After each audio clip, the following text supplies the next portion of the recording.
Where's Corey? Susan asked, unable to find Corey. Corey went to find Gold Spa. She told me she had a rough night, so I gave her a day off. I half-heartedly replied to Susan as I was busy going through all the dirt old Ben had collected on the circle. That girl, already slacking off. It seems I need to have a talk with her. Not knowing the whole reason behind Corey's actions, Susan decided that Corey was slacking off and needed some stern disciplining. Yes, you should do that, I answered without thinking. Feeling a lack of intent in my answer, Susan knew I was not paying attention to her words. So she turned to old Ben and asked, Mr. Ben, how may I be of your service? I want you to sell these cards, saying that old Ben handed Susan a D-rank storage truck card. I am sorry, Mr. Ben. Could transfer the contents of this storage truck card to a lower grade storage trunk card. I am just a bronze grade grimoire holder. Susan is still a card student with a bronze grade grimoire, which meant she could not equip D-rank cards. Without equipping the storage truck card, Susan could not access the cards that old Ben wanted to sell, so she asked old Ben to change the storage card to a lower grade. Sorry, my bad. I will change it right away. Old Ben apologized. Though old Ben was suffering from emotion paralysis, over the years, he had learned how to act normal so that he could blend in with the people surrounding him and not make people around him feel uncomfortable. That won't be necessary, old Ben. Just as old Ben was about to shift the cards in the storage card to a lower grade storage trunk card, I interrupted him from doing so. Having gone through the evidence collected by old Ben, I heard his conversation with Susan. Then a thought strikes in my head. I had many silver and gold grimoire with me that I collected as the spoils of war from the fools that came looking for trouble. The thought I had was to give one of the silver grimoires to Susan and help her to upgrade. I was already planning on giving a silver grimoire to Susan once she reached the card soldier realm, as the average card apprentice meets the threshold of contracting a silver grimoire when they break through to the card soldier realm. Yes, there are exceptional cases such as myself, Corey, Amy, Pax, etc. And I did try getting Susan contracting silver grimoire when I got an extra silver grimoire, but it turns out Susan was not included in the exceptional cases. Susan tried upgrading her bronze grimoire to the silver grimoire with lots of hope, but, in the end, failed. Despite already knowing that Susan could not upgrade her bronze grimoire to the silver grimoire, why did I think of having Susan contact the silver grimoire again? Because this time it was different, I had an idea. It would be more appropriate to call it a shortcut to help Susan upgrade her bronze grimoire to a silver grimoire. And the name of this shortcut was silver milk powder. Yes, I was planning on using silver milk powder to help Susan upgrade her bronze grimoire to the silver grimoire. The silver milk powder helps mortals increase their active soul control by temporarily improving their connection to the soul and soul power. This is basically like increasing the aptitude of a mortal in terms of active soul control. This aptitude is what separates the average card apprentices from the exceptional cases. This means that with a better aptitude in terms of soul and soul energy, anyone can become an exceptional case. Therefore, I plan to feed Susan with the silver milk powder, temporarily increasing her connection with the soul and soul energy, in turn temporarily increasing her aptitude. Finally, allowing her to upgrade her bronze grimoire to the silver grimoire. This is all a theory that I had just thought of and did not have any proof to support my theory. Upgrading grimoire is not a dangerous event except for some loss in soul energy.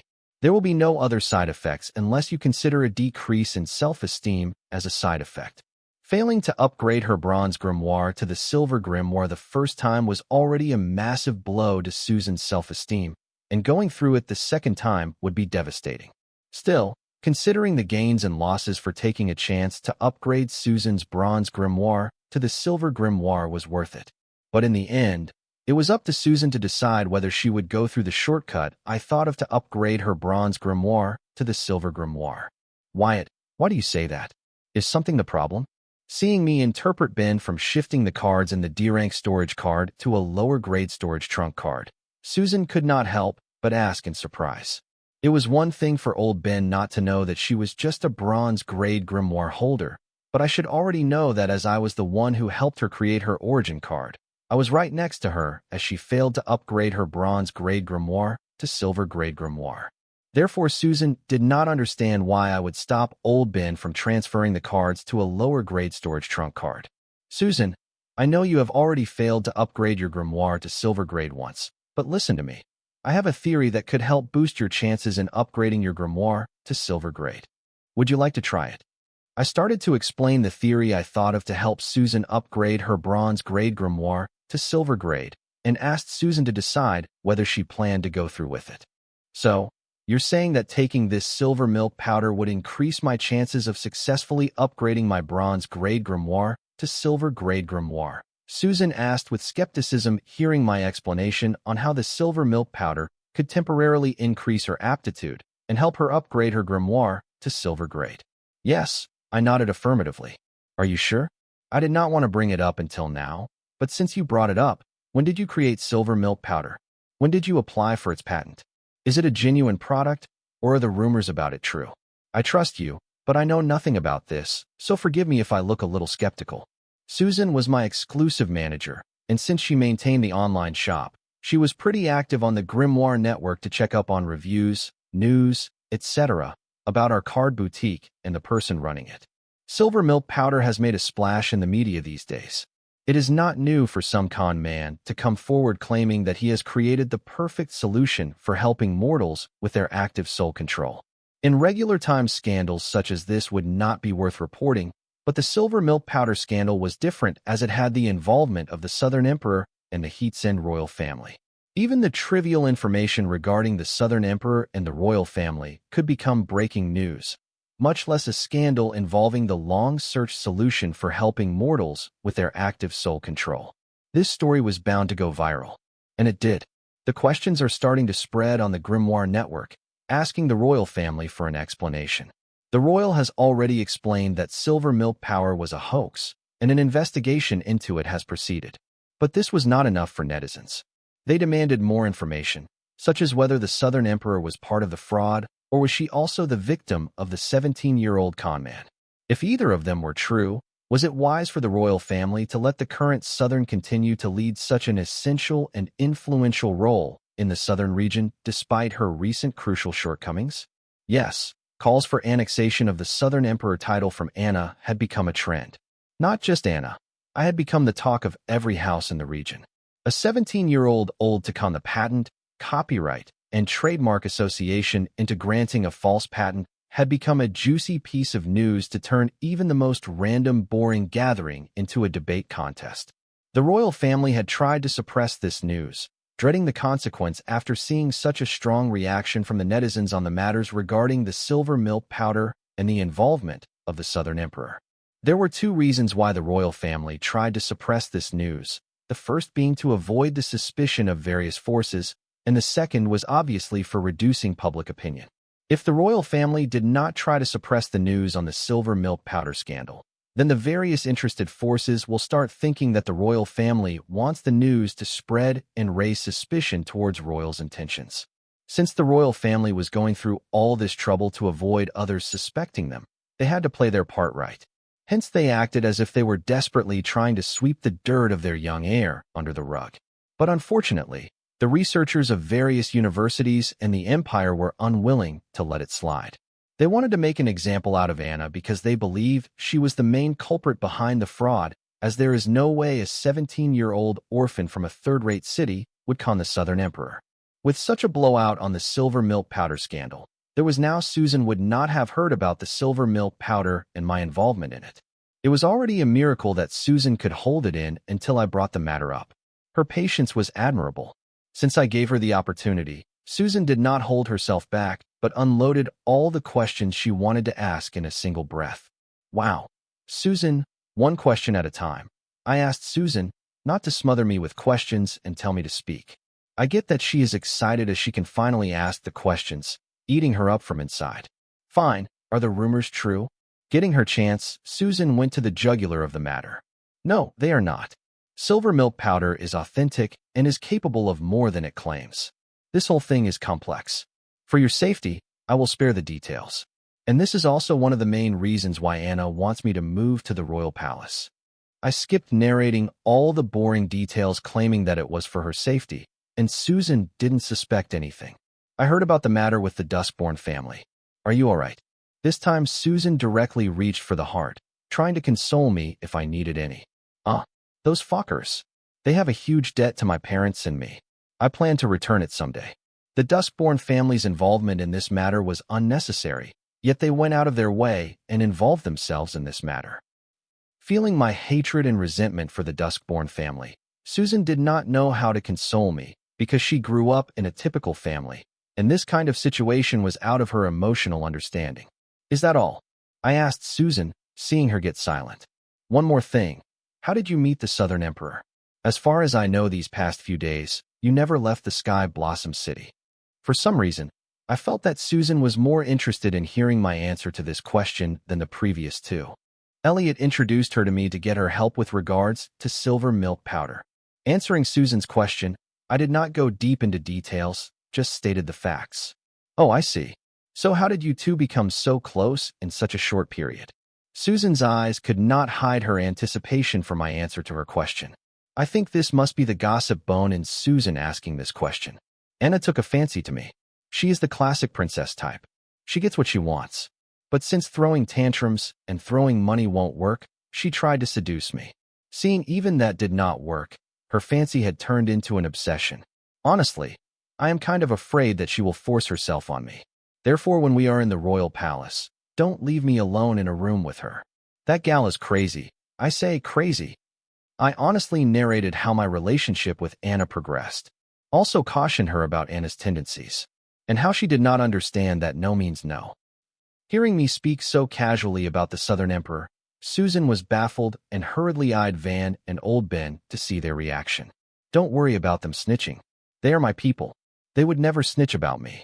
I assured Susan that Van and Old Ben are trustworthy people and would keep the conversation in this room to themselves.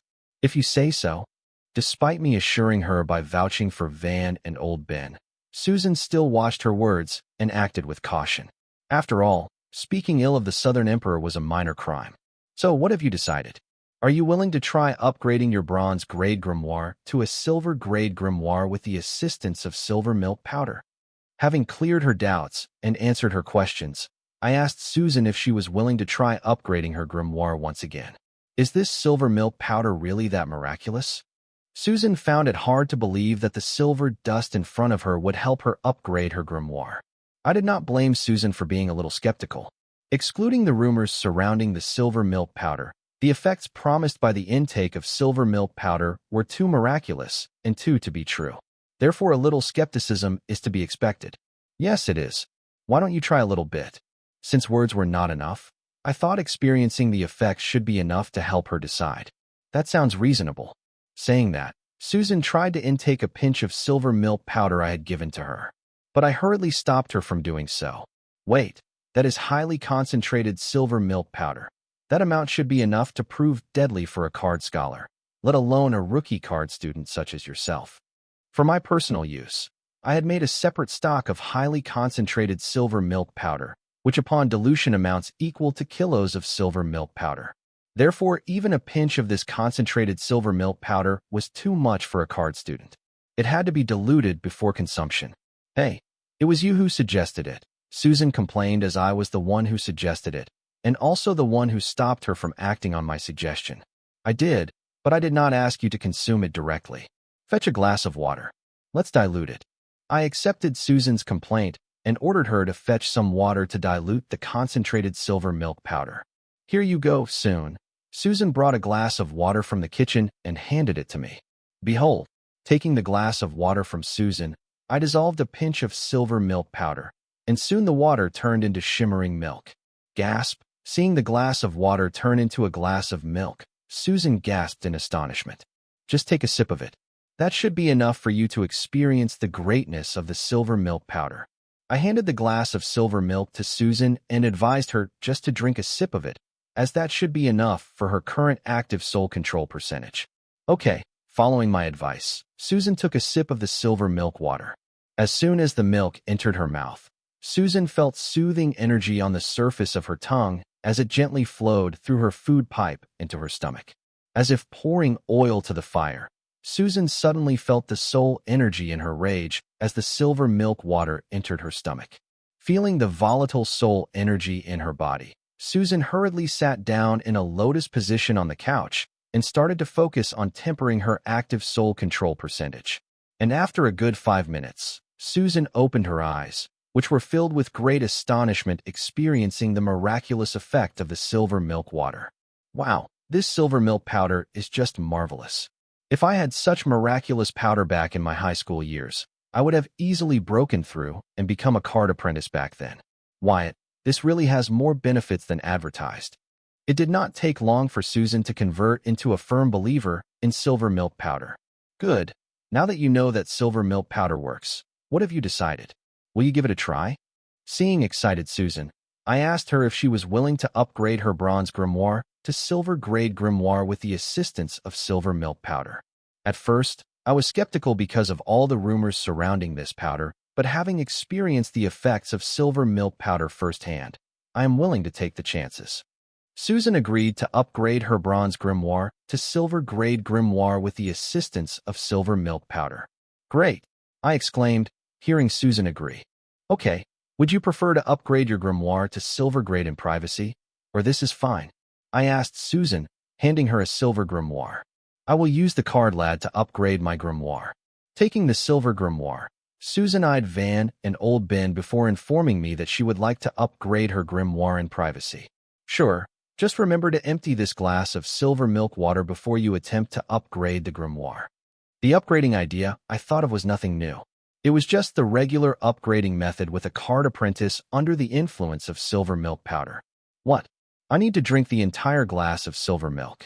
Didn't you say that it was highly concentrated and could kill me? Hearing me ask her to consume the entire glass of silver milk water, Susan exclaimed in horror, remembering the repercussions of taking in highly concentrated silver milk powder. Susan did not want to die owed on silver milk powder. Don't worry. All the influence of the silver milk water will be consumed in the upgrading process, leaving you unharmed to reap the benefits. I assured Susan that there was nothing to worry about, as the grimoire upgrading process would save her from all repercussions of consuming the entire glass of concentrated silver milk water. How sure are you about all this? Am I the first lab rat you are trying this half-baked theory on? Listening to my words, Susan felt something amiss and realized that she might be the lab rat for my new hypothesis. Haha, didn't I already mention I just came up with this theory? So, unfortunately, I did not get time to test it out, but I can bet on my reputation that nothing unexpected will happen. I let out a laugh to cover my embarrassment. Humph, what if something unexpected does happen? Susan snorted and asked, staring deep into my eyes. What do you want me to do? For some unknown reason, Susan's question felt like a trick question to me. Therefore, for a second, my words trailed off. In case something unexpected were to happen to me because of your untested theory, I want you to take responsibility. Susan's sharp voice trailed, and soon it added a seductively devilish ring to it. I will. I nodded thoughtfully. As a scientist, I will always be responsible for my mistakes. The possibility of Susan's word carrying other meaning did cross my mind, but I did not entertain those thoughts even for a second longer, as I did not want something like sexual tension between Susan and me to ruin what we have going on here, a super efficient systematic arrangement. Seeing me respond positively without hesitation, Susan's cheeks turned red with blush, and grabbing the glass of silver milk water, she ran towards the card lab. I did not understand how my response could generate such a reaction from Susan. Shaking my head, I returned to my seat only to see Van give me a thumbs up with both his thumbs. Van's action annoyed me, and I almost considered reducing his Calamity Daughter Gem privilege level to slave tier. Slamming the door of the card lab shut, Susan leaned back on it. Remembering the bold words she spoke earlier, her face turned tomato red as she repeated, "Stupid, stupid." Susan did not know what had got into her to do something so bold, but ever since she saw Luna kiss her boss, she felt this strange feeling grow in her heart, which has been on a trend ever since then. Now, matter how much she tried to erase or suppress or hide these veiled thoughts, they did not seem to go away. It kept resurfacing, and every time it resurfaced, it would grow stronger. Because of these veiled feelings, Susan's nights have been restless. And today, she finally did it. She indirectly blurted out what was in her heart. Thankfully, her boss was as dense as they came and did not realize the intentions behind her words. Nevertheless, Remembering how he answered her positively without any delay or hesitation, her heartbeat raised to an alarming speed. Begone, begone, veil thoughts begone, Susan chanted, trying to suppress her unidentified feeling for her exclusive client, whom she wanted to make her exclusive man. Time to upgrade. Suppressing her dirty thoughts and clearing her mind, Susan focused on the matter at hand. She was here to upgrade her bronze grimoire to a silver grimoire under the influence of silver milk powder, not fantasize about her boss. Susan sat on the futon in a lotus position and placed the silver grimoire in her bronze grimoire's card creation page, ready to upgrade the bronze grade grimoire to a silver grade. Before starting the process as suggested by her boss, she chugged down the silver milk water in one breath and hurriedly began to upgrade the bronze grimoire to silver grimoire. Under the influence of the silver milk water, Susan felt like she had entered the enlightened state, but unfortunately, she did not. She was just high under the effect of concentrated silver milk powder. Just when Susan felt that this state would consume her heart, mind, and soul, finally the upgrading process began, and all the boost to Susan's connection with her soul and soul power suddenly vanished as if it never existed. The silver milk water's boost disappeared from Susan's body to her grimoire. Right then, a brilliant silver light shone in the card lab, indicating that Susan's upgrade to silver grade grimoire was successful. Good job, you two. All I had asked for is here. Now, all we have to do is wait and watch. I equipped the Superbrain card and shared the photocopy of all the evidence collected on the crime committed by the Circle in Sky Blossom City. I patiently monitored as the sentient AI consciousnesses of Superbrain did their job to make all this evidence reach as many people as possible on the Grimoire network flawlessly. Boss, there is a minor situation. As I was admiring the proficiency of the Superbrain card and watching my new toy work their magic as I expected them to, Van drew my attention with a dire voice. What happened? I asked disgruntledly, being disturbed from watching my babies at work. All the other subordinates in the Blood Rock Cave have returned except one, Sarah, Van reported. So, what's the problem if she wants to continue to learn and experience blood rules more? Let her. I asked in annoyance. Because I had increased the authority of Van's calamity daughter Gem so that he could handle such small things, it seems I had overestimated him. Boss, the problem is Sarah seems to have entered a trance-like state and is glowing with blood-red light. This caused others to choose to leave the Blood Rock Cave voluntarily.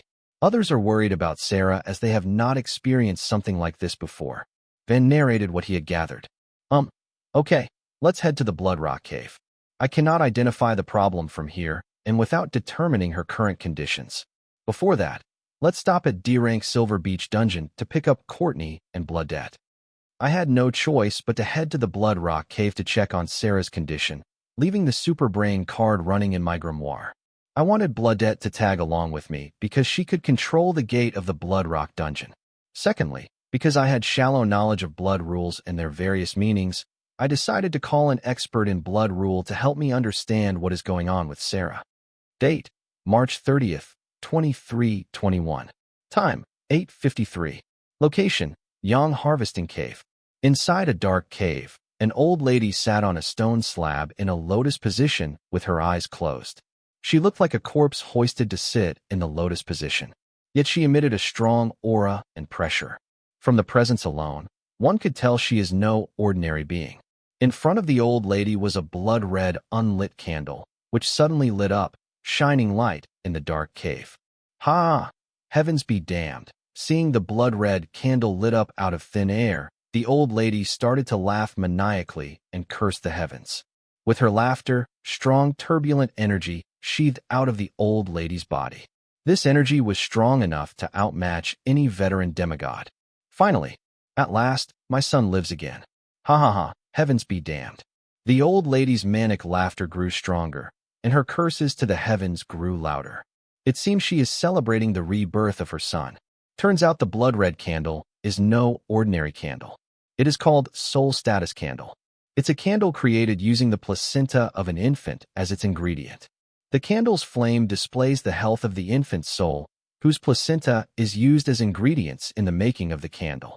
The flame of the candle was not too bright. It appeared to be struggling to stay lit. Seeing this, the old lady exclaimed, "My baby needs me." Card name, Soul Status Candle. Card type, Item card bonded. Card rank, SSS rank, Legend grade. Card rate, 13 stars. Card durability, 75/100. Card effect, the host can use this item to keep track of the updates on the bonded soul's health. Additional effect, location tracking, soul nourishing, fragrance of the murderer. Special status, bonded to my little prince. Warning, the extinguishing of the candle flame and the candle turning into dust represents the bonded soul being permanently destroyed. If the candle flame is extinguished, but the candle remains intact, represents that the soul has entered the river of souls to join the cycle of reincarnation.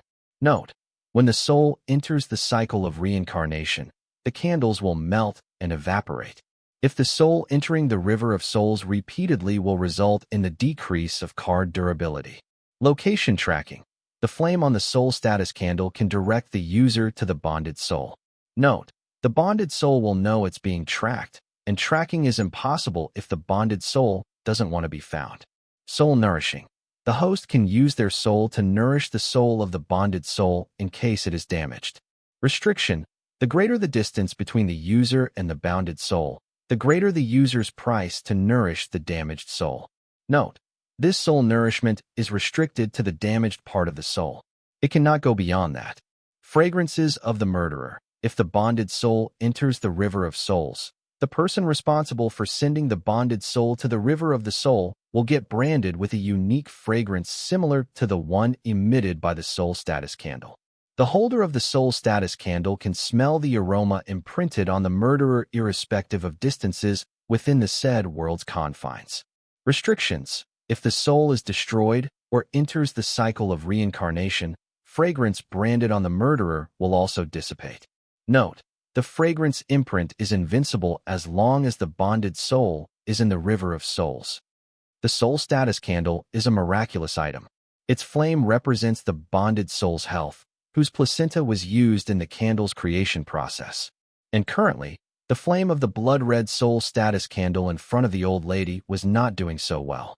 It had numerous cracks on it, and despite the lack of wind in the cave, its flame flickered vicariously as if it would extinguish anytime soon. Seeing this, the old lady exclaimed in panic, "My baby needs me." As she knew that her son's rebirth was not a done deal, his soul seemed to have found its way out of the river of souls to this world, but something seemed to be stopping its complete descent. Coming to this conclusion, she decided to assist her son with one of the soul candle's skill soul nourishing. The current state of her son's soul falls under the status damaged, therefore allowing the old lady to use her soul to assist her son's soul's descent with the skill soul nourishing. Having decided to assist her son's soul, the old lady did not hesitate and took the blood-red soul status candle in her hand, preparing to nourish the flickering flame with her soul. Without any delay, the old lady moved her soul to start feeding the flame using the soul nourishing skill, but soon faced the restrictions that came upon using this particular skill. Her realm decreased to that of a card student from card demigod, while her physical body was immobilized. The restriction was more significant than I expected it to be. It seems my little prince is descending in a faraway place. But that's not possible. The last time I checked, the bloodline vessel and her guardian were in a third-rate city of the southern region. That's why I created this cave near the border of the southern region, a few feet from the grand formation covering the whole southern region. Did a variable occur again? Was it the ants that caused the incident a few days ago near the B-rank Blue Blossom Lakefield dungeon, or somebody else? I bet it is those ants again. I should have hunted down those Fokkers. If not for this grand formation covering the entire southern region limiting me, I would have done so. The entire southern region is covered in a grand array formation created by the ancestors of the Heatsend royal family. They created this formation to track down the prominent figures that would enter their territory without permission. So in order to not alert the Heatsend royal family, the old lady chose to camp a few feet outside the array formation, while keeping track of the updates on the vessel. But unfortunately, a few ants whom her son cuckolded found out about the bloodline vessel and tracked it down. Thankfully, these ants were also restricted by the grand array formation covering the southern region, stripping them of the opportunity of killing the last hope of their enemy with their own hands. Being limited, they contracted a local organization to kill the bloodline vessel and massacre all people surrounding her. But unfortunately for them, the bloodline vessel carried her son's bestowed card, saving her from the disaster. The old lady wanted to hunt down the people responsible for these, but she was in the dark about the people who gave the hit on her son's bloodline vessel. Neither could she enter the southern region and catch an organization that attempted to kill the bloodline vessel to torture the information on people who put the hit. Helpless, the old lady chose to hide in her cave and send a message to the guardian of the vessel to find her. But her circumstances limited her options. Hence, she created a puppet to physically contact the guardian and deliver the message. It has been days, and there has been no response from the puppet sent to deliver the message. No, I cannot waste time here. I guess I will have to be swift enough. Seeing the soul status flame flickering grow wilder, the old lady's heart went turbulent, and she decided to risk it and enter the southern region in search of the bloodline vessel. The old lady planned to abduct her son's bloodline vessel before the royals of the southern region responded. Hoping for the best, the old lady tried to access the imprint she had left on the blood vessel for directions to her location. This way, she could directly teleport and arrive next to the bloodline vessel and leave before the demigods of the Heat-Send family teleport to the location with the help of the Grand Array formation. But for some reason, she could not detect the imprint she left on her son's bloodline vessel. What the heck happened in these 2 days? The last time I checked, the imprint was fine. Forget it, the guardian should be right next to her. I will access his imprint a few minutes later. Again? Why can't I detect the guardian's imprint either? The old lady was puzzled, unable to sense either one of the imprints she had left on the bloodline vessel or her guardian. These past few days, she was busy operating the puppet to reach the guardian unnoticed by Grand Array formation. If it were a normal time with one eye closed, she could control thousands of puppets irrespective of the distance between them, but that meant using her mental strength and divinity. If she were to use her mental strength or divinity to control the puppet, then the point behind this would become moot and pointless as the Grand Array formation would quickly discover her. Therefore, the old lady had to go Stone Age on operating the puppet so that there would not be unexpected leaks of her presence, and she wouldn't be detected by the Grand Array formation. While she was busy operating the puppet similar to mortals, many changes had occurred with the bloodline vessel and her guardian beyond the old lady's calculations. Seeing that her son's soul can still persist in descending meant that the blood vessel was not killed. So she had one less thing to worry about. So what if I cannot sense the imprints that I left on the bloodline vessel and her guardian? I can still use the location tracking skill of the soul status candle. Since her son's soul had already formed a connection with the bloodline vessel, it meant she could use the location tracking skill of the soul status candle to locate the bloodline vessel. Since her son had already granted her permission to track his location using the soul status candle before leaving for the River of Souls, she had nothing stopping her from doing so. What the heck? Who the F is messing with me? Why can't the location tracking skill of the soul status candle trace the location of the bloodline vessel? The old lady yelled furiously, seeing that even the skill of the legendary grade soul status candle card could not trace the location of her son's bloodline vessel.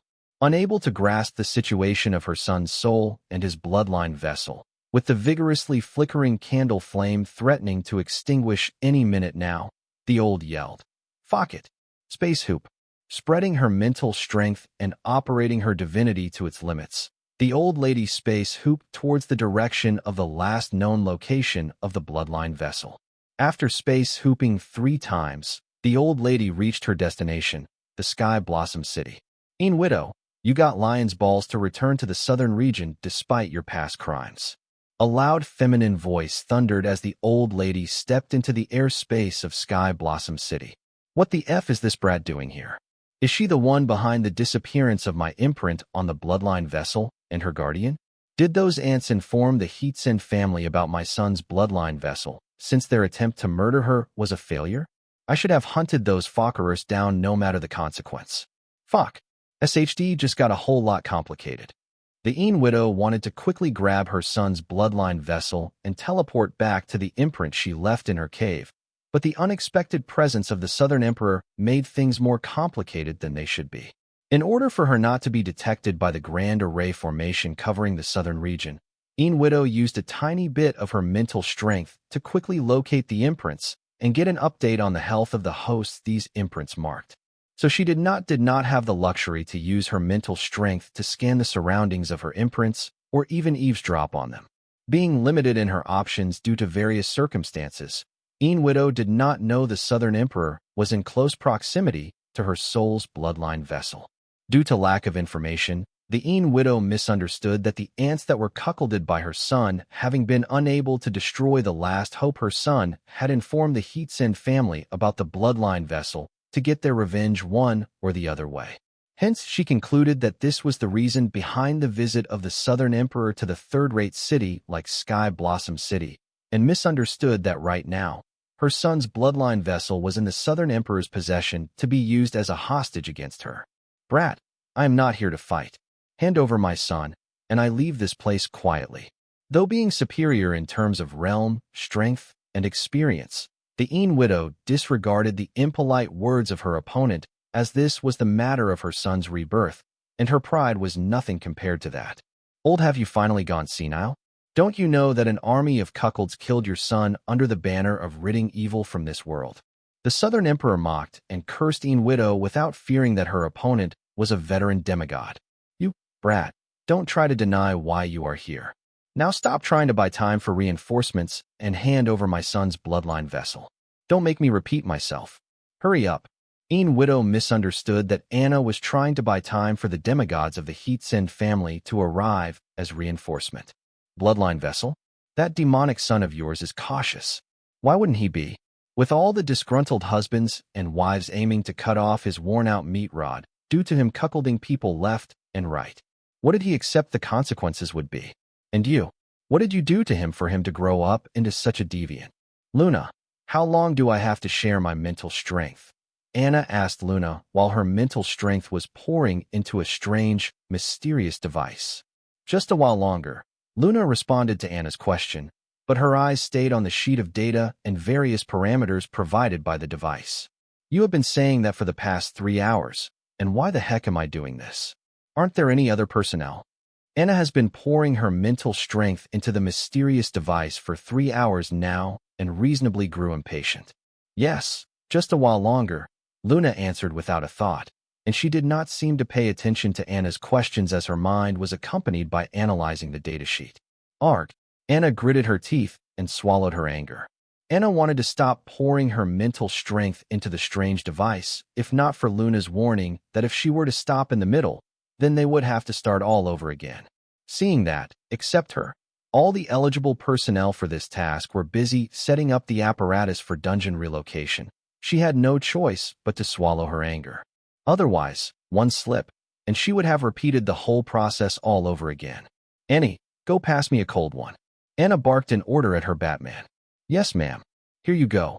Annie, the Batman, was a peak card king, yet she was not offended by being assigned as a personal soldier servant to serve the Southern Emperor. Just when Anna thought she could soon enjoy a chilled beer, her grimoire rang with alert notifications.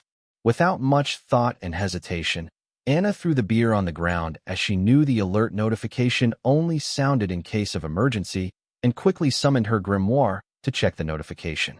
Alert! A demigod invasion detected by Grand Array Formation. Note: for further information, access the Grand Array Formation terminal.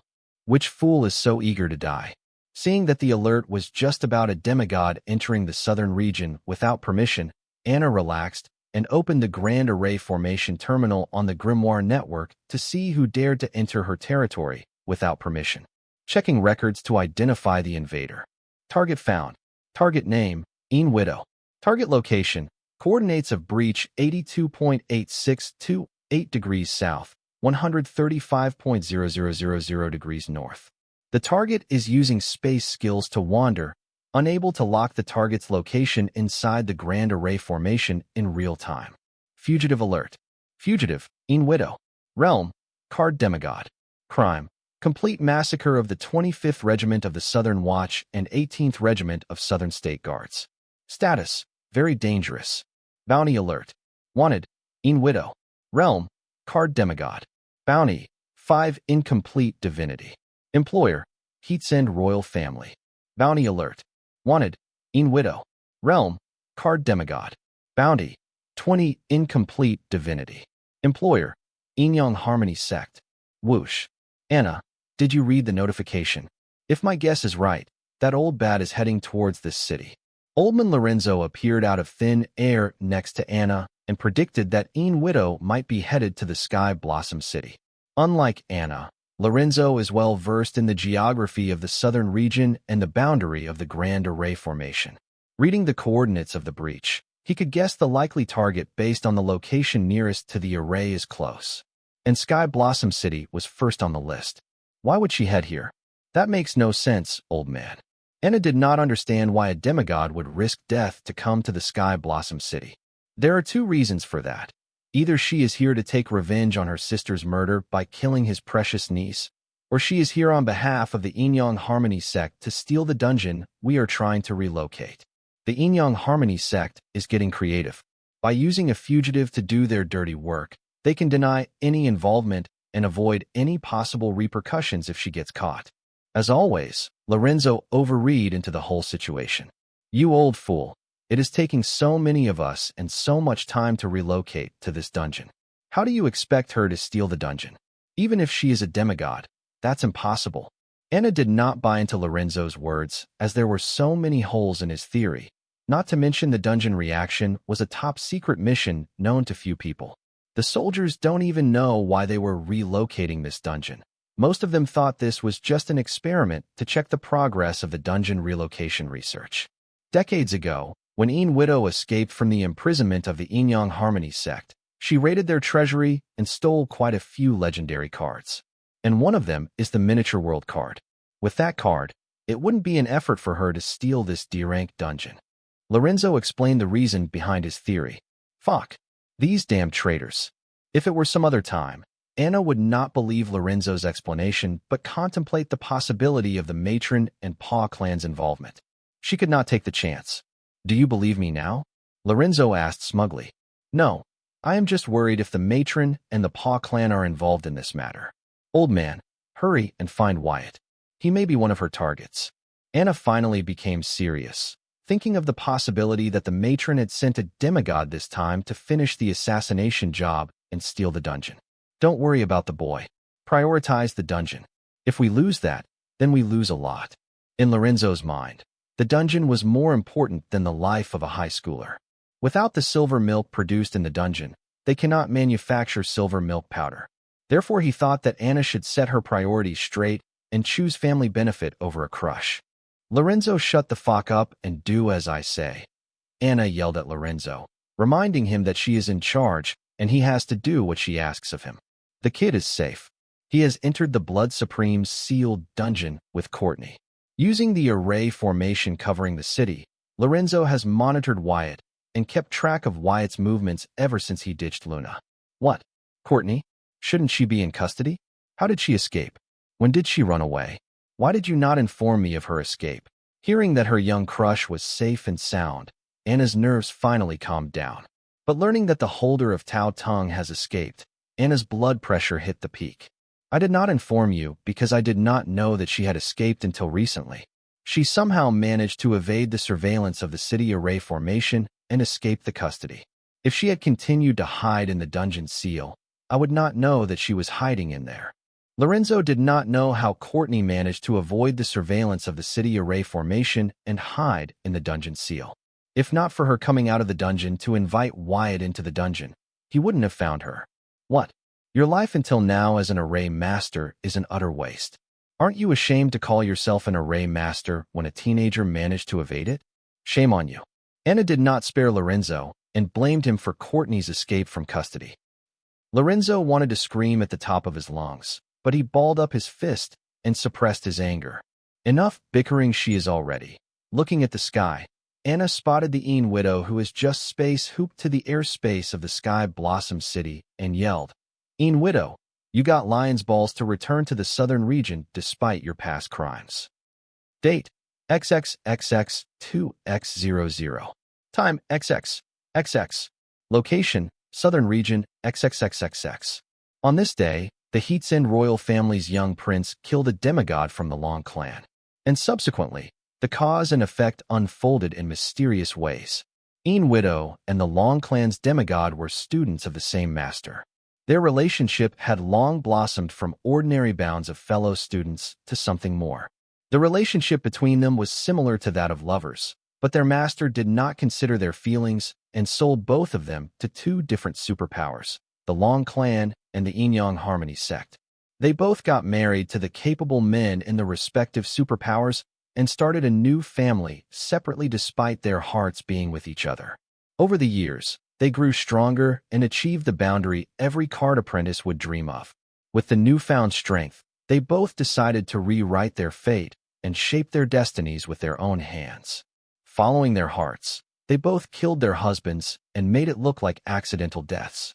They say time can change anything, and the same happened to these two tragic lovers. The demigod from the Long family had grown new hobbies such as soul plucking, which was the reason behind her meteoric rise in the realm despite her lack of talent. Een Widow was not new to soul plucking. She herself indulged in such immoral acts out of spite for her arranged husband and in search of strength. Therefore, Een Widow was not opposed to her lover's hobby. Until one day, the Een Widow's lover decided to hunt larger prey, such as the prince of the Heatsend royal family, the one who was considered to be the strongest demigod of that generation. Een Widow's lover was in over her head and lost her life trying to chew more than what she could swallow. Getting the news of her lover's death, Een Widow was filled with rage and decided to seek revenge on the murderer. But she knew that with her strength, she was not the match of the prince of the southern region. Hence, she decided to exact her revenge slowly by killing his subordinates, the 26th Regiment of Southern Watch and the 18th Regiment of Southern Guards. Like her lover, Een Widow underestimated Anna's uncle. In order to find justice for his soldiers, Anna's uncle mobilized the strongest squadron of the Southern Watch and Southern Guard and directly launched a siege on the main base of the Yin-Yang Harmony sect. And within an hour, he forced the Yin-Yang Harmony sect to give up on Een Widow. In order to save some face and please the prince of the Southern family and his forces at the doorsteps, the Yin-Yang Harmony sect used internal discipline to punish demigod Een Widow by sentencing her to imprisonment in Heathen Stone Prison for 200 years. The sect punished Een Widow to save her from the Heatsend royal family and herself. The sect knew if Een Widow were left with no consequences, she would try to retake revenge, or the prince of the Heatsend family would try to assassinate her personally. This punishment doesn't seem much, but for a sect to punish one of their demigods was already a miracle. Knowing that Een Widow has gone into hiding and there isn't much he could do, Anna's uncle chose to back down for now. Just when everyone thought everything was settled, fate had other plans. Een Widow's son was being hunted down by his enemies under the banner of justice for the heinous crimes he had committed against humanity. Learning the news, the disgruntled Een Widow escaped from her imprisonment and raided the Yin-Yang Harmony sect treasury as she knew she alone could not help her son. She required more firepower to take on her baby's enemies. Unfortunately, by the time she reached her son, he had already been killed by the angry mob. Learning the death of her only son, the Een Widow went crazy, and in a fit of rage, she blamed the prince of the Heatsend royal family for her son's death. "Little brat, stop stalling for time and hand over my son's bloodline vessel." Een Widow was being very tolerant right now. If not for her believing that her son's bloodline vessel was being held hostage by the Southern Emperor, she would have already killed the little harlot for talking smack. "Old charlatan, I do not have your son's bloodline vessel. Wasn't I clear the first time?" Anna yelled at Een Widow, not minding her words because the person in front of her could kill her with just her intent. Quite stalling otherwise, don't blame me for turning this small city into a wasteland. Seeing that trying to negotiate with the little floozy did not work, Een Widow decided to get a little aggressive to get the hoochie serious. "Who is stalling? Don't you get it? No reinforcement is coming. If they wanted to, with the help of Grand Array formation, they would have already. So you stop making threats and stand by your words." Anna made it clear that no reinforcements were coming to help her deal with Een Widow, yet somehow her confidence did not seem to waver in front of an existence that could kill her with a thought. "Little tramp, aren't you overestimating yourself? What gives you the confidence to handle me without the help of demigods from your family? Is it because you are holding my son's bloodline vessel hostage?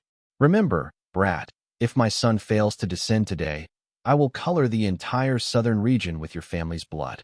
Hearing that no demigod was coming as reinforcement to deal with her, Widow was astonished, making her more confident that Anna was holding her son's bloodline vessel hostage.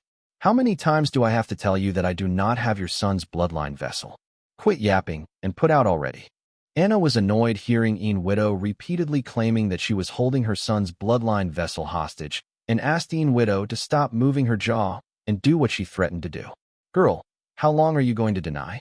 Do you think this is a joke or feel like I am joking? Don't force my hand. I am begging you to hand over my son's bloodline vessel, and I will swear on my soul to end any and all cause and effect between the Heatsend family and me."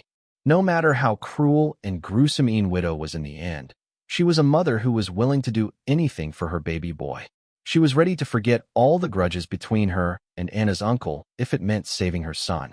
"Seriously, Itch, when is the last time you get tested? Have you really gone senile? Or don't you understand the language I am using? What am I doing wrong for you to think that I have your son's bloodline vessel? Please tell me, and I will rectify it." Anna was afraid Widow had gone senile for real, as nothing is scarier than a crazy demigod.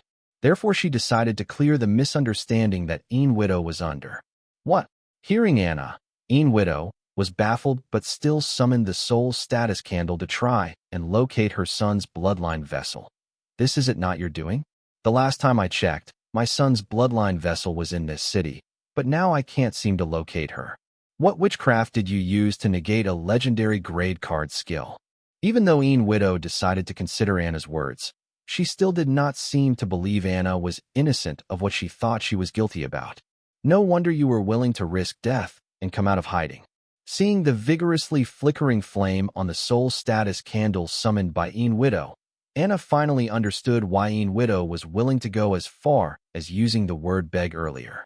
"If you don't have my son's bloodline vessel, then I will have to turn this city upside down to find her." The flame on the soul status candle had gotten visibly dimmer, and it appeared to be struggling to stay alive. Therefore, Widow decided to no longer waste time bickering with Anna and find her son's bloodline vessel, even if it meant to turn the whole Sky Blossom City upside down, as this was the place where the bloodline vessel was last seen.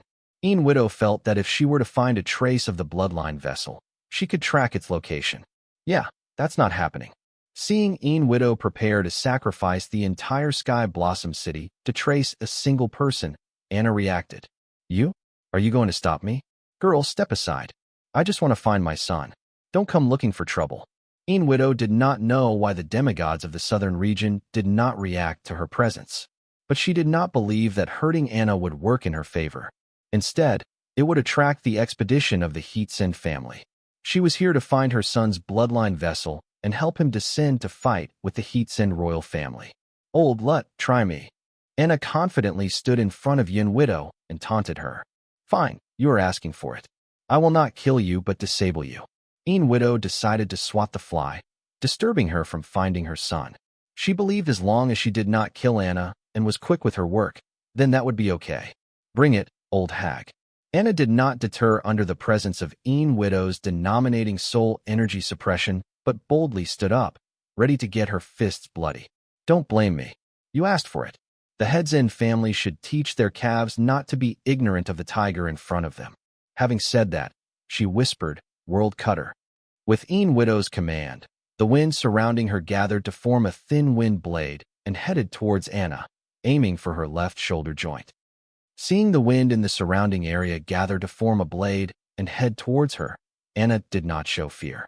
Instead, the corners of her mouth raised, hearing her grimoire sound with notification, and she muttered, "Finally. Card Southern Emperor detected. All conditions meet. Removing the restriction on Grand Array Formation. Ruler mode activated. Host name, Anna Heatsend. Verifying host authority. Host authority sufficient. Ruler selected. Establishing a connection between the Grand Array Formation and the ruler. Connection established. Happy hunting. Giga Punch." Anna yelled as she balled up her fist and punched at the incoming World Cutter. A ball of pure and concentrated soul energy extends out of Anna's fist and speeds towards the speeding World Cutter. As the ball of soul energy and wind blade collide, a huge explosive spark is emitted while the two attacks null each other out. The shockwaves spread throughout the city below. The tall buildings swayed like trees with the spread of the shockwaves. You? How is it possible? Seeing her attack get negated by Anna's punch, Widow was stunned, unable to comprehend what just happened. How could a card emperor defend against a card demigod's attack? This was just illogical. That's it. Old hag, how did you survive my uncle's pursuit with such little strength? Anna did not mean to taunt Widow. She genuinely felt that Widow's attack did not pack the power of a card demigod. It was no way near the energy showcased by her uncle. Being connected to the Grand Array formation, Anna felt an enormous surge in her strength as massive power ran through her body. She felt that every grass, rock, tree of the southern land was part of the Array formation, empowering her. It was as if she had become one with the entire southern region and represented every living being in it as a single entity. This power gave Anna the confidence to taunt and go toe-to-toe with a demigod. I can't believe it. He not only passed you his title, but also the legendary Heat-Send family heirloom. To think that he would pass the card to you instead of his son or daughter. So the rumors are true. You are his true heir and Achilles' heel. Witnessing the impossible feat pulled by Anna, Widow remembered the Heat-Send family heirloom that was passed down to every generation of the family patriarch. No, old friend, you didn't. The southern region is going to be turbulent again. Lorenzo knew that with all the trinkets passed to Anna by her elders, a demigod could not harm her. But that was a temporary measure. So he was apprehensive for Anna and couldn't understand where her confidence stemmed from for her to act so brazenly in front of the demigod. But seeing Anna access the soul energy of the Grand Array formation covering the southern region, Lorenzo knew Anna's grandfather had passed the Heat-Send family heirloom to Anna, which was equal to declaring to the rest of the world that Anna was going to be the next matriarch of the Heat-Send family. Grandpa. Luna knew exactly what her grandfather meant by the southern region being turbulent again. If her great-uncle had chosen either Anna's mother or uncle as the next matriarch or patriarch, then things would not become as complicated as they were about to. All I know is your cousins and relatives are going to be pissed, said old Lorenzo as he knew his friend's decision would piss many people off. But Lorenzo did not care about that. He was worried about his fate, as it looked like he would be Anna's slave for the rest of his life. While her grandfather was worried about becoming Anna's workhorse, Luna was concerned about something different that only time would reveal. No wonder you dared to be so bold. Having found Anna's source of confidence, Widow was deterred. As inside the Grand Array formation, Anna could be considered unbeatable. Widow remembers that predecessors of the Heat-Send family had used this card to withstand so many wars and single-handedly managed to stay on top of it all. Enough talk, old hag. Let's rumble. With the newfound strength, Anna wanted to explore its boundaries and was in no mood for talk. Girl, get it together if we fight in the city airspace. The city will face a disaster. If you don't want to cause the death of millions of innocent lives, you better pipe down. Widow was tight on time, so she did not want to blow up the situation. Instead, she tried to compromise with Anna taking the city as collateral. Don't worry, I have the perfect solution for that. Field card, Gladiator Pit. Anna activated her field card, and their surroundings shifted and morphed into a vast ancient coliseum. Seeing Anna not willing to compromise, Widow was speechless, but seeing her surroundings change as Anna activated her field card, she let out a distressed yell. No. Old hag, stop being dramatic and take out the cards you stole for the Inyang Harmony sect. Don't you dare hold back on me. Anna asked Widow to display her full strength to test the limits of the power given to her by the Grand Array formation. She needs a capable opponent, and Widow holding back would only spoil her fun. Entering the field card, the distressed and enraged Widow had a sudden realization. She understood that she had misunderstood the entire situation. The reason she was not able to detect the imprint she left on her son's bloodline vessel and her guardian could be that they had entered a dungeon, meaning that the Southern Emperor was not holding her son's last hope hostage. This sudden realization gave Widow a lot of clarity and certainty. But this did not ease her worries as her son's descent was still not complete. It felt as if someone or something was blocking his path. Card name, Southern Emperor. Card type, bestowal card, bonded. Card rank, SSS rank, legendary grade. Card rate, 10 stars. Card durability, 100/100. Card effect. This card is a bestowal card created by the unparalleled demigod by refining the entire southern region as his domain using the Grand Array formation. The unparalleled demigod bestowed this card on his descendants to continue the demigod's excellent work to protect the southern region and its people. Additional effect. He, ruler. Special status. Bonded to unparalleled bloodline. Restriction. The user must have the unparalleled bloodline to use this card. If the bloodline purity is not high enough, the card's effect will be decreased by 80%, and the user has to be acknowledged by the southern region's Grand Array formation to access the card's power. Note: to gain the recognition of the southern region's Grand Array formation, the host should have the unparalleled bloodline and be recommended by the previous ruler of the southern region. In case the bloodline purity is not high enough, a card demigod cannot use this card despite the recognition of the Grand Array formation. Key. The Southern Emperor card is one of the keys to access the boundless power of the southern region's Grand Array formation. Ruler. The holder of this card will be considered as the heir of the unparalleled bloodline. Card name, Gladiator's Pit. Card type, field card. Card rank, SS rank, legendary grade. Card rate, 14 stars. Card durability, 90/100. Card effect. The host can warp designated opponents and themselves into the ancient Colosseum to fight with world and its rules as the audience, witness, and referee. Additional effect. Contract war, champion's mercy. Note: opponents can only leave the gladiator pit upon completion of the agreed terms or if permitted by the referee. Contract war. All the terms agreed upon between the competitors before the battle will be automatically bonded as a sole contract as the world and its rules will witness the battle. Note: the defeated has to fulfill the bargain or will be punished with the death penalty. Champion's mercy. If the defeated fails to keep his end of the bargain, then he will be at the mercy of the champion. Note: in case of a life and death battle, the champion can claim the loser's life as a trophy. Card name, Gigaforce. Card type, rune skill card. Card rank, S rank, mythical grade. Card rate, 16 stars. Card durability, 89/100. Card effect. Equipping this card, the user's soul energy will gain additional attribute Gigaforce. Gigaforce is based on the heavy meaning of the gravity rule. Additionally effect. Giga combat arts, fattening. Note: Gigaforce can be used with other martial arts. Giga combat arts. A combat arts specifically created to efficiently make use of the heavy meaning of the gravity rule. Fattening. The host can increase their weight by keeping the mass constant and raising the gravity applied to the body. At the same time, the agility of the host remains unexpected by the rise of gravity on the body. Note: this skill cannot be used on others. Haha. Little thank you. Your stubbornness has given me clarity about the situation.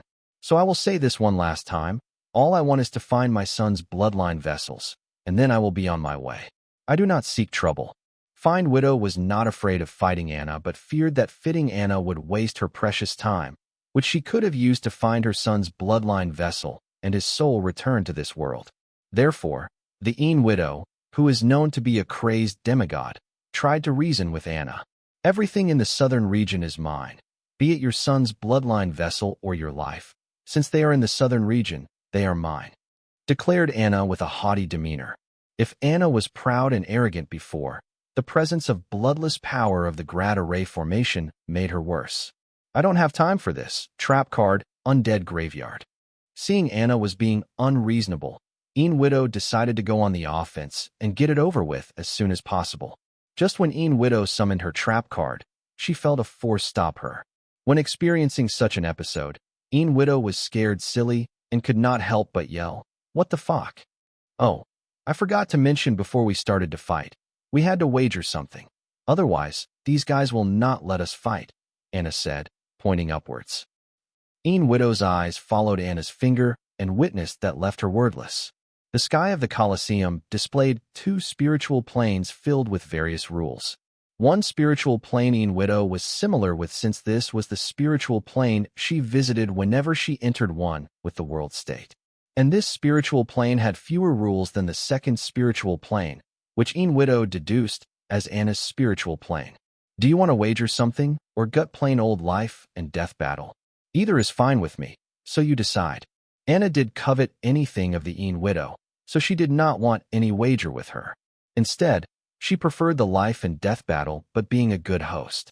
Anna decided to leave the choice up to widow.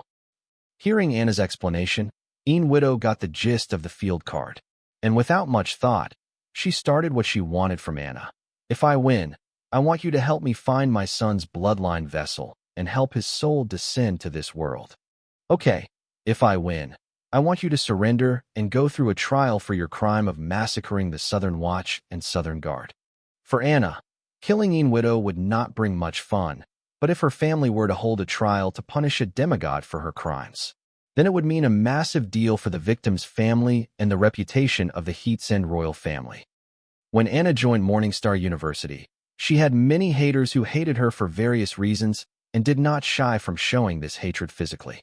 This hate originates from their jealousy towards her. Jealousy is common, but using it to justify one's action is a sin. Anna was not weak. She showed her talent for combat from a very young age, not to mention the physique and traits granted to her by the unparalleled bloodline. All in all, she was a lot stronger than her peers. Therefore, when her haters got physical, she did not mind welcoming them with her fists. Unfortunately, though her fists are strong, they were no match for the horde of haters. Turns out not only were her hater-jealous sinners, but cowards who had no honor and liked to gang up like pigs. Facing defeat, Anna did not give in to the haters. Instead, she found a way to deal with them: field cards. Anna used the field cards to single out her opponents and teach them a lesson they won't forget for their life. And that is how Anna came to be known for her field cards. The creation of field cards required an enormous knowledge of array formation. With the reigning alchemist at her beck and call, Anna had no shortage of wired field cards. SSS rank TARP card, Undead Graveyard. Now that the wager was made, the world and its rules did not stop widow from activating her TARP card. With widow's activation of the trap card, the mud ground of the Colosseum turned into a graveyard filled with unmarked and marked graves. Card name: Undead Graveyard. Card type: Trap card. Card rank: SSS rank, Legendary grade. Card rate: 15 stars. Card durability: 91/100. Card effect: any enemy unit killed in this Undead Graveyard trap card will be buried in one of the unmarked graves. Additional effect: unmarked grave, marked grave, summon undead. Note: the souls of those that die in this trap card will not ascend to the River of Souls. Instead, will be trapped in this card forever. Unmarked grave. Unmarked graves can be used to bury dead card apprentices. Burying corpse in unmarked graves will trap the soul of the card apprentice, preventing it from ascending to the River of Souls. Note: even card demigods cannot be spared from this fate if they die within this trap card. Marked grave. The dead card apprentice within the marked grave can be turned into undead. Note: the highest realm. The marked grave can turn a dead card apprentice into the undead is the card demigod realm. Summon undead. The host can summon the undead occupant of the marked graves to fight their battle. Girl, I heard songs about the legendary heirloom of the unparalleled demigod. Let me witness it today. Widow was a maniac. She is known as the crazed demigod. Now that she saw Anna as an obstacle that blocked her from saving her son, the wildness she suppressed earlier came out. Hee, this is the first time I have heard somebody take my ancestor's name so casually. I hope you can face the consequences. Gigabody, 1 million tones. Raised by a house full of loving relatives and a single mom, Anna was very protective about her family, and did not like others belittling it deliberately. Not to mention, unparalleled demigod was the founder of her family. So in Anna's eyes, widow's casual words were disrespectful towards her ancestors, meaning disrespect to the family, and those that disrespect the family need to face the judgment. As Anna activated Giga's body, her foot sank into the ground due to the fattening skill of the Giga Force card. Her body weight had increased and was equal to 1 million tons, that is 907 million kilograms. This combination of Anna's fattening skill and her regular agility was a recipe for disaster. And widow did not know what she was in for. Without the power of the Grand Array formation, Anna could barely hold an increase in weight up to 10,000 tons, that is 9,070,000 kilograms, But thanks to the boost given by the Grand Array formation, now Anna could use the fattening skill with 100 times boost. This fattening skill was one of the reasons for Anna's abnormally strong body. For Anna to handle a greater weight, her body should be strong and sturdy enough to handle the burden brought to the body by using the fattening skill. Constantly training under fattening skill, Anna's unparalleled bloodline gave her a very sturdy physique. Let's see if your fists are as skilled as your tongue. Summon undead. Widow had heard myths about the power of the unparalleled demigod. She knew that the unparalleled demigod was one of those great souls that could remain conscious and aware in the river of souls. It is said that a part of his will has unified with the world, allowing him to multitask and function normally as he connects to the spiritual plane. He could constantly be in one with the world state, be it performing daily routine or fighting life and death battles. After his death, the unified part of unparalleled demigod became a part of the world, meaning his unparalleled bloodline was accepted by the world and its rule. This is why Anna, Luna, and their cousins and other descendants with unparalleled bloodlines could effortlessly achieve card emperor and demigod realm. The best example of this were Anna's uncle and mother. How many of the demigods have you killed to create so many marked graves? Do each of them hold a demigod realm undead? Seeing nearly 5 demigod realm undead surface from 5 marked graves with Widow's command, Anna believed that all of the marked graves held a demigod level undead. Not enough. Widow was not in the mood for talking, and she made it clear by her command to her undead summons. Capture her. With Widow's command, the 5 demigod realm undead washed towards Anna. The 5 undead card demigods dashed towards Anna, encircling her. Then they each summoned their respective diamond grimoire. Seeing each of the undead demigods summon diamond grimoire, Anna became speechless. Brat, just give up.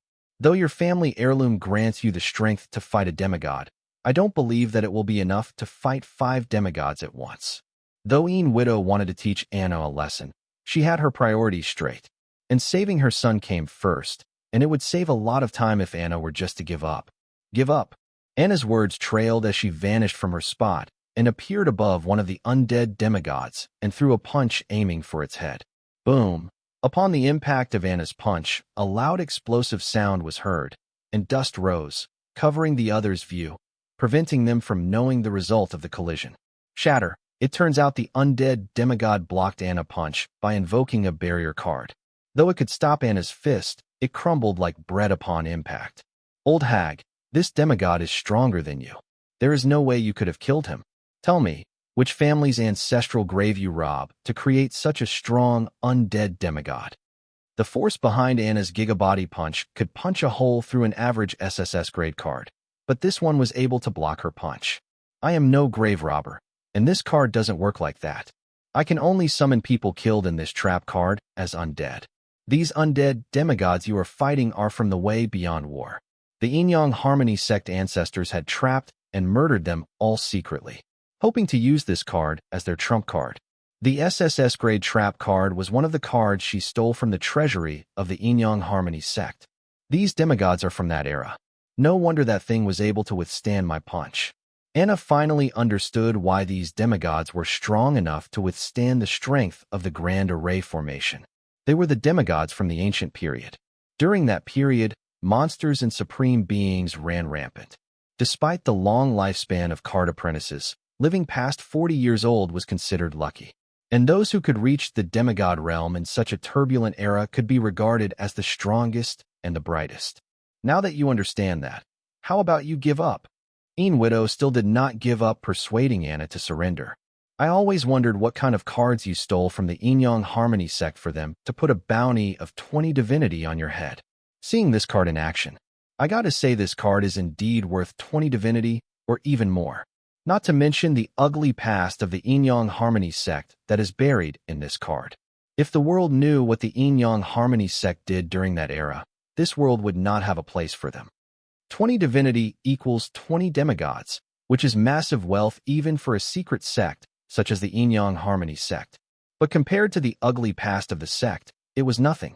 And also, they never planned to pay the bounty. They were just trying their luck and making things difficult for Widow. It seems you do not plan on giving up. You made your bed, Do not blame me. I did give you a choice. Commence six-pointed star array formation. Seeing Anna had no notion of giving up, Widow decided to go full out and capture Anna into submission.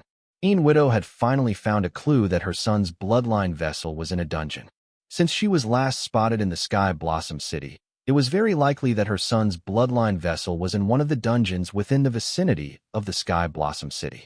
Widow was a fugitive on the run with a total of 25 divinity bounty on her head.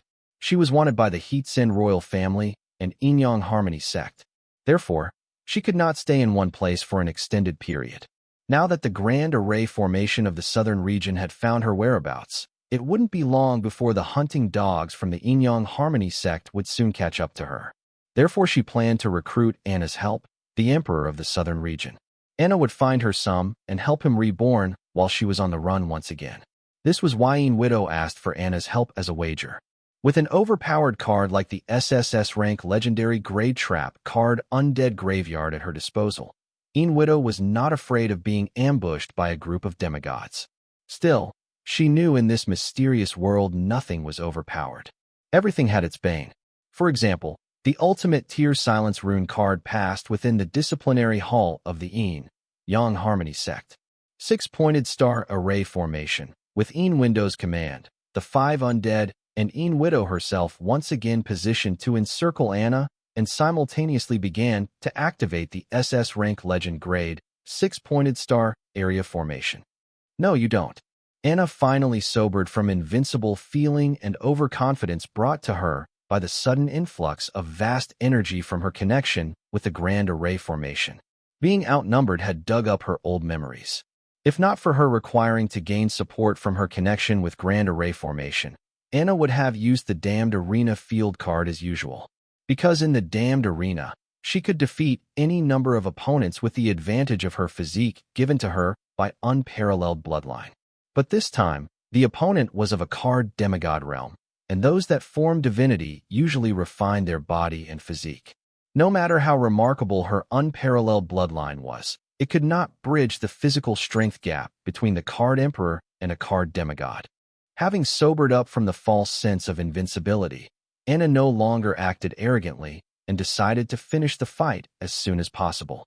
Considering the number of marked graves and believing that all of them housed an undead demigod, Anna realized that prolonged battle would not work in her favor, as nobody can compare to undead in stamina. Flicker. Anna teleported out of the encirclement of the 5 undead and the Widow. Tisk, clicking her tongue in annoyance, Widow yelled. Follow her, don't let her rest. Group range combat within an open and limited space like a coliseum had an obvious disadvantage: friendly fire. Considering that all 6 of them were demigods, their fire was pretty devastating, meaning if they went full out on Anna, then they had to assess the risk of hurting themselves in the line of action. Therefore, despite having the advantage of numbers and firepower, Widow could only watch helplessly as Anna ran around in the stadium like a rat. Seeing Anna shamelessly flicker around the stadium despite talking a big game, Widow was enraged as every second wasted her meant endangering her son's soul. Thanks to the wager Anna made with Widow earlier, neither of them could leave the stadium unless they defeated the other. Anna planned to capture Widow and bring her to justice using the wager, but the whole thing just backfired on her. Widow was not just a senile demigod. She carried an army with her. Thanks to the field card she summoned now, she could not even get help from her family. Right now, she regretted cockily denying the reinforcements from the family. Unable to hold back, Widow yelled, "Is this the power of your unparalleled bloodline? Running around like a rat? Why don't you change the name of your unparalleled bloodline to Rat Bloodline?" What Widow was trying to achieve by taunting unparalleled bloodline was obvious. She wanted to enrage Anna and use her anger against her. As long as Anna gives in to her rage and stops running, she can finally put an end to this charade and go find her son's bloodline vessel and help his soul descend into it. That's your opinion.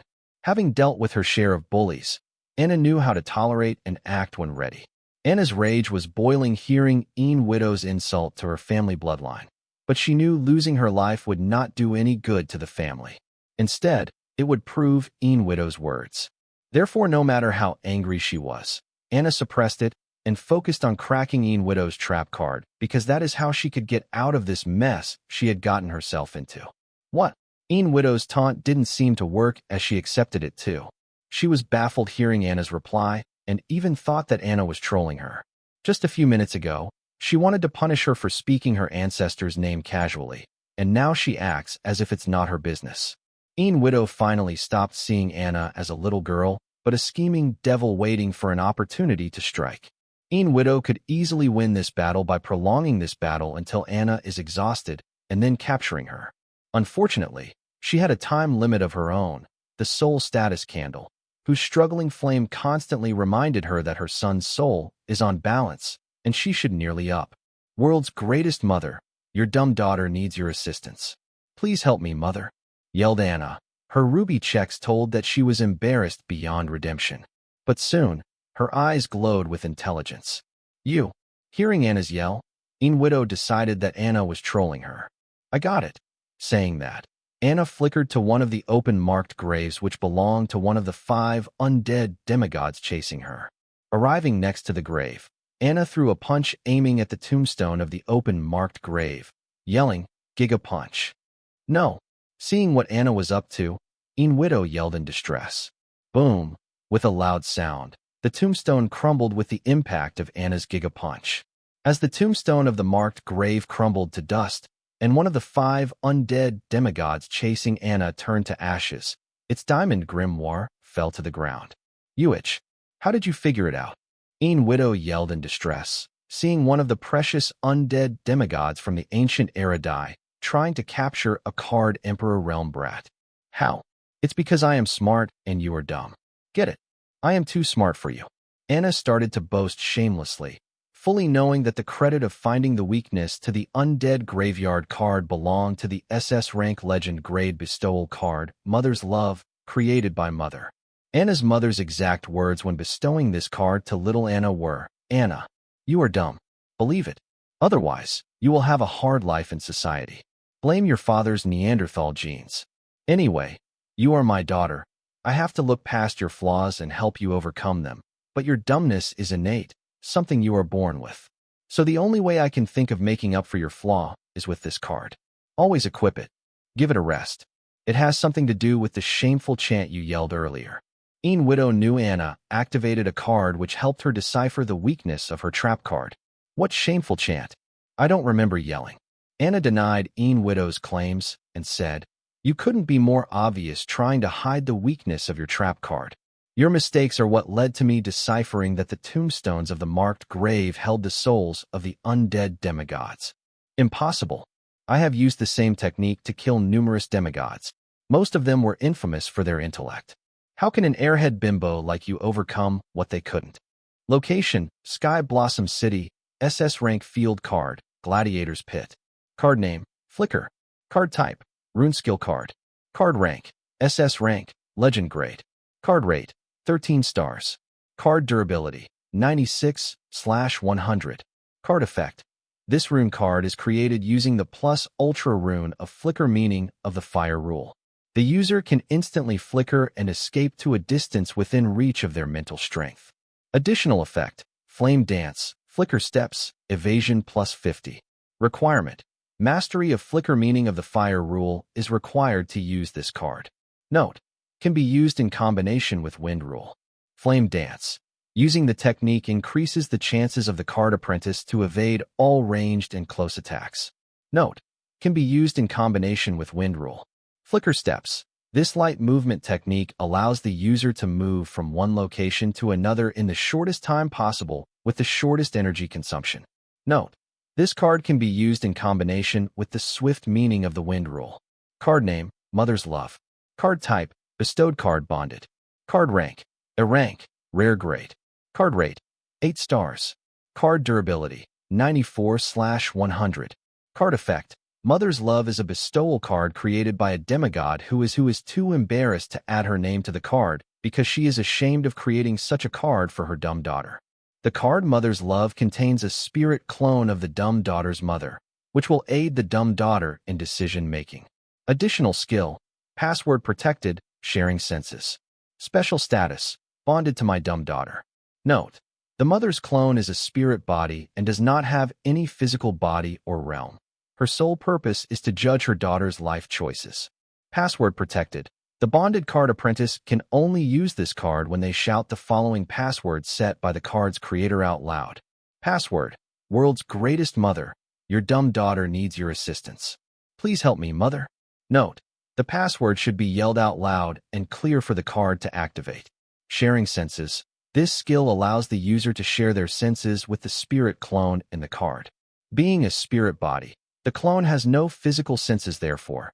This skill allows it to borrow the host's physical senses. TLDR. This card was gifted to Anna by her mother when she was going to attend Morningstar University. At that time, Anna was of the card master realm and only had a golden grimoire. Therefore, the card mother's love is of A rank, the maximum limit of card rank a golden grimoire can hold. Who are you calling an airhead bimbo, you old hag? Believe it or not, I will smash a fist-sized hole in your mouth with my giga-punch. Anna yelled in rage, hearing Een Widow call her an airhead bimbo. How could a dumb BTCH like you decipher the trap card responsible for the deaths of dozens of ancient and modern demigods? You aren't an actual demigod, to begin with. You yelled that embarrassing chant to activate a card, didn't you? I bet that card helped you decipher the trap. Considering the family full of demigods guardians backing you, this is not surprising. I guess I cannot take you in without some sacrifice. Een Widow had underestimated Anna and believed that she was nothing but a spoiled brat with a rich and powerful family. But seeing how Anna could decipher her trap with outside help or not, Een Widow realized not to underestimate the love and tolerance of the rich and powerful for their spoiled children. She, herself, was the best example of such parents. She would do anything for her son. No, you couldn't be so wrong. I deciphered this trap by myself. All I had to do was ask myself, why are you only summoning 5 undead demigods when you have dozens of demigods? Even if the narrow space of the stadium were constraining you, if I were you, I would still summon as many undead as possible. So the limited space cannot be why you did not raise the remaining undead. Is it friendly fire? All your summons as undead. They neither fear pain nor losing a limb because they can put themselves back together as long as their core is intact. So the friendly fire also cannot be why you did not raise the remaining undead. Eliminating the 2 apparent reasons, I was also puzzled by your choice of only summoning 5 undead demigods. Unable to understand the reason to be home, your reasoning behind the actions, I had no choice but to continue to escape. While escaping, I noticed an interesting pattern in the 5 undead that kept chasing me. They would only use skills to attack me when I was near an marked grave. But when I was near one of the 5 open marked graves, they would chase me. I found it odd at first, but seeing how the pattern repeated itself, I knew there was something here. You did not want to be caught in friendly fire. At first, I could put my finger on it, but remember that high-ranking undead can hide their cores in a secure vessel. I knew why the 5 undead did not attack me when I neared one of the 5 open marked graves. I realized that the 2 obvious reasons I thought of earlier were indeed why you did not summon the rest of your undead army. The reason why you did not make any big moves or summon other undead is that you were afraid that their graves would be caught in the crossfire. Constrained by the limited space of the stadium, the more undead you summoned, the more open marked graves you must watch out for. But still, I was not sure about it as I did not understand why only avoid open marked graves and not the other marked graves. Maybe because the marked graves with the undead in them are invulnerable to damage, unlike the open marked graves. The conclusion I reached was far-fetched, so I decided to find an answer through action. And that's how I deciphered your trap. Anna, word by word, narrated what her mother's spirit clone explained to her. She did not seem to mind taking all the credit for finding the weakness of the undead graveyard trap card. But still, Anna using the field card did limit Een Widow's trap card, so Anna did deserve some of the credit. Hearing Anna's detailed explanation of how she deciphered one of the most dreaded trap cards, Een Widow was speechless, as what Anna pointed out were indeed the key reasons that led to her downfall. If not for being constrained by the limited space in Anna's field card, Een Widow would have summoned all her undead demigods without having to worry about the open graves of the trap card being caught in the crossfire. Since the undead demigod souls were sealed in the tombstones of their grave, they did not have to worry about their core being damaged like the average undead. Therefore, these undead demigods were more ferocious and powerful than their alive selves. Facing such a fearless army, the previous victims of the trap card never stood a chance, as the battle would not even last longer than a few minutes, which was not enough for these infamous demigods to decipher the weakness of the trap card. Hence, in the end, their corpse would be added to the collection of the undead in the card. Anna's luck was undeniable, and it was working very hard for her if not for her using the Gladiator's Pit Field card. She would already become the part of the undead family in the trap card with a cooled and eerie grave for her to sleep in. Sigh, Grandpa was right. Being too strong is very lonely. Anna narcissistically ran her hands through her hair, boasting about her borrowed strength. Young Lut, don't get cocky.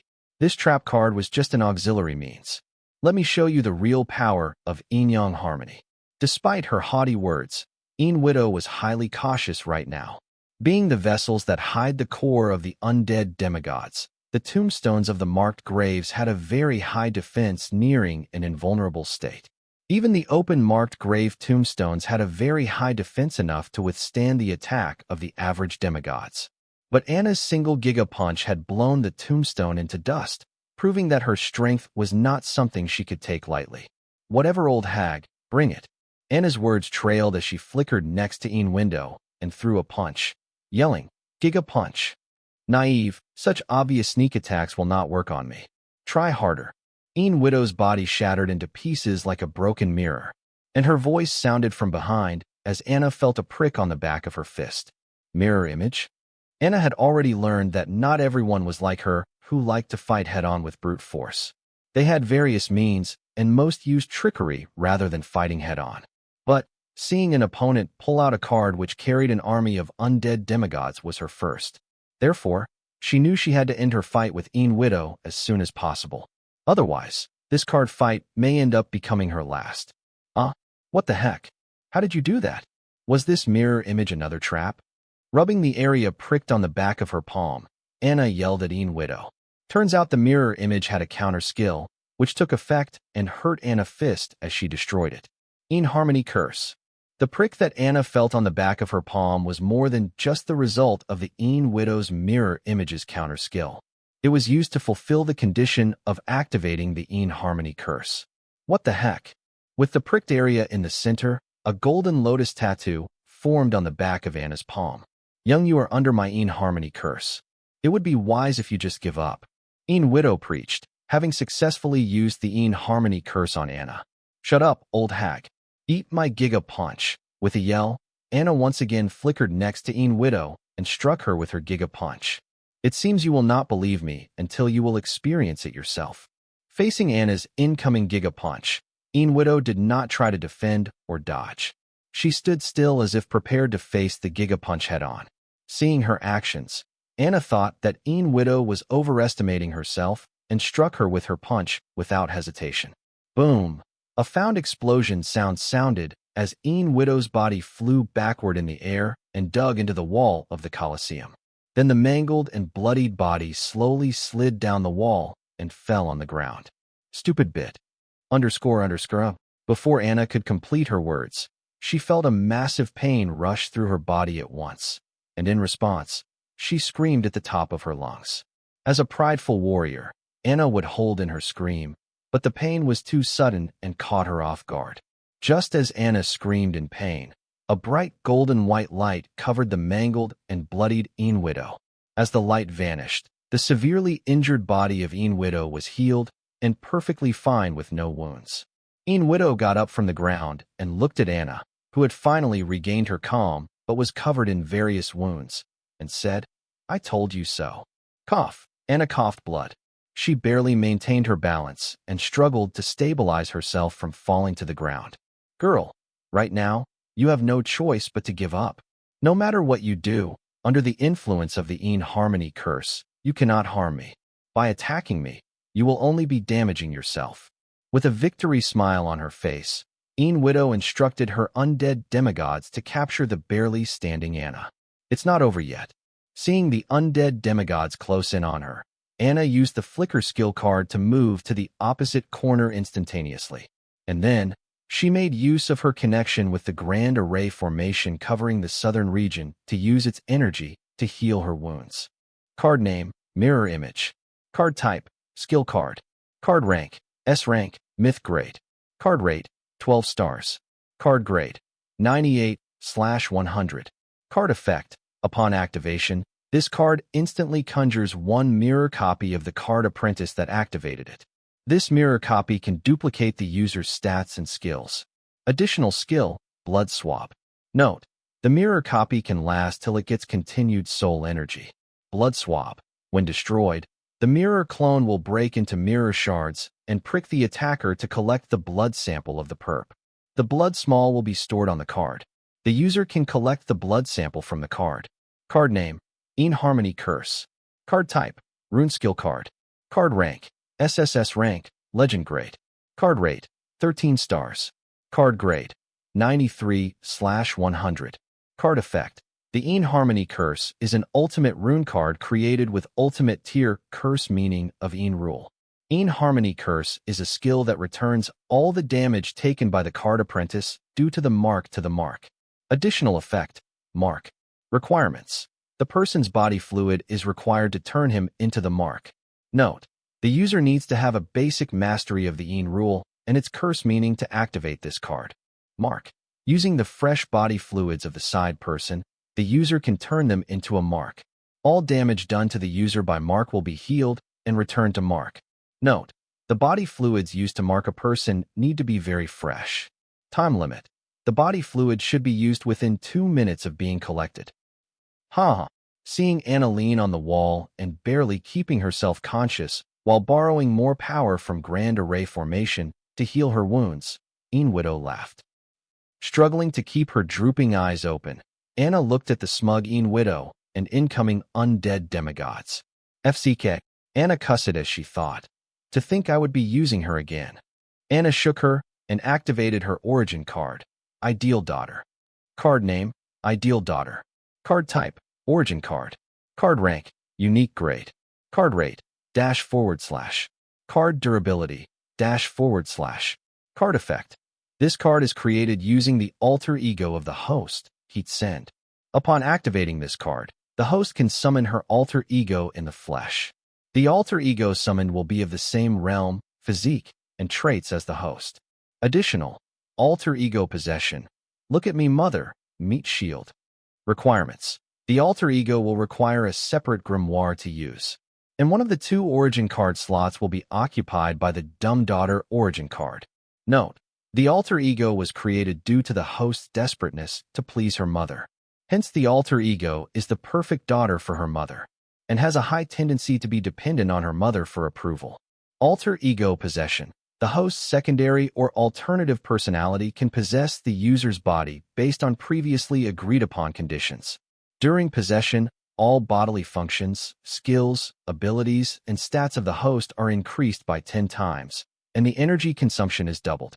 Additional effect, dual grimoire. During alter ego possession, the host can use both the grimoires simultaneously. Note, alter ego will automatically return to the card once the agreed-upon duration of possession passes. Look at me, mother.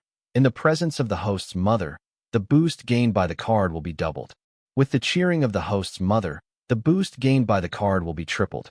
If the host's mother cheers by yelling, "I am proud of my daughter," the boost gained by the card will be quadrupled. If the host's mother cheers by yelling, "I love you, my daughter," the boost gained by the card will be quintupled. Note, the skill "Look at me, mother" only takes effect when the host's mother is present within the limits of the host's mental strength range. This skill is not available during alter ego possession. Meet shield. The host can transfer all her physical injuries to her alter ego's flesh body. Note, soul injuries are non-transferable, and the recreation of the alter ego's flesh body will take 1 hour. Card name, Dumb Daughter. Card type, Origin card. Card rank, Unique grade. Card rate, --. Card durability, --. Card effect. This card is the alter card of the Ideal Daughter origin card. Additional effects. Alter ego possession, my dumb self. Requirement. The Ideal Daughter needs to be summoned by the Dumb Daughter. Note, Dumb Daughter is the user's alter ego's origin card. My dumb self. A skill that boosts the original user's overall stats, physique, traits, and skills at the expense of decreasing the user's intelligence and wisdom stats. Note: the intelligence and wisdom stats of a person can go below 0 and become a negative integer. Warning: once the intelligence and wisdom stats of a person goes below 0, there are chances of permanent damage to these stats. You finally remembered me. Or did you just want my help to get out of some trouble? As Anna activated her origin card, her alter ego did not appear as she expected it to. Instead, a cold voice sounded in her mind. Quick, help me solve this old hag and her undead dildos. Anna mentally responded to her alter ego. No, I don't wanna. The alter ego protested. And this is not the time to throw a tantrum. If you delay anymore, I will be done for. Anna yelled in panic. You can't fool me again. I saw everything from within the grimoire. That elderly lady will not kill you. At best, she will capture you and ask you to help her find her son's bloodline vessel and help descend her son's soul into his bloodline vessel. You deserve it for getting arrogant and getting into a wager with the world and its rule as a witness without proper information or preparation. I am not helping you. And saw right through Anna's act of trying to trick her into helping her with nothing in return. Do you want Mom to know that we lost to an old hag even with help from the Grand Array formation? Mom will be unhappy. And do you want to make Mom unhappy? Anna knew and better than anybody, as she was the alter ego born from her trauma. Why are you saying we? You are the one who is losing to this elderly lady, not me. And corrected Anna sternly, reminding Anna that this fight had nothing to do with her. And was very cautious towards her original self as she knew Anna was no good. Every time she summoned her, she would some or the other way cheat her into helping her without any compensation. This time she was not buying into Anna's trickery, no matter what kind of trouble Anna was in. You know that I know that, but Mom doesn't. So Mom will believe what I tell her. Seeing that the ideal daughter was still not bending to her will through soft methods, Anna decided to turn her manipulation to the next level, blackmail. No, you wouldn't dare. You would be lying to our mother. Are you willing to go that far? As an ideal daughter, the concept of lying to her mother was evil and wrong in Anne's dictionary. Yes, I am. It's a pleasure to lie to our mother. I will enjoy it a lot. FYI, I indulge in this pleasure quite often. Every word of Anna's was meant to agitate and into submission. I am telling Mom. Enraged, and did not know how to deal with Anna, so she decided to tattle about Anna to their mother. How? You are stuck in my grimoire, and I have blocked all your privileged access to my grimoire functions. Anna was well versed in handling her alter ego and had beforehand blocked her alter ego's privileged access to her grimoire. Anna, I will help you, but in exchange, you are not allowed to lie to our mother anymore. Having been threatened by Anna's words and decided to negotiate. No can do. How about I let you out for 12 hours instead? Anna, being rebellious-natured, hated Anne's Girl Scout attitude, therefore mostly kept and locked in her card. No. How about you stop lying to our mother for the next 12 years? Promise me that, and I will help you. And, as a Girl Scout, took it upon herself to correct the ways of her original sinful self. Nope, not happening. I would die if I were not able to lie to our mother. Instead, I will let you out for 30 minutes for the next 6 days. How does that sound? Anna believed if she were entirely truthful to her mother for a day, she would be killed by her mother in anger. No. How about you stop lying to our mother for 6 years? And did not choose to compromise with Anna's proposal, as it was not an enticing offer. Slap. Little. Lut. Wake up and admit defeat. Please don't make me kill you. Because I will, as you have already wasted a lot of my precious time. Een Widow slapped barely conscious Anna, captured and dragged to her by her undead demigods. Een Widow did not know the criteria for admitting defeat. As Anna and negotiated mentally, Anna's physical body was captured by the 4 undead demigods and dragged into Een Widow. Being slapped by Een Widow, Anna knew she had no choice but to give favorable conditions to Anne, or she would lose her life in Een Widow's hand. Fine, you win. I will let you live outside for 3 months. That too in the royal palace. Think about it. Will you be able to meet with our mother in the royal palace for 3 months? Anna, seeing her in near, decided to stop trying to take advantage of her alter ego and try to survive for now. And purposefully decided to delay negotiation till now despite the tense situation outside, because she knew her original self. Though mischievous, she fried for her life like everyone else. Take it, or let's meet in hell. Seeing and still not consider her genuine offer, Anna decided to make her stand firm to help and decide, as she was not willing to give more than state terms. That was her bottom line. Anyway, she would need her to help cross the river and to explore the vestige. Fine, Slow X10, 000, and agreed to Anna's final proposal and activated her card. As soon as Anna activated her card, the world outside appeared to have paused, or more like slowed down, Anna included. Why did you use this useless card? Just appear in the flesh and blast this old hag to blood rain. Anna knew the skill used by, and was just a trick which increased the thought process of the user and allies. If I were to follow your plan, then we both would end up dead. I used this card to strategize, and explained her actions to her dumb ego, Anna. Who needs to strategize? Let's activate the possession skill and blast her out of this world. Anna was impatient, wanting to return the slap back to Een Widow. Will you stay quiet for a second? Listen to me. There are only two ways we can harm her. Once she realizes what we are up to, she will put her guard up. If that were to happen, then we are done for. So shut up and do as I say. And was annoyed by Anna's brazenness despite having experienced a setback due to it. Oh, come on, what's there to discuss? As long as we kill her in one shot, she cannot return the damage to me. Anna had already noticed one of the loopholes to Een Widow's Een Harmony curse without the help from her mother's bestowal card, or her alter ego. Card name, slow. Card type, skill card. Card rank, SS rank.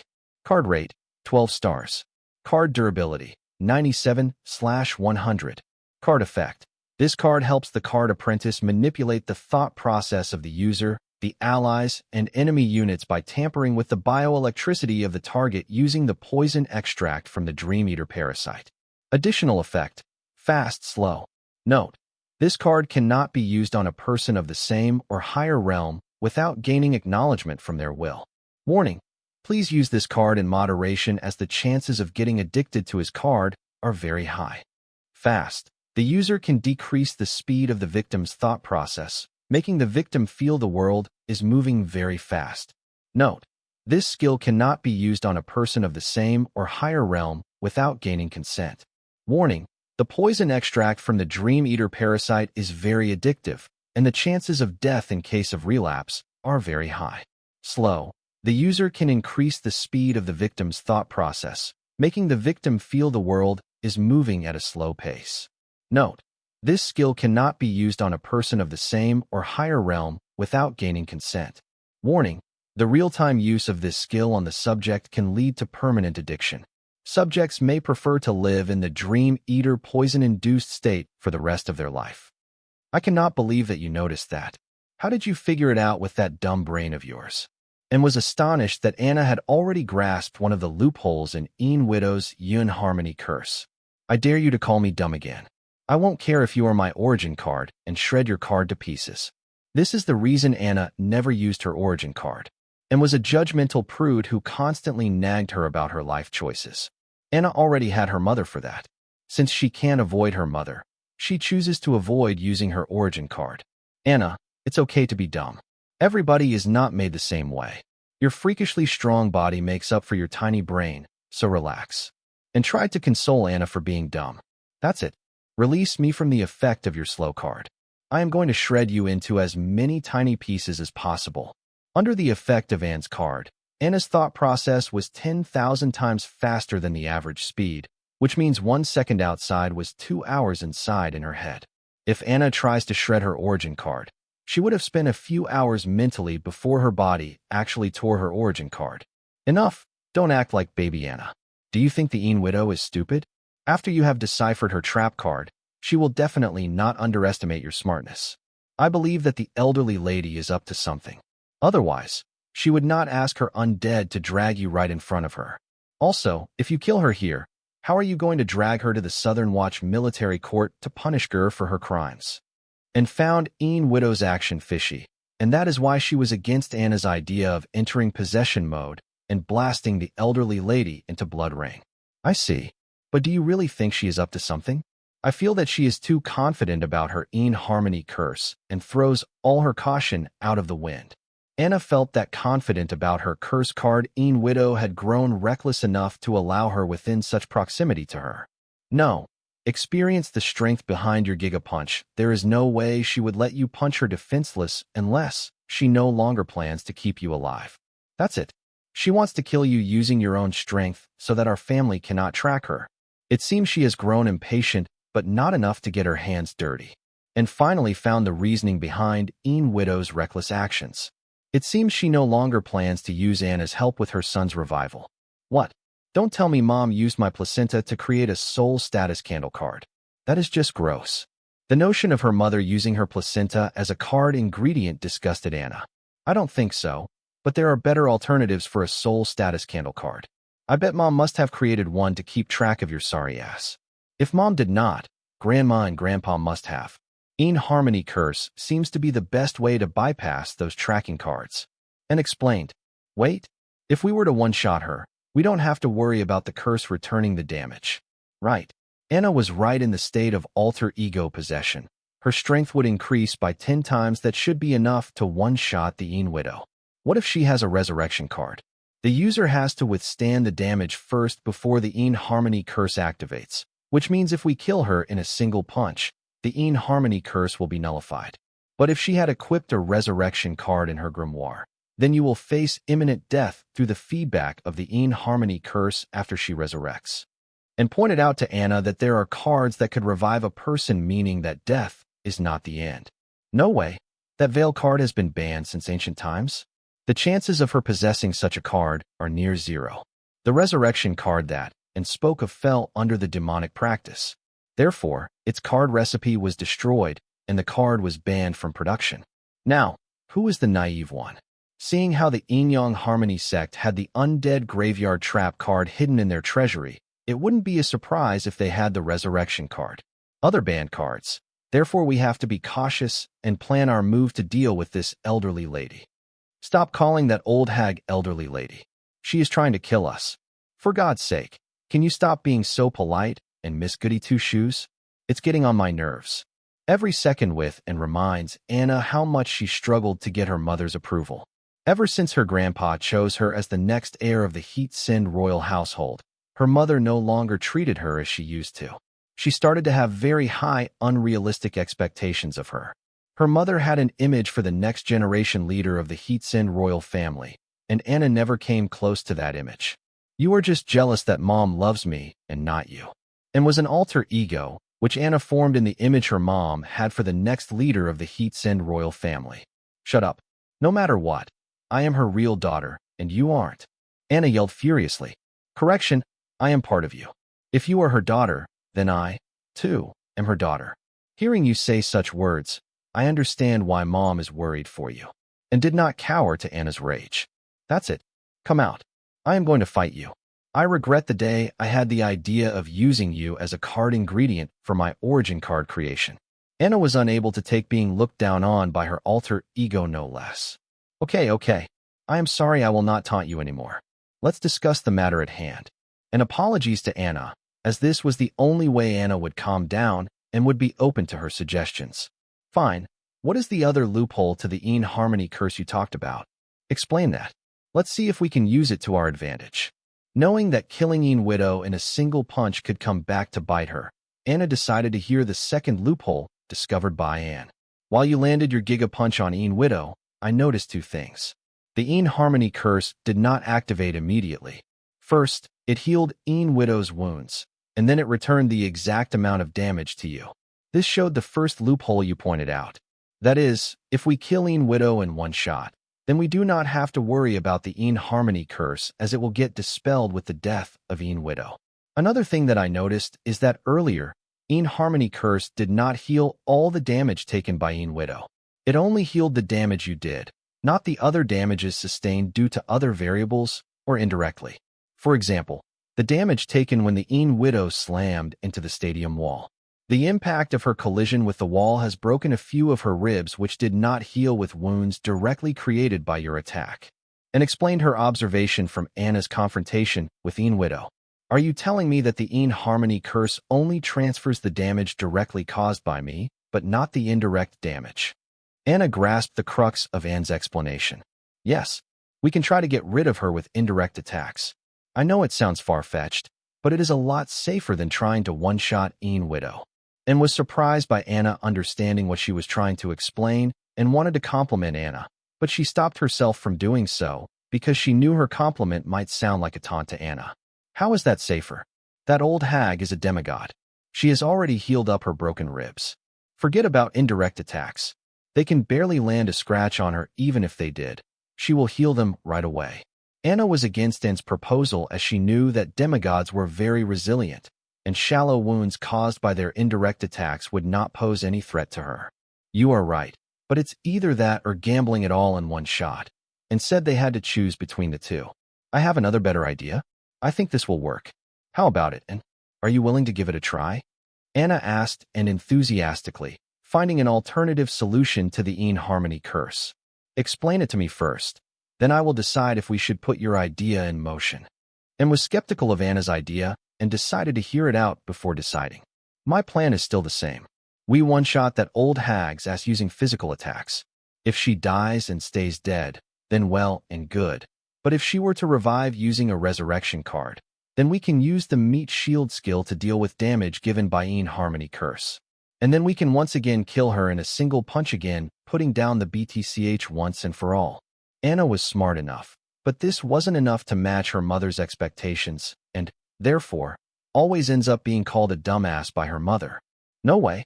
I am not using the meat shield skill to save your sorry ass. It hurts like hell. No, I am not participating in this. And had already thought of using the meat shield skill to counter the inharmony curse.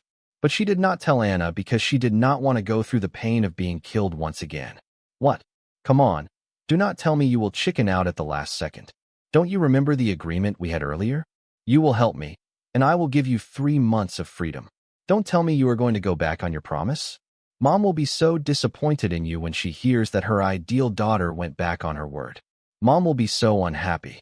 Anna knew that as long as she dragged her mother's name and her happiness, she could make and do anything she wanted her to. No mother of mine is going to be unhappy. I would rather die than make my mama sad. The ideal daughter finally showed her psycho side when Anna pushed the right buttons. Haha, that's like a good mama's girl. Deactivate your card, and I will help you die. Seeing her words do their magic, Anna laughed and asked and to deactivate the slow card and excuse the plan proposed by her. Okay, provoked and, who followed Anna's instructions like a loyal soldier, deactivated her sold card. Alter ego possession. You crusty old itch, how dare you to slap me? 10x gigaslap. Returning to the normal moment, Anna activated the skill Alter Ego Possession and returned tenfold of what she owed to Ian Widow. Slap. Ian Widow was accepting Anna's sneak attack. She had a smirk on her face as Anna's devastating slap landed on her. Splurt. As Anna's 10x gigaslap landed on Ian Bao's wrinkly cheek, her head popped like a busted watermelon, her brain matter plastered over the stadium, and her headless body slumped to the ground. With the death of the Ian Widow, the undead graveyard trap card deactivated, the golden lotus tattoo on the back of Anna's palm slowly began to vanish. Seeing this, Anna did not celebrate her victory. Instead, she hurriedly deactivated her alter ego possession state and yelled, "Summon ideal daughter." With Anna's summoning, and appeared out in the stadium with a blood and flesh body. She had a 99% resemblance to Anna, but her dressing style was more conservative than Anna's bold choice of attire. Both Anna and looked like identical twins. The atmosphere surrounding them was different. Anna had delinquent air surrounding her while and had an overachiever Girl Scout demeanor. But if one were to look deep into their eyes, then they could see a craziness hiding in both of them. Wham! Soon, the headless corpse of Ian Widow shone with a red glow. As what's left of her busted head above her neck started to wriggle and slowly started to regenerate, trying to form a new head. As if I would let you. Giga Punch, seeing that the Ian Widow's headless corpse was trying to regrow its head, Anna did not give it a thought and decided to slam the headless corpse into a meat patty and end all the trouble once and for all. No, Anna, don't. That's blood resurrection. You will only make it faster. Seeing her dumb, original body act, and yelled to stop her as she recognized the card equipped by Ian Widow and knew that any and all, be it physical, soul, elemental, or rule energy, all of them would get swallowed by the blood-red glow on the headless corpse and converted into vitality to accelerate the regrowth of its busted head. Bam! Unfortunately, her warning was too late, and Anna's attack had already landed on the headless corpse of Ian Widow. To be exact, Anna's punch landed on the blood-red glow covering the corpse. The blood-red light absorbed all the force behind Anna's punch, leaving the headless corpse untouched. Seeing this, Anna was surprised. Before she could express her surprise, she felt an unknown force from where her fist was met with the blood-red glow on the corpse, trying to swallow her vitality through the little connection between her fist and the blood-red light. Alerted, Anna pulls her fist back hurriedly. What the hell? Anna yelled as she saw that the wriggling mass of tissue earlier on the neck of the headless corpse had now grown into complete head with no hairs or eyebrows or facial hair. Deep breaths. The newly grown hairless head suddenly opens its eyes and starts to take deep breaths, having just revived from the dead. As Ian Widow revives the golden lotus tattoo on the back of Anna's palm, which is vanishing, it stops disappearing and once again becomes complete and apparent. Then a golden light shone on the bald Ian Widow's body, which was lying on the stadium ground, are growing her hair, eyebrows, eyelashes. Ha! Little, let's suffer death. Wait, why are there two of you? Covered in golden light, Ian Widow lifted her body to witness and take pleasure in Anna's death. But to her surprise, there were two Annas, and both of them had the vitality of the living. Ian Widow was confused and against her better judgment chose to believe that Anna in the conservative attire was a clone. Bam! Anne's head popped and burst in a similar fashion to that of the Ian Widow's head upon being slapped by Anna's 10x gigaslap. Thud! Anne's headless corpse fell to the ground. A white light escaped from Anne's carcass and hurriedly entered Anna's grimoire. What the fuck? Seeing Anna in the conservative attire, the one she had believed to be the clone, die a gruesome death with her head popping off like a firecracker, Ian Widow yelled out profanity, unable to understand what was going on. Why did the clone die? Ian Widow had already sensed the Ian Harmony curse on the real Anna, ensuring herself that the Anna in conservative attire was just a clone. This certainty is what led to Ian Widow's confusion. She did not understand how did her Ian Harmony curse fail to kill the real Anna and instead killed the clone. Ian Harmony curse, within its rules, was an absolute curse. There was no escaping it as long as all the conditions and rules were satisfied. As they say, certainty is the mother of fools. Similarly, Ian Widow's confidence in her Ian Harmony curse led to her state of confusion. Ian Widow was putting 1 and 2 together, trying to find out what was going on, whether Anna had found a loophole to her trump card. Booster shot, 100x gigapalm. Finding an opening amidst Ian Widow's confusion, Anna activated the SS rank legend grade booster shot card to increase her power by 100 times temporarily. Then she struck Ian Widow with 100x gigapalm. Card name, booster shot. Card type, item card. Card rank, SS rank, legend grade. Card rate, 12 stars. Card durability, 99/100. Card effect. Booster shot is a drug created using the hormonal extracts of a humanoid alien beast within the realm of Card Emperor, yet had the physical strength to rival a peak demigod. These hormones of the alien beast are used to create a shot upon usage that can increase the physical power of a card demigod by 100 times. Additional effect, me so horny. Warning, overusage of this drug can cause permanent damage to the user by mutating their physique in the direction of the shape of the alien beast. Note, the boost given by this drug only lasts for 10 seconds, and soon massive withdrawal symptoms such as restlessness, moodiness, extreme arousal, etc. Me so horny. The sexual prowess of the user increases by 100 times. Note, if the user is a female, her ovulation hits the peak of the cycle, ready to be impregnated with multiple offspring. Warning, overusage of this drug can cause permanent damage to the user by mutating their physique in the direction of the shape of the alien beast. In the case of impregnation, there are high chances of the offspring born being mutated too. Card name, Blood Resurrection. Card type, skill card, passive. Card rank, SSS rank, legend grade. Card rate, 15 stars. Card durability, single usage. Card effect. A Blood Resurrection card is created using the blood sacrifice of 10 card apprentices of similar rank as the card. Blood Resurrection card automatically activates upon the death of the card apprentice equipping it. It can resurrect the dead card apprentice by regeneration of the dead body. As long as there is a single drop of blood left, this card can regenerate the complete body of the user. Additional effect, Bloodlight. Note: the blood sacrifice used to create the card should be healthy with a complete body. Warning: if a tainted sacrifice is used in the process of card creation, then the resurrection process will have complications. Bloodlight. Bloodlight is the skill where a blood-red light covers the user's corpse, trapping the user's soul in the carcass after the user's demise, stopping the user's soul from entering the river of souls. Bloodlight acts as a protective layer and absorbs all physical, soul, elemental, ruled damage to the corpse, and converts it into blood vitality to help in the presentation of the user's corpse. 100x Gigapalm. Bomb. Anna's hundreds time enhanced Gigapalm smashed Ian Widow into a blood and meat paste. And this time, the golden tattoo on the back of Anna's palm vanished without a trace immediately, unlike earlier. Anna, what if that elderly lady has another resurrection card? And, who was in Anna's grimoire, reminded Anna mentally.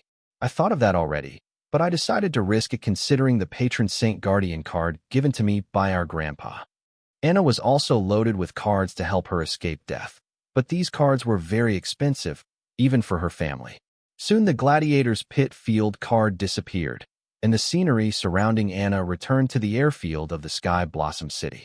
Noticing that Ian Widow's Diamond Grimoire and Divinity were starting to fall to the ground under the influence of the gravity, Anna grabbed them and added them to her storage card. When did Grandpa gift you such a valuable card? Was I asleep then? Then where is my present? Did he forget about me? And complained. Yes, he did forget you. And why should he remember you? He only has one granddaughter. And that's me. Anna tweeted, not forgetting to get back at, and for calling her dumb. But she clearly knows that her grandpa did prepare a separate gift for Anne.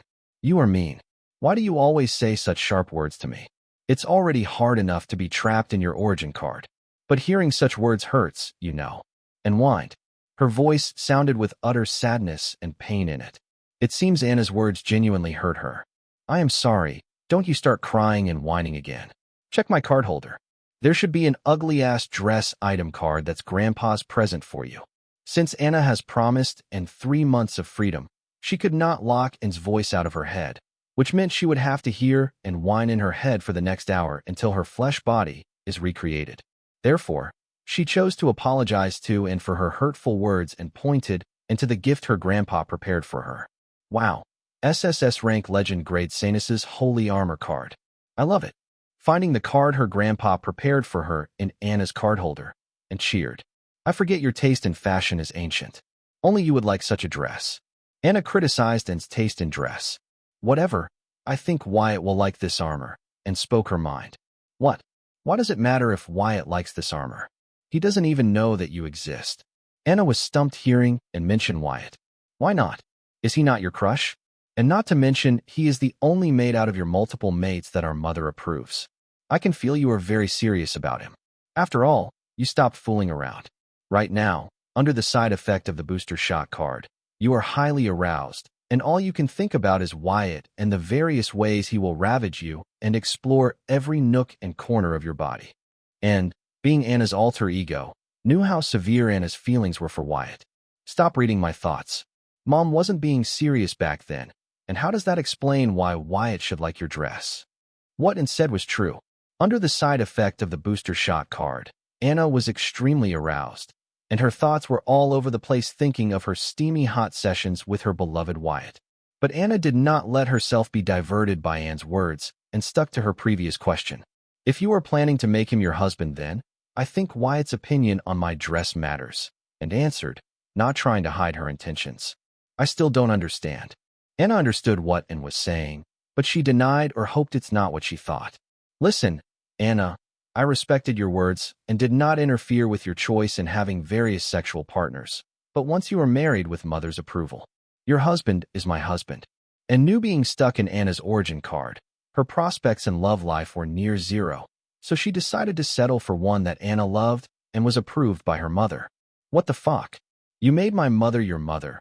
You made my grandparents your grandparents. You made my relatives and friends your relatives and friends. I can tolerate sharing all of them with you. But now you want me to share my husband with you? That's it. I don't care if you are my origin card. I will shred you to pieces.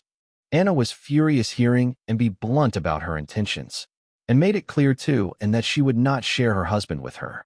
We will see about that. It's not up to you. Let's see if Wyatt will like your public lose crusty tunnel or my VIP exclusive premium tunnel. Susan, congrats on becoming a silver grade card apprentice. I congratulated Susan as she walked out of the card lab with her silver grimoire hovering next to her. Congrats, Miss Susan. Van and Old Ben both congratulated Susan for her successful grimoire upgradation. Thank you, Wyatt, Guildmaster Van, and Captain Ben. Wyatt, your silver power works like a miracle. I never thought I could contract a silver-grade grimoire when I was in the card student realm like the young geniuses. This feeling is amazing. Wyatt, sorry I believed the social media and doubted you. Susan was delighted with her grimoire upgrade, and thanking everybody, she apologized for having doubted me. Forget about it. That's water under the bridge since you were brave enough to try my theory. I think nobody is as naive as you to believe me and agree to be a lab rat for an untested theory. In this new world, Susan is the only one who has trusted me when others would think twice. And I am happy to have a friend like her. Hey, hearing me call her naive, Susan protested cutely with puffed cheeks. Susan, you help Old Ben. I have urgent matters to attend to. Van and I head out of the warehouse to read to Sarah's matters, leaving Old Ben with Susan to discuss blood item card sales. Ring, ring, ring dash. Outside the warehouse, as I was planning to head to the location of the D-rank Silver Beach Gate dungeon to get Courtney and Bloodette, I heard my grimoire ring alerting me of a call. Courtney. I was surprised to see that the caller was none other than Courtney, as I thought she was under Southern Watch's custody. Hey, Wyatt. I picked up the call, and Courtney's voice sounded from the other side of the call. Courtney, aren't you supposed to be in Southern Watch's custody? How are you able to call right now? I hurriedly asked Courtney how she could call me while still under the custody of the Southern Watch. I fled duh. Courtney answered. What? How? Southern Watch is the elite military force filled with card overlords and card kings. How could a mere card master escape under their watchful eyes? That's a crazy story. Bloodette created a rune similar to my intent blood rune that allowed her to house in my body. Bloodette's rune enables me to hide in her body. Using that rune, I escaped to the dungeon seal. Courtney enthusiastically explained her escape from the Southern Watch camp. Turns out that she hid in Bloodette's body using the new rune Bloodette created, and then Bloodette was summoned back to the Blood Rock cave by the dungeon seal. No wonder the soldiers of the Southern Watch did not notice Courtney escaping or that she was missing. Courtney basically teleported out of the Southern Watch's camp. So you are in the dungeon now? I asked Courtney, planning to inquire about Sarah. No. Silly. I came outside the dungeon to call you and inform you about the abnormality surrounding one of your subordinates who is glowing with blood-red light as we speak. Courtney answered, revealing why she called me. What did Bloodette have to say about that? I asked Courtney, inquiring about Bloodette's opinion on the abnormality with Sarah. She believes that the blood rule, meaning your friend comprehended, is behind this abnormality. She is now trying to identify the blood rule, meaning your friend learned to point out exactly what is happening. Courtney informed me of Bloodette's deduction regarding Sarah's abnormality. Oh, I see. Okay. Then Courtney, I will be there in a few minutes. Seeing that Bloodette was already trying to find a solution for Sarah's abnormality, I felt some burden reduced. But still, I did not dare to make light of Sarah's situation. So hanging up the call, I turned to Van and said, hurry, take me to the dungeon. Using Nanomorpher to head to the dungeon would take a minimum of 10 minutes if I ignore all the traffic rules, but I had a better alternative, a Viltronian mutant card lord, Guildmaster Van. He could take me to the dungeon in under a minute. If the situation weren't urgent, I would not opt for this option, but a dire situation calls for dire needs. Yes, boss. Whoosh. Wyatt, you are here already. Courtney exclaimed, seeing Van and me land. Yeah, let's head in. I did not waste time with chit-chat and headed straight into the dungeon gate. Walking into the dungeon gate, I found that blood-red rocks of the dungeon were glowing in a rhythm, like a beating heart. Ignoring this glow, I headed deeper into the cave until I found Sarah, who was seated in a lotus position with her eyes closed and emitting bright blood-red light.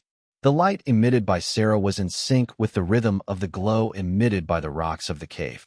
I couldn't tell who followed whom, whether the rhythm originated from Sarah or the cave itself. Either way, the blood-red glow on Sarah was brighter than on the rocks of the cave. "Hi, Wyatt," Bladette, who stood monitoring Sarah, greeted me, seeing me arrive. To my surprise, I noticed another Bladette sitting in the lotus position next to the original Bladette. She seemed to be comprehending the blood rule. "What's going on, Bladette?" I asked her in concern, as Sarah was one of my investments. Sarah had a demigod bloodline, which meant that she had the potential to reach the demigod realm. I did not want to lose a potential demigod subordinate here. She is sucking the blood rule energy from the cave. I do not know how she is doing it, but she seemed to have formed a domain within the cave. If not for the bloodstones, she would have sucked blood energy from any living being next to her. Lucky for your friends, they were in my cave. If not for the blood energy from the cave stones meeting her requirement, she would have sucked everyone sitting in her domain dry. Bladette explained that the blood-red light on Sarah was a result of her blood rule domain, and it was absorbing blood rule energy from the blood rock cave. If not for the bloodstones in the cave, Sarah's blood domain would have sucked the blood energy from all of my Calamity Daughter gems and turned them into dry corpses. Turns out my Calamity Daughter gems were very lucky. Otherwise, they suffer in Sarah's blood rule domain. What is this blood domain? I understood that Sarah was the one causing the light show in the cave, and if not for the energy of the cave, she would have turned into a blood-sucking vampire. But what I did not understand is what is a blood domain. This was a totally new concept for me. I do not know how it works for you humans, but for me, blood domain was something I learned innately. So I cannot be of much for you guys in this area. Bladette was of no help, but I knew where I could get the answer, and it was the Clown Mask's memories. Accessing Clown Mask's memories, I understood that the blood rule domain or any rule domain could be achieved when one gains complete mastery in a signal meaning of that particular rule.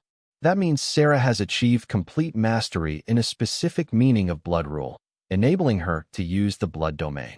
But the question was, what meaning of blood rule did she accomplish complete mastery to lead to such abnormality? Considering it can suck blood energy and blood rule energy, I would bet that the meaning in which she achieved complete mastery should be vampiric in nature. Even with so many clues, it was hard to tell which meaning of blood rule Sarah had gained complete mastery of, as there are millions and billions of meanings in just blood rule, and most of these meanings are vampiric in nature or require blood sacrifice. Not to mention, any blood rule meaning I knew of did not send a person into a trance-like state. I knew Sarah was not under the enlightenment state cause she did not have that air around her. Therefore, this abnormality in Sarah was puzzling. "What is your clone doing, Bladette?" I asked, pointing at Bladette's clone, seated in a lotus position and meditating. "That's not a clone. It is a blood incarnation. Unlike avatars and clones, this has whole new abilities. It can comprehend rules and then transfer them to the original body. I usually use them to gain mastery of other rules. I focus on the blood rule, and they focus on different rules." Bladette introduced me to a whole new world of incarnations. They reminded me of my 3-slave consciousness, as I planned to use those guys for the same purpose. Amazing.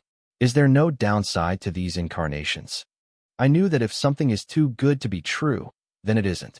Therefore, I double-checked with Bladette to see if she left out some stuff about the incarnations and their miraculous abilities. Well, the rule meaning mastered by the incarnation can only be transferred to the original owner if they have achieved completion in it. And also, the talent of the incarnation for the comprehension of the rule depends on the talent of the original body. My talent for other rules is lower than the bare minimum. Therefore, I still haven't transferred a single meaning from these incarnations. Finally, Bladette spilled the disadvantages of incarnations. No wonder these incarnations are not as popular as clones among humans. Oh, then what is it doing right now? Since the blood incarnations are of no help to Bladette, I didn't understand why Bladette was using it right now. I am using it to comprehend the blood rule, meaning that girl comprehended to completion. This way, we will be able to find out what meaning of blood rule she mastered to completion to cause such an anomaly in her. Bladette explained that she used the incarnation to feel the blood rule meaning in Sarah's domain and then comprehend that meaning to find out what it is. Though Bladette was the blood supreme, oddity born from the blood rule itself. She could not mess up the order. She comprehended the blood rule. She had to achieve completion in the meaning of blood rule she is already comprehending before jumping to other blood rule meaning. Therefore, she used her blood incarnation to comprehend the blood rule meaning from Sarah's blood rule domain. Since Bloodette had the supreme talent in blood rule, her blood incarnation also had a supreme talent in blood rule mastery. So the answers to what blood rule meaning Sarah comprehended to the competition will be out soon. While Bloodette tried to figure out what was wrong with Sarah and her way, I decided to try my way out. My way was a lot simpler and more efficient than Bloodette's. My way was advanced and faster as it involved an evolved and sentient super AI, the Hive AI.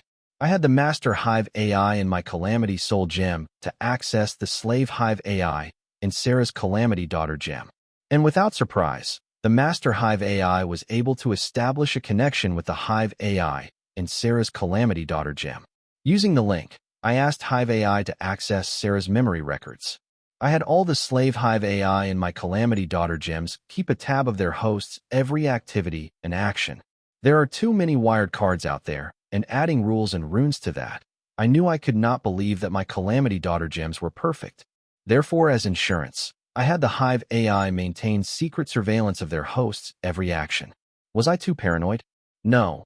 I think I was not paranoid enough because, in the alternate history seen by Clown Mask, the three mischiefs were almost able to overturn the current world as we know. Did the mighty royal families governing the northern and southern regions ever think that the matron would overthrow their power and control over the two regions without even coming out of the shadows? They would have never imagined such a thing was possible and were too sure that things would continue as it is for centuries to come. But the future seen by Clown Mask proved them wrong. Therefore, it would not hurt me to be more cautious. Wyatt, my incarnation found the meaning that Sarah comprehended __. Is it the bloodline memory? How did you know? That's a secret. Blood memory and bloodline memory are two different meanings of blood rule. Blood memory allows the user to use the victim's or oneself's blood to get a peek into their memory. In comparison, the bloodline memory enables the user to use their bloodline or victim's bloodline to peek into their ancestral memory being carried in their bloodline. Both blood memory and bloodline memory meanings of blood rule can be used by users on their own blood/bloodline or their victim's blood/bloodline, depending upon their mastery of the meaning. The abilities of both the meanings were related to memories, but they had two different meanings with two different abilities. These both meanings of the blood rule seem normal meanings with regular abilities, but actually, they aren't the normal and regular meaning one would think them to be. These two blood rule meanings have the ability to capture a person's consciousness. A card apprentice who has gained ultimate mastery in blood memory can use the blood of this victim to create a replica consciousness of his victim in his mind using all the memories of the victim he gained through the victim's blood. The memories of a person are what make a person who they are, and with a copy of these memories, anyone can create anyone's countless replicas. And the ultimate mastery of blood memory, meaning of blood rule, allowed a card apprentice to do just that. A card apprentice who has gained ultimate mastery in bloodline memory can access the memories and skills of his ancestors and also pass down his knowledge and skills to this future generation through his blood. And to add a cherry on top, if one of the descendants of the card apprentice were to master the bloodline memory, then the said card apprentice can forcefully possess the body of his descendant. That is, if the said card apprentice's soul is still in the river of souls and has not entered the reincarnation cycle. These witchcraft-like abilities of the blood memory and bloodline memory meanings of the blood rule are what set these two meanings apart from the ordinary and common rule meanings. Therefore, when I learned that Sarah had comprehended the bloodline memory meaning of the blood rule to completion, I did not know whether to celebrate or be worried. Sarah had a demigod bloodline. If she has mastered the bloodline memory to complete mastery, then it is an excellent thing, as with the help of the bloodline memory, meaning she can access the demigod bloodline in her and gain the memories and the skill of her demigod ancestor. Meaning Sarah's chances of becoming a demigod went up by a massive margin. Therefore, I wanted to celebrate Sarah's achievements, but unfortunately, her demigod ancestor was Demigod Redfall. Demigod Redfall was one of the demigods known for his mastery of blood rule. The chances of him mastering the bloodline memory meaning of blood rule to completion were very high. Seeing how the demigod had fallen not so long ago, he should still be in the River of Souls, making the news of Sarah achieving ultimate mastery in bloodline memory not to a cause of celebration, but a cause of worry. Having realized that I could soon possibly have to face a demigod, the cool of my face drained. Even though demigod Redfall has died for a long time, and he has no physical body or his demigod realm, his soul is still a soul, which has achieved above 90% active soul control. So even in his soul state, demigod Redfall is not someone I could go toe-to-toe with. The only thing keeping me from panicking is that I did not know for sure that demigod Redfall had mastered the bloodline memory, meaning to completion. There are millions and billions of meanings to blood rule. The chances of demigod Redfall not mastering bloodline memory to completion seem pretty good. That is the only part that is keeping me from beginning to freak out. Instead, be sane and level-headed. Come on, Wyatt. Tell me, how did you figure out that she had achieved ultimate mastery in bloodline memory meaning of the blood? While I had my worries, Bloodette had been bugging me to tell her how I could figure it out in a few minutes when she and her incarnation couldn't, making me regret showing off in front of her. Bloodette, that's my secret. I won't share it with you, so let me be and move on. No matter how I explained it to Bloodette, she would not listen and kept pestering me to tell her how I could figure out the meaning mastered by Sarah before her. I did not know Bloodette was so competitive. Otherwise, I would not have tried to look cool and instead waited for her answer. Bloodette, stop it. It's not polite to prey on others' secrets. If Wyatt wants to share it with you, he will share it with you. So stop pestering him and tell us how to help this girl here.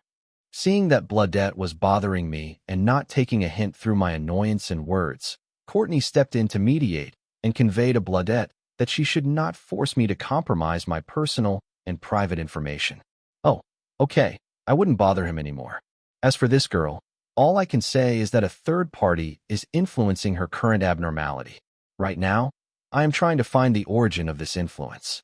Once I figure that out, then we can think of a way to help his girl. Hearing Courtney, Bloodette decided not to pester me anymore with the same questions. And according to her, the abnormality shown by Sarah is caused by the influence of a third party, meaning the problem is not with Sarah or the meaning she comprehended to completion, but something totally unrelated. Or that's what I thought. Wait, hold up. I just felt the influence of the third party on the girl grow stronger. This should be enough for me to trace the third party. Give me a minute. I will find the bastard behind this and whoop his ass for doing this to my house. Bloodette seems to have found something. As she was busy chasing her clue, I once again went through Sarah's memory recordings. I wanted to check why Sarah chose bloodline memory out of all the other options to choose from. As I was going through Sarah's memories, I saw that Sarah's affinity for blood rule was above average, good at best. While comprehending the blood rule, she kept popping the blood rule pills I gave her, but still, it took her a day to barely comprehend the blood rule to advance mastery and reach its bifurcation point. But an unexpected change occurred yesterday night, and Sarah's affinity with blood rule took a considerable leap. Just in one night, she was able to comprehend the bloodline memory meaning to completion without the help from the blood rule pill I gave her. From the memory recordings of Sarah, I knew what was the reason that caused the leap in Sarah's affinity towards blood rule. It was none other than her bloodline. When Sarah was at the bifurcation point of the blood rule, her dormant bloodline suddenly became active and started to point her to the shade of the bloodline memory meaning. Seeing that this particular blood rule shade had a connection with her bloodline, Sarah did not think twice and started her comprehension of the bloodline memory meaning of the blood rule. And thanks to the blood rule affinity boost given by her bloodline, Sarah was able to master bloodline memory to ultimate mastery within a single night. No SHD. I cussed, having found out that Sarah's demigod bloodline was behind her choosing the bloodline memory meaning at the bifurcation point of blood rule. No SHD. No SHD. Now is the time for me to panic. Turns out that the demigod Redfall did comprehend bloodline memory meaning of blood rule to completion. The demigod bloodline flowing in Sarah's body, pointing and hinting her to choose the bloodline memory meaning at the bifurcation point of blood rule was the evidence. I had high hopes for Sarah. She was one of my calamity daughter gems that I wanted to take with me to the university in the central academic city. I thought I could grow her into a demigod, just like the matron who would trap card emperors and feed them with enough resources to turn them into demigod realm slaves. Now that was a woman I admired. Aside from the fact that she was the one who sent 30 card emperor assassins to kill me, I admired most of the stuff I learned about her from Clown Mask's memories. How she used her skill to grow a secret organization and overthrow 2 royal families was a very teachable and inspirational story for me on how I could use my Calamity Daughter gems to their full potential if I gave up on the hypocritical guilt that I felt using it on people. But I still was not prepared to give up this hypocritical guilt towards the idea of enslaving my fellow innocent humans. But for my enemies, it was a whole different story. Therefore, I could not form a large secret organization like Matron's Paw Clan. I did plan to create an organization, but I had something different in mind. I planned to build an organization with the strongest card apprentice who could single-handedly take on an army of hostile units of the same realm. That was a job for another day. Right now, I have a demigod crisis to take care of. Wyatt. I found how the third party was influencing the girl ____. Having found how the culprit was confusing Sarah, Bloodette enthusiastically came to report her finds, but was interpreted. Let me guess. It's her bloodline. I answered nonchalantly. This time I was not showing off. Instead, punishing Bloodette for bugging me earlier. Yes, how did you know? Bloodette was astonished to hear me guess the correct answer once again. It's as if all the trouble she went through to find the answers was not worth it. And for me, Bloodette's confirmation was evidence enough that my hunch about the demigod Redfall having mastered bloodline meaning of blood rule to ultimate mastery and being the ringleader behind the abnormality with Sarah. It seems that Ashole's soul is still lingering in the River of Souls and has not entered the cycle of reincarnation. That's a secret, I replied to Bloodette with a playful smile on my face. Messing with her has calmed my nerves a little enough to be level-headed and think of the various options at my disposal. You? Bloodette's words trailed off in anger. She felt like flipping that table and breaking a few things to let go of all the anger she felt hearing me casually say, "That's a secret." Bloodette, control. Seeing Bloodette fume despite her body being made of blood rule, Courtney knew Bloodette's was holding back a lot and asked her to calm the fuck down. Bloodette's jaws tightened, as if she were mimicking a human gritting their teeth in anger. Just as Bloodette was about to burst in rage any moment now, a sudden change occurred in Sarah. The light covering her glowed brighter, and a pillar of blood-red color light descended on her. Seeing these changes, I turned to Bloodette and asked, "Bloodette, what is going on? Why ask me if you already know the answer?"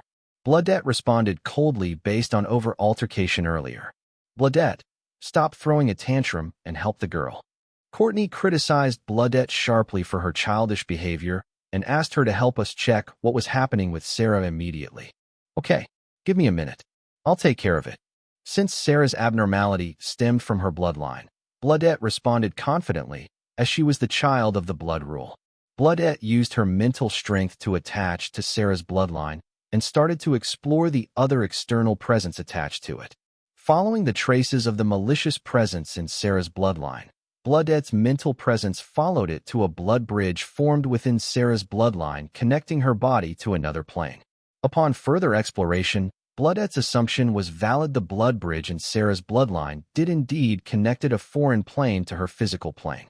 And it seemed that the malicious presence that was influencing Sarah was in the foreign plane. Bloodette could feel the presence and influence of the third party was stronger near the blood bridge. And with every passing second, the presence and influence of the third party were growing more assertive in Sarah's bloodline. It was as if whatever entity was influencing Sarah was getting nearer and nearer to the physical plane using Sarah's bloodline as the lighthouse. Having found that the malicious creature from the foreign plane was using Sarah's bloodline as a lighthouse to find its way to the physical plane, Bloodette finally understood what was going on with Sarah. It seems an alien entity from another plane was trying to invade our current physical plane using Sarah's bloodline as the beacon. But, seeing the bridge formed in Sarah's bloodline, Bloodette realized that Sarah wasn't just the beacon for the alien creature from the foreign plane, but its gateway to enter our physical plane. Knowing that the unknown entity was going to use the bloodline bridge in Sarah to descend to the physical plane, Bloodette had numerous thoughts, and two of them were: 1. To use the bloodline bridge connecting the two planes and travel to the other side to explore the foreign plane. 2. To destroy the bloodline bridge connecting the two planes, in the process, extinguishing all the future troubles of the alien entity's invasion. Bladette weighed her options for a moment until her curiosity got the best of her, and she finally settled on the first option. Bladette was aware of the risks of her choice, still she chose to go through the bloodline bridge to explore the foreign plane. Bladette was a caged bird for her entire new life, stuck in the dungeon seal. Bladette doesn't remember what she had done to deserve this punishment of being imprisoned for eternity in a dark, gloomy cave. But considering her impulse towards humans, Bladette had a hunch what her crime could have been. No matter how understanding one can be, they cannot tolerate being punished for eternity for a crime that they do not even remember committing or what crime they have committed to deserve such fate. And Bladette, too, was going through this every day. And despite all this, she maintained her sanity and tried to learn to be human, not to repeat past crimes she believed she had committed. Bladette has always tried to find a way out of the dungeon seal, and the closest she has gotten to leaving the dungeon seal is the Soul Pact and Courtney's innate rune. But these methods were not true freedom. They were just a temporary remedy for her chronic suffering. The existence of the foreign plane for Bladette was a huge deal. Bladette saw the other side of the bloodline bridge as her gateway to freedom. For Bladette, the existence of another plane was an opportunity to escape the dungeon seal in this physical plane once and for all. Since the dungeon plane was in this plane, Bladette did not believe that it would drag her back from the foreign plane. Though Bladette thought she had found a solution for her problems, it did not mean that she believed that the foreign plane was all flowers and chocolates. Seeing how the distance of the other side was trying so hard to flee the foreign plane and invade this plane was evidence enough for Bladette. Therefore, she first decided to explore the forgiven plane for choosing anything for definite. But before she began her exploration, she decided to leave a mark on this plane which would act as a beacon for her in case she gets lost in the foregone plane. Also, she had to report what was going on to her worried friends. So Bladette left Sarah's bloodline and returned to her physical blood rule body. Bladette, did you find what's wrong with the girl? Seeing Bladette's blood rule body open its eye, Courtney asked her in concern. There is nothing wrong with the girl. The problem is that a foreign entity has somehow marked her bloodline and is using it as the beacon and gateway to return to this plane. Don't worry. I have decided to explore that plane, and if I were to run into that entity, I would handle it. So guys, stay back and relax. Let Big Sister Bladette solve the problem. Bladette narrated her findings and her wish to explore the foreign plane. I was not surprised by Bladette's findings. Since I knew the cause of the abnormality was Sarah's bloodline and the bloodline memory meaning of blood rule, I had already deduced that the foreign entity that Bladette was referring to was none other than demigod Redfall, and the foreign plane that Bladette planned to explore was none other than the River of Souls. But what surprised me the most was that Bladette called herself Big Sister. Where did she learn that? I believe the Grimoire Network has got to her. Courtney, what kind of third-rate entertainment videos are you showing to this naive one? Now that you know, I will head back and explore the foreign plane. Having reported her findings, Bladette asked her friends not to wait up for her, as she was going on a foreign plane adventure to destroy the problem at its root. Bladette, wait up. Are you sure you want to do this? Do you need to take this risk? Why don't you just destroy the bridge in the girl's bloodline? I think that's the best option for solving this problem with minimum risk. Courtney thought of Bladette as more than friends. The little sister she never had to be exact. Therefore, she was overprotective of Bladette. And when heard Bladette head to explore a foreign plane, which could end up resulting in her getting lost for eternity in a vast foreign plane, or even worse, death, Courtney could not gather the courage to support Bladette's adventure. Better yet, she started to persuade Bladette not to explore the foreign plane and take the safest option of destroying the bloodline bridge connecting the two planes. Courtney, do not worry. It's not as risky as you think. I will leave a mark here on this plane which will guide my return to this plane if I forget my way back. And I am confident in my strength that I am powerful enough to kill against the foreign entity. Bladette assured Courtney that she had everything under control, but Bladette herself knew that she was faking it. The foreign entity was able to form a mark in the girl's bloodline from another plane and access it as a guiding stone and gateway for it to plane hope. These abilities are beyond Bladette's understanding. She could not even get rid of the dungeon seal imprisoning her in her original plane, let alone sense foreign planes, leave a mark, and open a gateway to invade the said foreign plane. Bloodette knew that the foreign entity was powerful and could possibly kill her without much effort, so her best bet should be destroying the bloodline bridge, so that she could not only save her life, but her friends' lives too.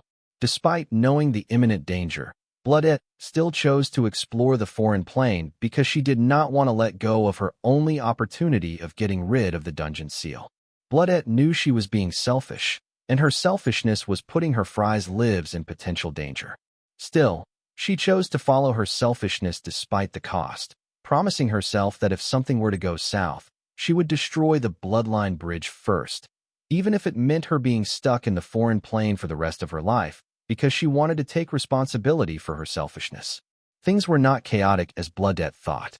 The foreign entity was not some almighty existence with the ability of plane hopping, but a demigod soul who had laid the groundwork for resurrection before his untimely demise.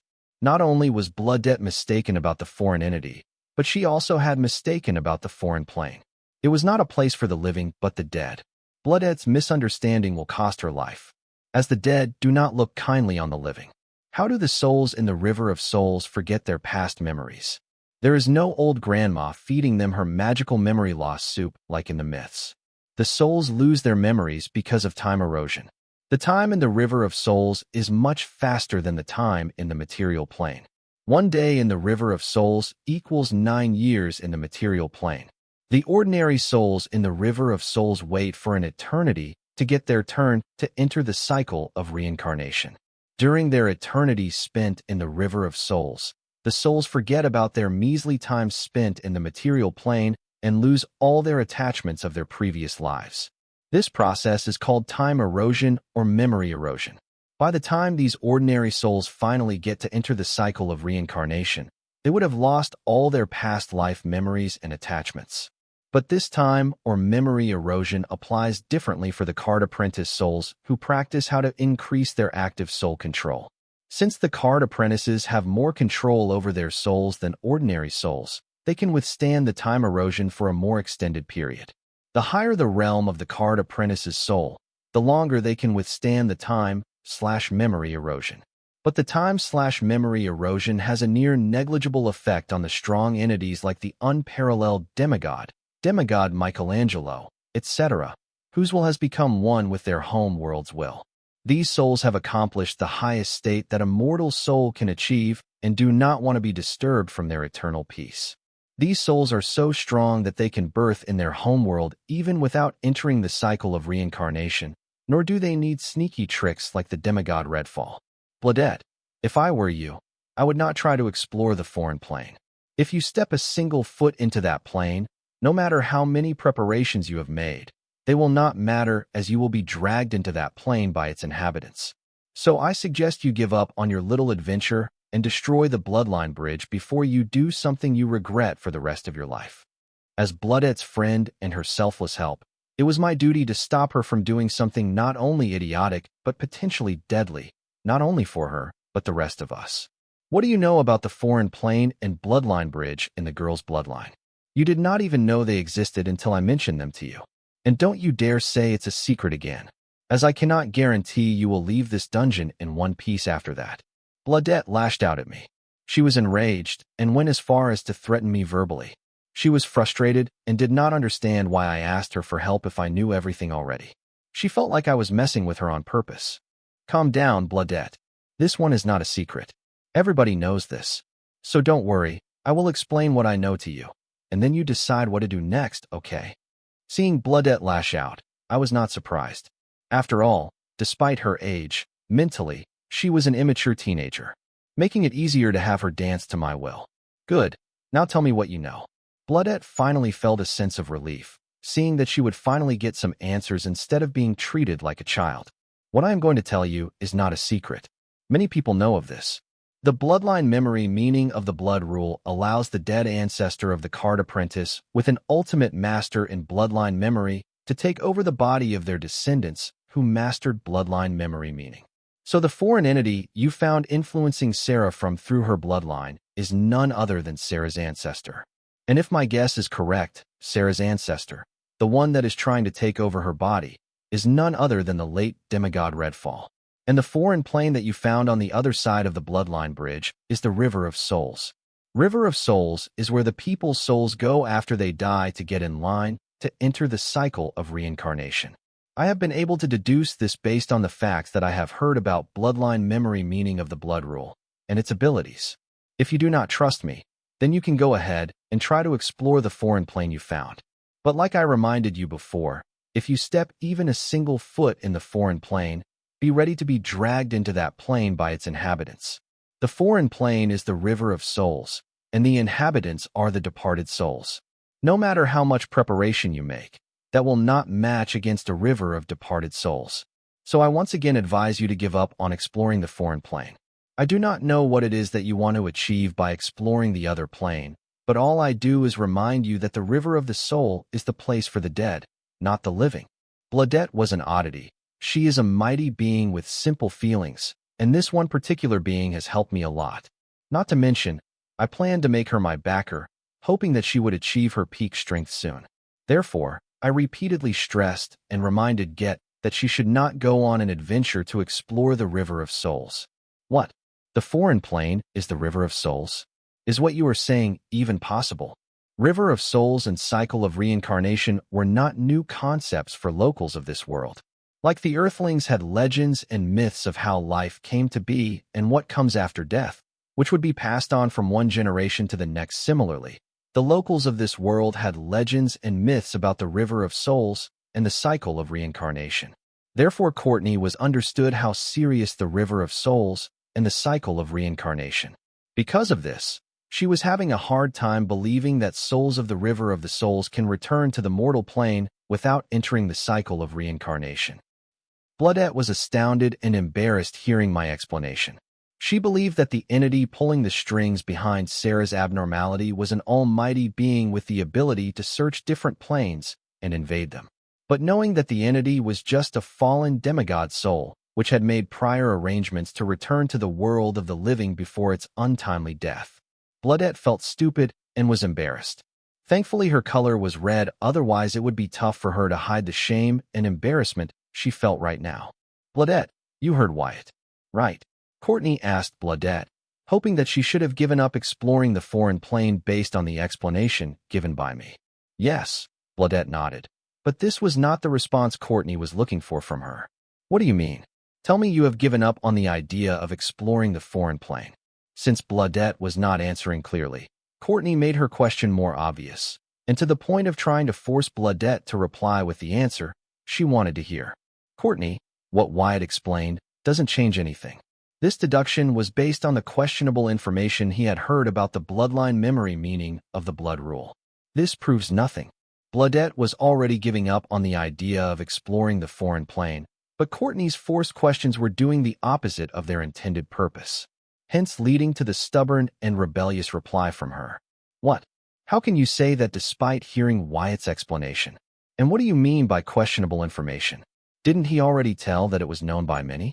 Bladette, stop being stubborn and be reasonable.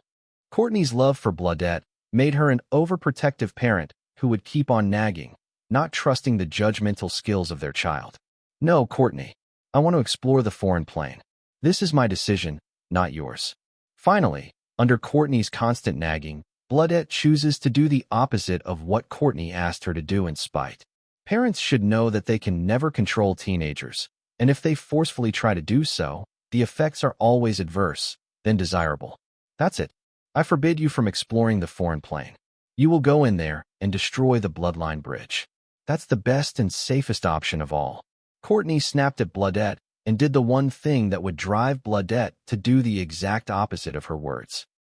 Hearing Courtney use the word forbid, I slapped my forehead, knowing any or all possibility of changing Bladette's mind from exploring the River of Souls had gone down in the drains. Fine, Courtney. Saying that Bladette's physical shape morphed into a blood-red egg, a cord extended from the egg and attached itself to Sarah, invading her bloodline. Bladette had turned her physical body into a mark and linked it to Sarah's bloodline to act as her beacon to return to the material plane after she is done exploring the foreign plane. Parenting one-on-one. Teenagers can never resist the temptation of the forbidden fruit. And Courtney, just made the foreign plane the forbidden fruit for Bloodette. Courtney, what were you thinking? I asked Courtney as Bloodette hurriedly deserted to eat her forbidden fruit. What? I had to be harsh. Otherwise, she would get herself killed by stepping into the river of soul. As you said, the river of souls is no place for the living. Like hell, I would let that happen on my watch. Like every ignorant, oblivious parent who thought their teenage kid would listen to them and have no idea what they were up to, Courtney too believed that her yelling at Bloodette did the job. I was speechless. All I could do now is hope Bloodette will be the smarter one and make a wise decision. Forbid me? No, you don't. Inside Sarah's bloodline, Bloodette stood before the bloodline bridge that connected the material plane to the foreign plane. Bloodette was hesitant to cross the bridge, but she remembered Courtney's words, turning her hesitation into foolish pride, which made her stupid enough to forget all her reasoning and start to cross the bloodline bridge. As Bloodette stepped on the bloodline bridge, she felt the presence of the foreign entity influencing Sarah get stronger. The presence on the bloodline bridge was strong enough to give Courtney extra data, which she could not access through the weak presence in Sarah's bloodline. The new data that Bloodette gained access to was the strength and location of the foreign entity. After conducting another set of analyses on the presence of the malicious entity, Bloodette figured that the entity was a soul of the demigod realm. And right now, it was nearing the other end of the bloodline bridge. Finding this new data, Bloodette knew most of what her friend had deduced was correct.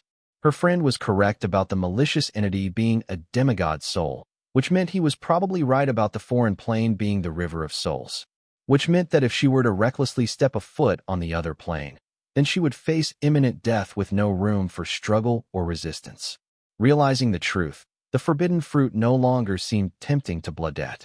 Instead, she felt disappointed. Despite the other reasons, Bloodette's main reason to explore the foreign plane remained the same. She wanted to find a new plane to escape from the dungeon seal. But now it was clear that the foreign plane was indeed the river of souls with no place for the living. The little hope Bloodette had in her for an unexpectedly favorable outcome died. With this, Bloodette's mood went down in the dumps. She felt lost and confused. But soon, she came out of it, remembering the caring friends she had back home. Hence, she picked herself up faster as she knew that a crisis was heading their way, and she had to take care of it. Otherwise, the lives of her loved ones will be in danger. Bloodette's feelings were simple but very strong, which most of the time made her appear to be naive or stubborn or unreasonable. But right now, those simple feelings of hers made her courageous and unyielding in the face of the fierce crisis. Bloodette did not know how to face the incoming threat, but the best option they had come up with was to destroy the bloodline bridge before the soul tried to invade from another plane. Just when Bloodette wanted to do that, a sudden question struck her mind. What does the River of Souls look like? Is it supposed to be a plane? Then why is it called River of Souls? Many questions about the River of Souls ran in Bloodette's mind in a matter of seconds. Until finally, her curiosity got the best of her as she decided to stand at the edge of the bloodline bridge and take a peek at the River of Souls and check if it really was a river. Her friends warned her about stepping a foot in the River of Souls, but nobody told her anything about peeking at the River of Souls. With the bold idea in her mind, Bloodette decided to hurriedly satisfy her curiosity before the malicious soul presented itself. Unable to suppress her curiosity, Bloodette restarted her paused journey on the bloodline bridge. As Bloodette neared the end of the bloodline bridge, she could sense the existence of the other plane on the end of the bloodline bridge grow stronger. This sensation became more apparent as she got closer to the other end of the bridge. While moving closer, Bloodette also kept tabs on the malicious entity's location. At the same time, Bloodette noticed that the other plane's existence did not give off any kind of vitality. It was as if at the other end of the bloodline bridge, there was nothing. This was puzzling as Bloodette clear could sense the foreign plane, but it felt like there was nothing there. How can one feel nothing when they can sense there is something? This statement was contradictory in itself. But considering that there is nothing after death, the statement explained itself. The River of Souls was a vast nothingness where departed souls traveled for an eternity to enter the cycle of reincarnation. Walking towards the end of the bloodline bridge, Bloodette's thoughts were more active and enlightening compared to the thoughts she had her whole life. It's as if the sense of the river of souls at the other end of the bridge influenced her to think more profoundly. But these thoughts were unnecessary, yet they kept popping up in her mind, diverting her from her purpose of heading towards the end of the bridge. It's as if the sense of river of souls influenced her mortal attachments, seducing her to forsake them. Realizing that she was thinking something unnecessary, Bladette shook her head, trying to regain herself and remembering what she was up to. Learning what the mere sense of river of souls was doing to her soul, which had once reached the pinnacle of realms, Bladette was shocked and frightened.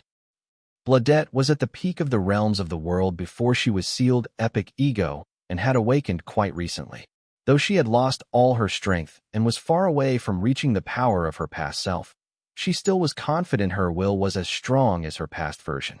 But seeing how she was easily seduced by the sense of the river of souls to let go of her mortal attachments, Bladette started to doubt that her will was not as strong as she thought, or the river of soul was too strong. After all, it was able to incarcerate all the powerful souls. Bladette realized that her idea of peaking at the river of souls was stupid, and it may seduce her to willingly give up on living and join the dead. Yet her footsteps did not stop from reaching the end of the bloodline bridge to peak at the river of souls. Because if she were to give up just because of a bit of scare, then she wouldn't be the blood supreme who was sealed by the dungeon seal. It is her nature to be courageous and reckless, similar to how it is in the rat's nature to run to its hole at the sight of trouble. This time Bladette did not carelessly try to explore the other end of the bloodline bridge to sense the river of the soul, not allowing it to influence her. It was her reckless use of her mental strength to probe ahead that caused her to fall into the seduction of the river of soul earlier. Therefore, having learned from her mistake and knowing what the river of the soul is capable of this time, Bladette guarded her mind against any outside influence as walk across the bloodline bridge. Finally, Bladette reached her destination, the other end of the bloodline bridge. The river of souls was just a few steps away from her. Right now, most of Bladette's senses were closed or reduced to reduce the influence of the river of soul. While Bladette got near to the other end of the bloodline bridge, just guarding her mind was no longer enough to escape the influence of the river of souls. Closer she got to the other end of the bridge, the river of souls' influence became more apparent and dominant. Therefore, Bladette had no choice but to start limiting the range of her senses and then finally shut off some of the unrequired senses. Only by doing this was Bladette able to reach the end of the bloodline bridge where the entrance to the river of souls lay. Bladette's curiosity and her thirst for adventure had brought her here despite all the risks and threats she faced on her way over. She did not give in to the obstacles on her path and instead ran over them with her courageous heart. But now, standing in front of her was the fruit of her hardship. But taking this fruit was not an easy task, as this fruit was surrounded by thorns of its own. Bladette was perplexed. Having crossed to the end of the bridge, she knew how strong the influence of the river of soul was on the living. The mere sense of the river of the souls was too much for her to handle. Does she need to take the risk to peek directly into the river of souls? But leaving without achieving the purpose of her hard work to get here also did not sit right with her. From between these two thoughts, Bladette did not know what she should do. But one thing was clear to Bladette.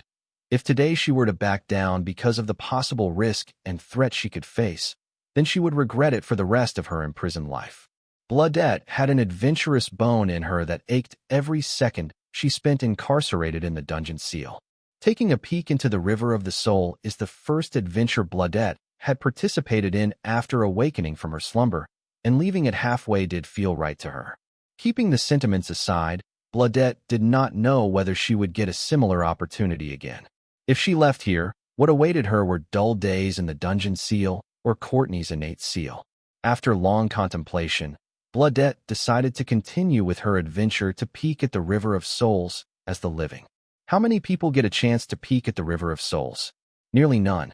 This was once in a lifetime opportunity for Bladette, and her adventurous heart will not let go of it. Following her heart, Bladette took the last few steps to stand at the edge of the bloodline bridge. Before standing at the edge of the bridge, Bladette had taken some precautionary measures to face the influence of the river of souls as she peeks at it. Bladette could only hope that these measures were enough for her to resist the power of the river of souls. As Bloodette was double-checking her calculations about facing the influence of the River of Souls, unknowingly, she slowly walked to the edge of the bridge. Step by step, Bloodette neared the boundary of the bridge, but she did not seem to realize that she was already moving closer to her demise. Bloodette had no chance to resist or struggle as to how one can struggle or resist against something they have no awareness of. That was Bloodette's dilemma right now.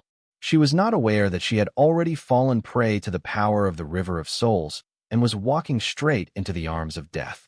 Bloodette had finally achieved her goal, having stood at the edge of the bridge.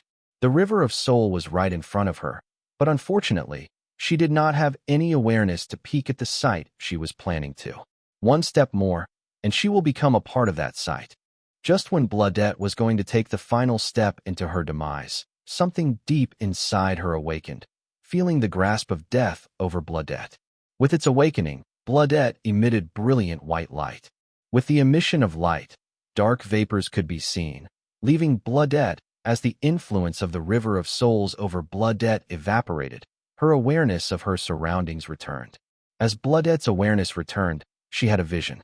In the vision, she saw a handsome, sharp-jawed, bright-eyed male facing a charming, gorgeous beauty with red hair matching her red eyes. The male appeared to be troubled and had a guilty expression. The female seemed to be consoling the male as he looked at her with eyes filled with guilt. "Father, please don't feel guilt. It's not your fault. People are not ready to expect me yet." Hearing the words of the beauty, the guilt in the male's eyes deepened, and tears could be seen at the corner of the heroic male's eyes. Swallowing his guilt, he looked at the beauty and said, "Honey, despite all your sacrifices and hardships to prove yourself, sign this world. Father, these tears of yours are enough consolation for me. Despite being unparalleled in the world, I still cannot fight for my daughter and what she deserves, but can only watch with my hands tied. I am sorry. I am sorry." Hearing the humble words of the redhead beauty, the man could not suppress his guilt and apologized to her. "Father, you have done enough for me. From rescuing me in the way beyond to giving me the warmth of a family, you have done a lot for me. Let me do this for you. I still remember what you said to me on the day you accepted me as your daughter, that I will be the cornerstone of the human and supreme being's peaceful existence. Now the time has come. Let me fulfill my duty.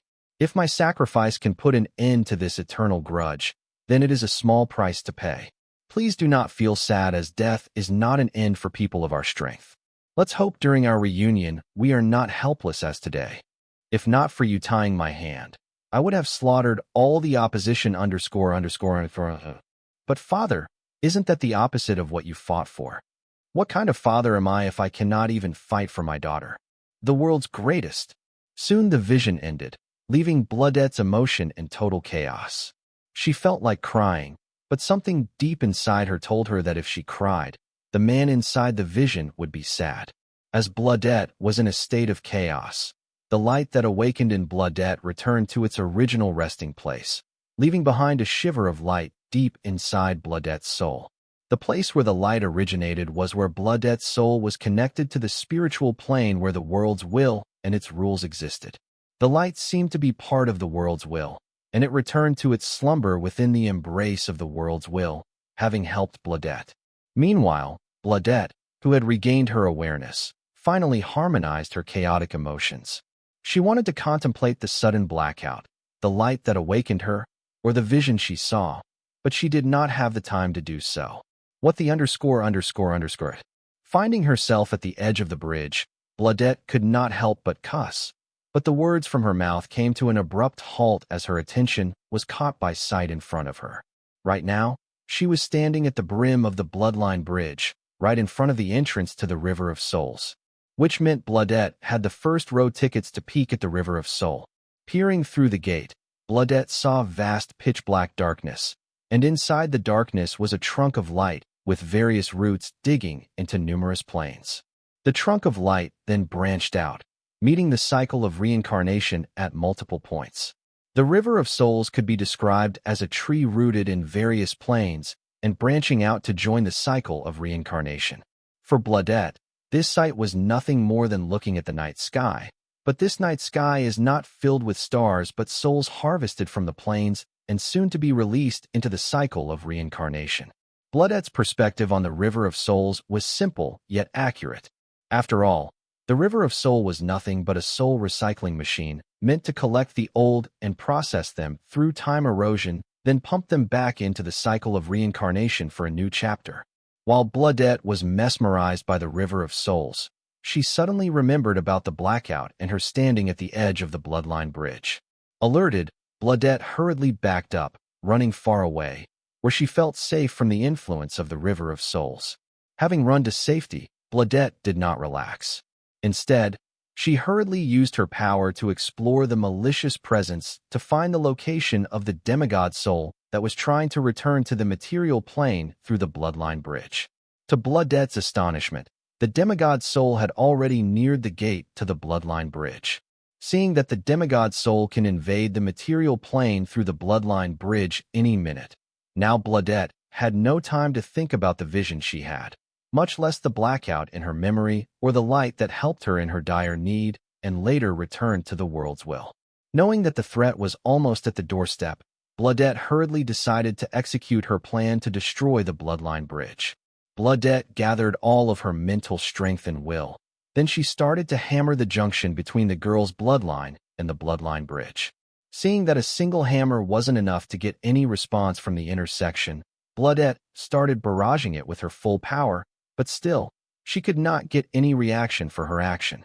Realizing that her strength was not enough to destroy the bloodline bridge, Bloodette's face paled, feeling the weight of the imminent danger as the demigod's soul got closer and closer to the bloodline bridge connecting the River of Souls to the material plane.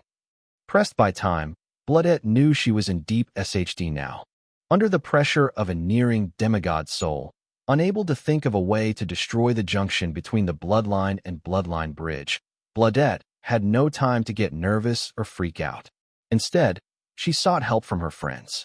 Making use of her replica of Courtney's innate rune, she contacted her. "Courtney, I am unable to destroy the bloodline bridge. What should I do? The demigod soul is nearing here." "What? How am I supposed to know that? You are the expert in blood rule. If you don't know what to do, how am I supposed to know what to do?" Hearing Bloodette seek help from her through the connection between their runes, Courtney replied to Bloodette. "What happened?" Seeing the panicked Courtney, I asked in concern. "Bloodette just contacted me asking for help as she is unable to destroy the bridge and the demigod soul is fast approaching. How can I be of any use to her when I recently forged my ego gem and barely know how rules operate?" Courtney hurriedly explained what was going on. As expected, it is not easy to break the bloodline bridge. I had already predicted that the bloodline bridge would not be destroyed, but considering it's Bloodette, I hoped for a positive outcome. But it seems I overestimated her strength. Inside the blood bridge, unable to destroy the junction between the girl's bloodline and the bloodline bridge connecting to the River of Souls, Bloodette was perplexed, contemplating whether she should directly destroy the bloodline bridge, but that was too risky. Considering the saying, one should not cut the branch you are sitting on. The reason why Bloodette did not directly attack the bloodline bridge and instead chose to attack the junction connecting it to the girl's bloodline was simple. What would happen to her if she were to destroy the bridge she is standing on? In the best-case scenario, she will get tangled up in the girl's bloodline. In the worst-case scenario, she would fall into the River of Souls.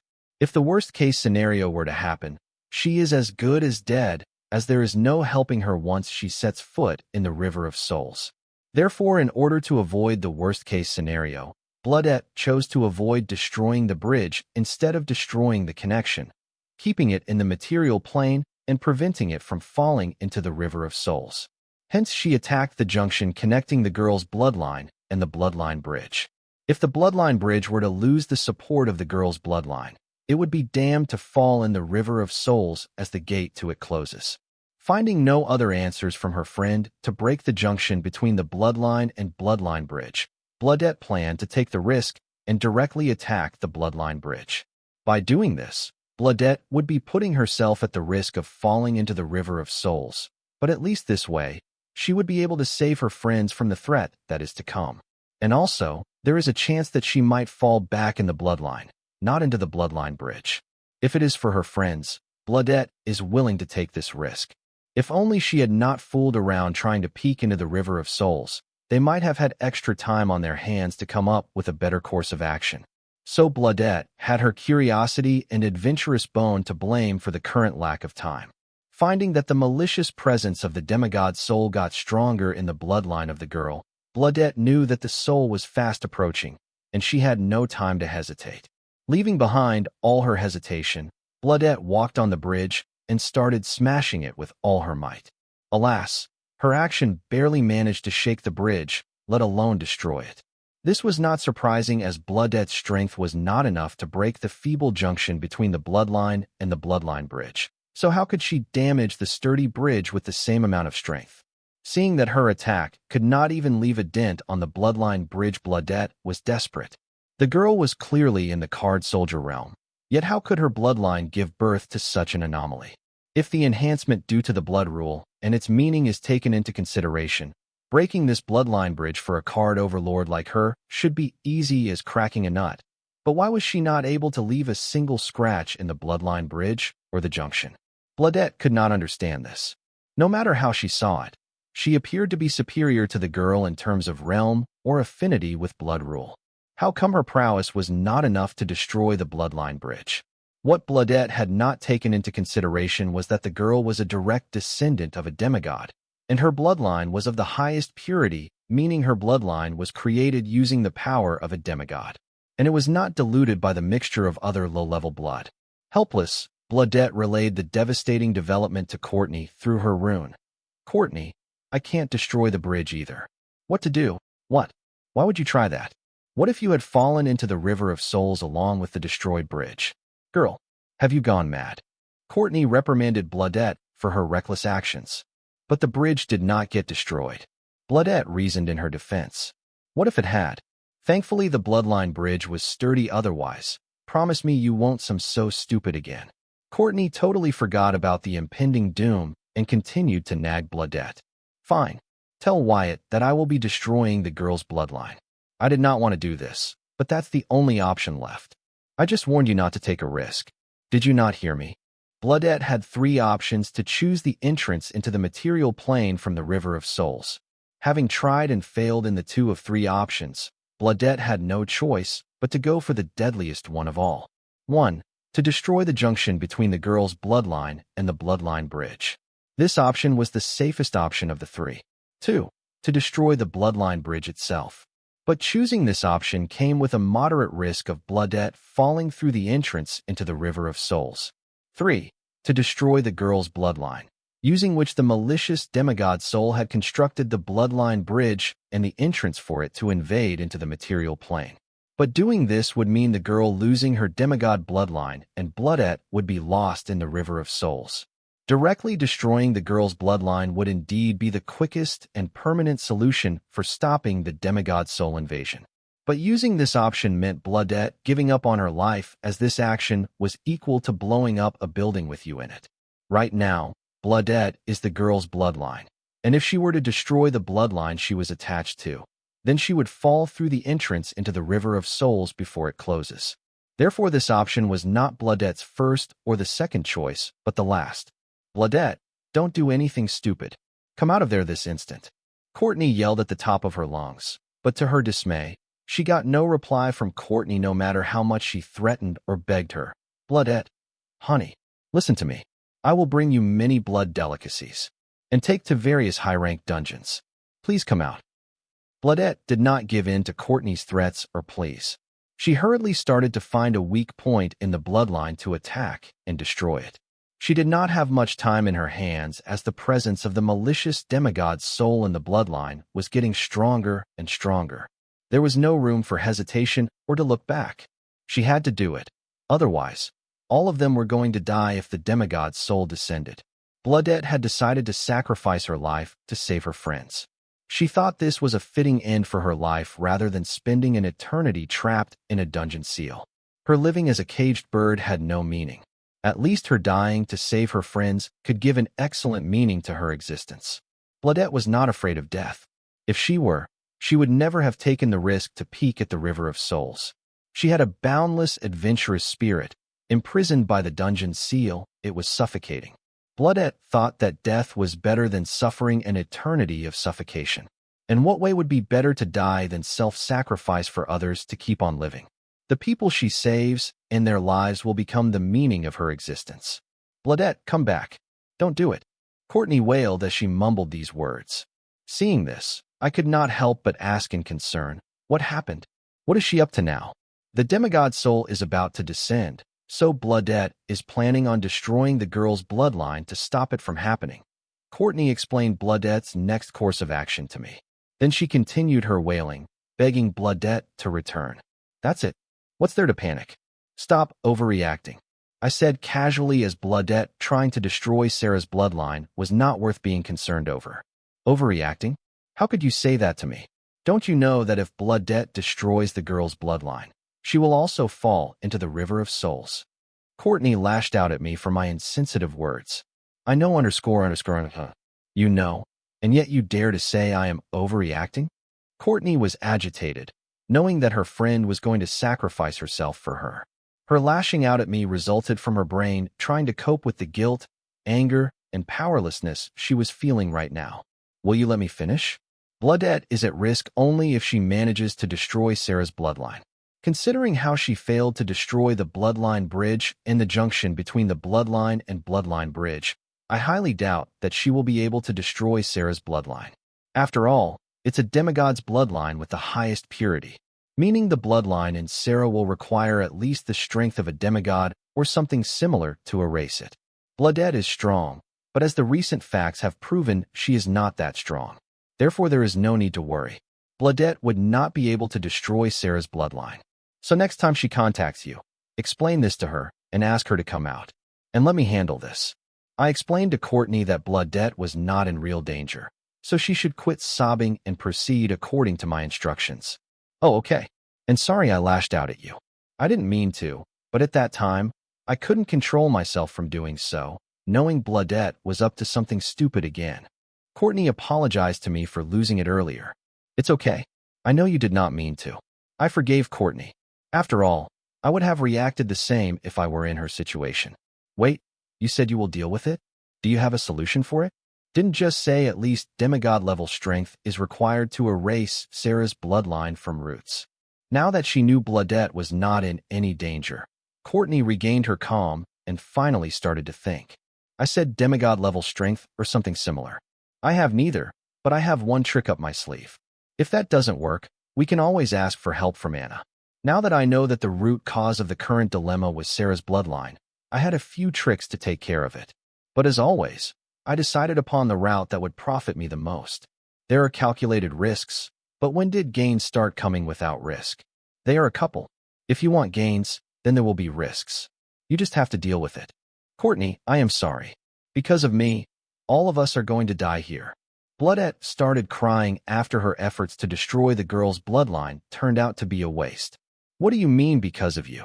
Having been assured by her friend that the situation was not as dire as she thought, Courtney had calmed down. If I had not wasted time to peek at the River of Souls, we would have had more time at our hands to figure out a working solution. I'm sorry, it's all my fault. Bloodette explained how all of the problems were her fault. You do know that we can abandon the girl and leave the dungeon seal. After the demigod's soul descends, it will be trapped in the dungeon seal. We have no obligation to die with a random girl. You did all you could, now come out. Let's leave the dungeon seal and come back with help who can deal with a demigod.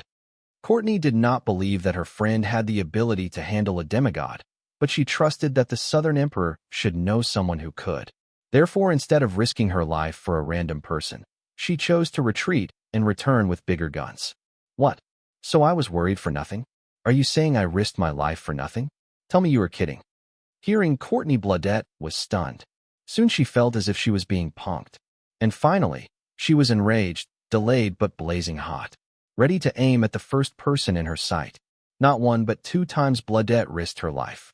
Each time it took a lot of courage and guts on her part to do what she had done, knowing her action may lead to her early demise. But for her friends, to save their young lives, she decided to sacrifice her life.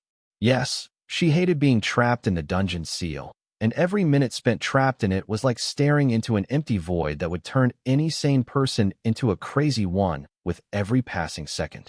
That did not mean she preferred death over being alive, even if it meant she had to live through the nerve-wracking craziness.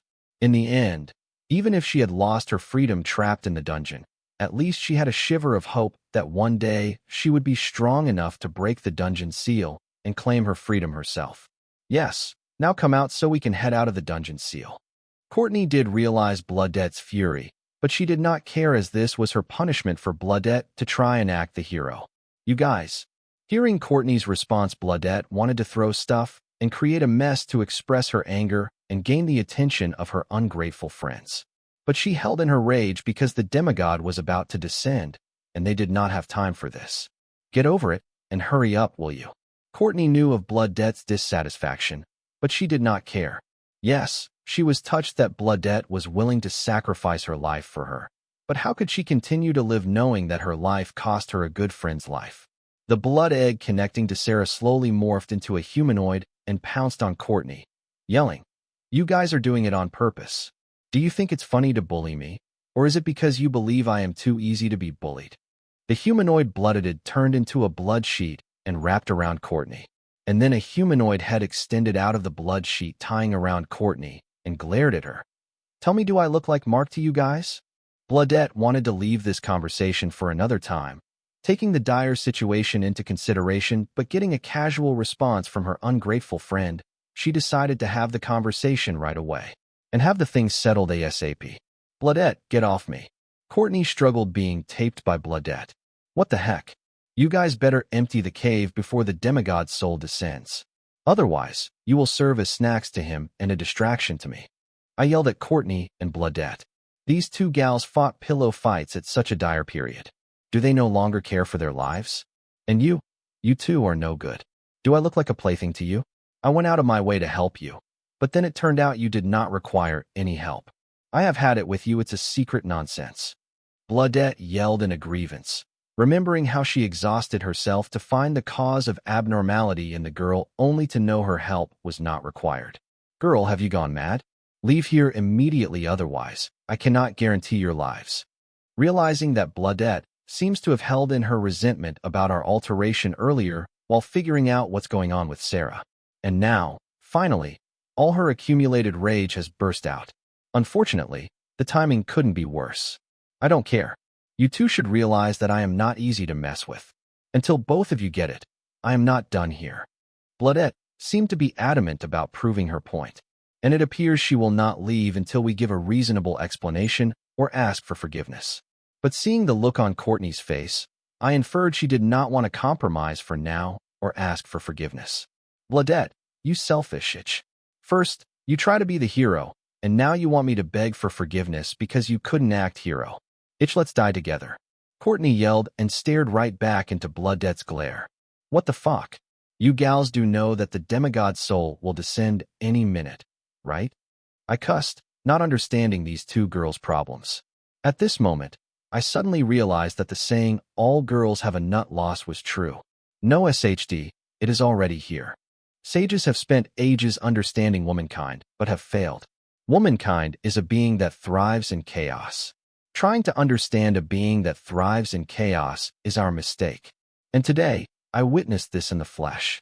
No SHD, it is already here, Bloodette yelled, feeling the alarm she had left on the edge of the bridge alert her of the invader from the River of Souls. "What?" Courtney and I cried out in panic. "I said the demigod's soul has already descended to the material plane and is currently in the girl's bloodline," Bloodette repeated herself. But this time, she added more details. "Are you sure?" I asked Bloodette, feeling no change in the cave. Sarah continued to glow in blood-red light, while absorbing blood rule and energy from the blood rocks of the cave. Everything was the same. I guess my expectations for the demigod's entrance were too high.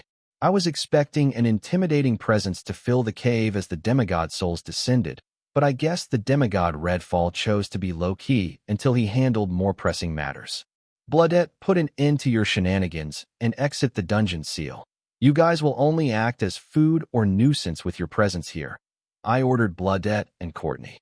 Since demigod Redfall had no intention of revealing his presence, I asked Bloodette and Courtney to make use of this time and desert the dungeon seal.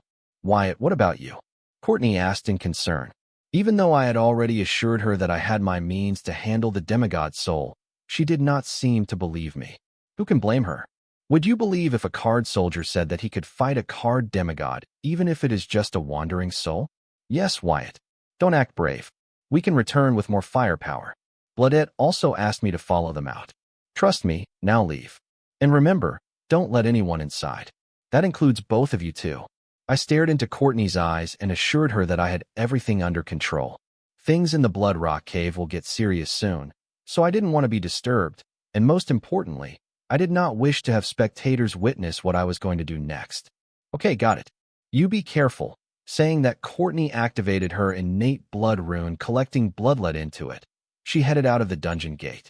Running out of the dungeon gate, Courtney regretted not having insisted enough to her friend to leave with them. If you wanna, we can still go get him. Bloodette offered, feeling Courtney's regret. No, he asked me to trust him. I trust him. Let's just wait for him here. Courtney wanted to drag out her friend from the dungeon, but her gut told her to follow her friend's instructions. Okay, we don't have any place to be anyway. That reminds me, what did you mean earlier when you said I wanted to play the hero? Bloodette knew exactly what Courtney meant, and that is why it hurt her. She did not decide to sacrifice herself to play the hero at that moment. She just wanted to save her friend no matter the cost, even if it was her own life. Why doesn't her friend understand that? Now that you remind me of that, how dare you? How dare you do something so colossally stupid? Who gave you the right to wager your life for mine? Fortunately for you, you are hiding in the innate rune. Otherwise, I would have given a proper ass whooping for your actions. Courtney fumed. She really wanted to whoop Bloodette for her reckless behavior earlier. With every word that came out of Courtney's mouth, the fury that had been built up inside Bloodette started to disappear as she realized she had misunderstood her friend and her intentions. Feeling that Courtney valued their friendship as much as she did, Bloodette felt pleased and comforted. And finally, realizing how much worry her reckless actions have brought to Courtney, she apologized. I am sorry. You better be. And you better not repeat the same mistake. Otherwise, I will never forgive you. And also, thank you. Who said there is no thank you or sorry in friendship? Words are necessary for proper communication, which is essential for building and maintaining a good friendship. Courtney, you remember you promised to bring me to many blood delicacies and high-ranking dungeons. Having patched things up, Bloodette showcased her shamelessness. Nope. Courtney did not bend to Bloodette's shamelessness. What? You promised. And according to your Tao-tongue physique, you should follow your promise. Bloodette complained. That was a conditional promise. Girl, don't try to act smart. Since you did not uphold your end of the bargain, I am not obliged to do anything for you. Bloodette acting wise was not new for Courtney, Bloodette's unofficial mother. The pseudopod head of Bloodette emerged from Courtney's body and made cute faces begging Courtney to have mercy on her. You two? How did you guys get out here? And where is Wyatt? Having killed Ian Widow, Anna came to the Blood Rock Gate dungeon escaping from Luna, arguing that she would fetch Courtney back to Southern Watch's custody. Due to the unexpected arrival of Ian Widow, Anna had to stop filling her mental strength into the dungeon relocation apparatus. With the interruption, the whole thing had to be restarted again. Therefore, making an excuse, Anna left her task to old Lorenzo and ran here to play with her crush. Wyatt is inside the dungeon. He is dealing with a matter regarding his female subordinate. Courtney did not reveal the crux of the matter, but vaguely answered Anna just enough to satisfy her. As for Bloodette, she immediately hid in Courtney's innate rune. What? With that red ant out here, how is Wyatt supposed to come out of the dungeon? Did you guys purposefully lock my Wyatt in the dungeon? What's going on here? Alert! Alert! Named Calamity Daughter Gem Sarah is under attack. Warning! Warning! An unknown entity is trying to invade a named Calamity Daughter Gem. I had asked Hive AI to monitor the stats of Sarah's Calamity Daughter Gem. As commanded, it cautioned me that Sarah's named Calamity Daughter Gem is under attack through grimoire notifications. The entity attacking Sarah's Calamity Daughter Gem was none other than Demigod Redfall's soul. Who else could it be other than him?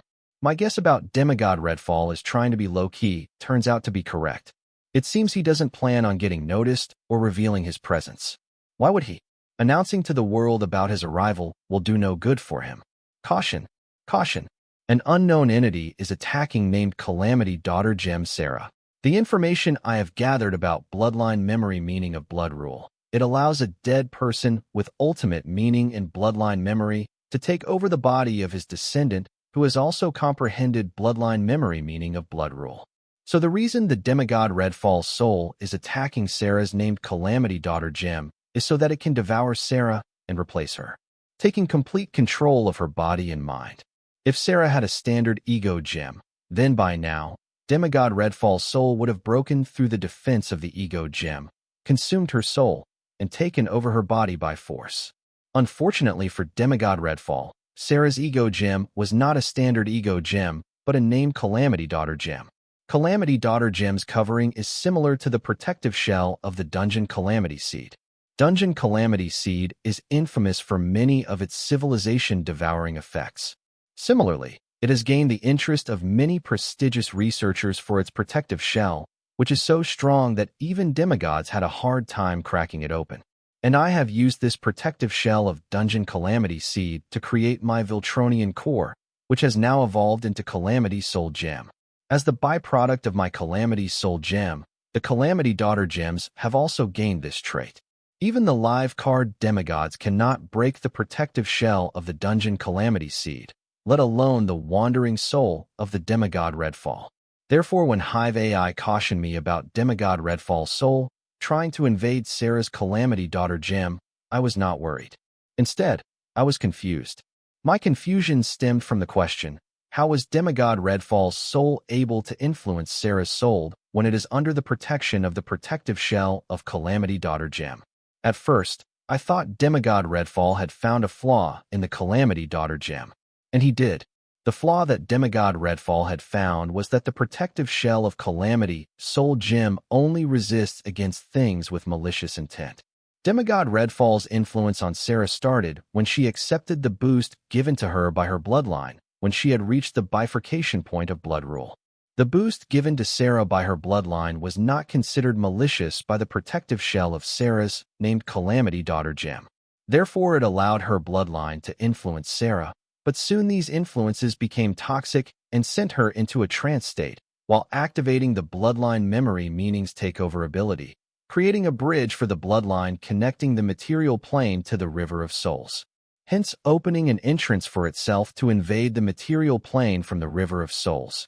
Demigod Redfall's soul was able to fool the Calamity daughter Gem's protective measure first time under the disguise of the boost provided to Sarah by the bloodline.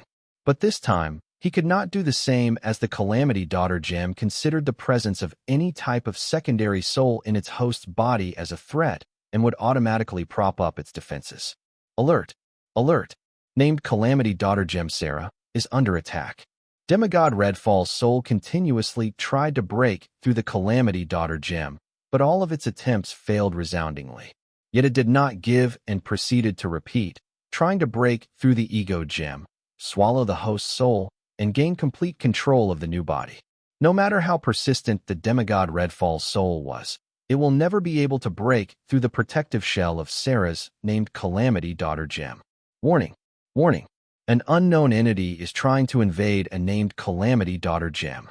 Since I knew that there was no way demigod Redfall's soul could break through Sarah's named Calamity daughter Gem, I let it be and did not disturb it nor let know that I was aware of its presence.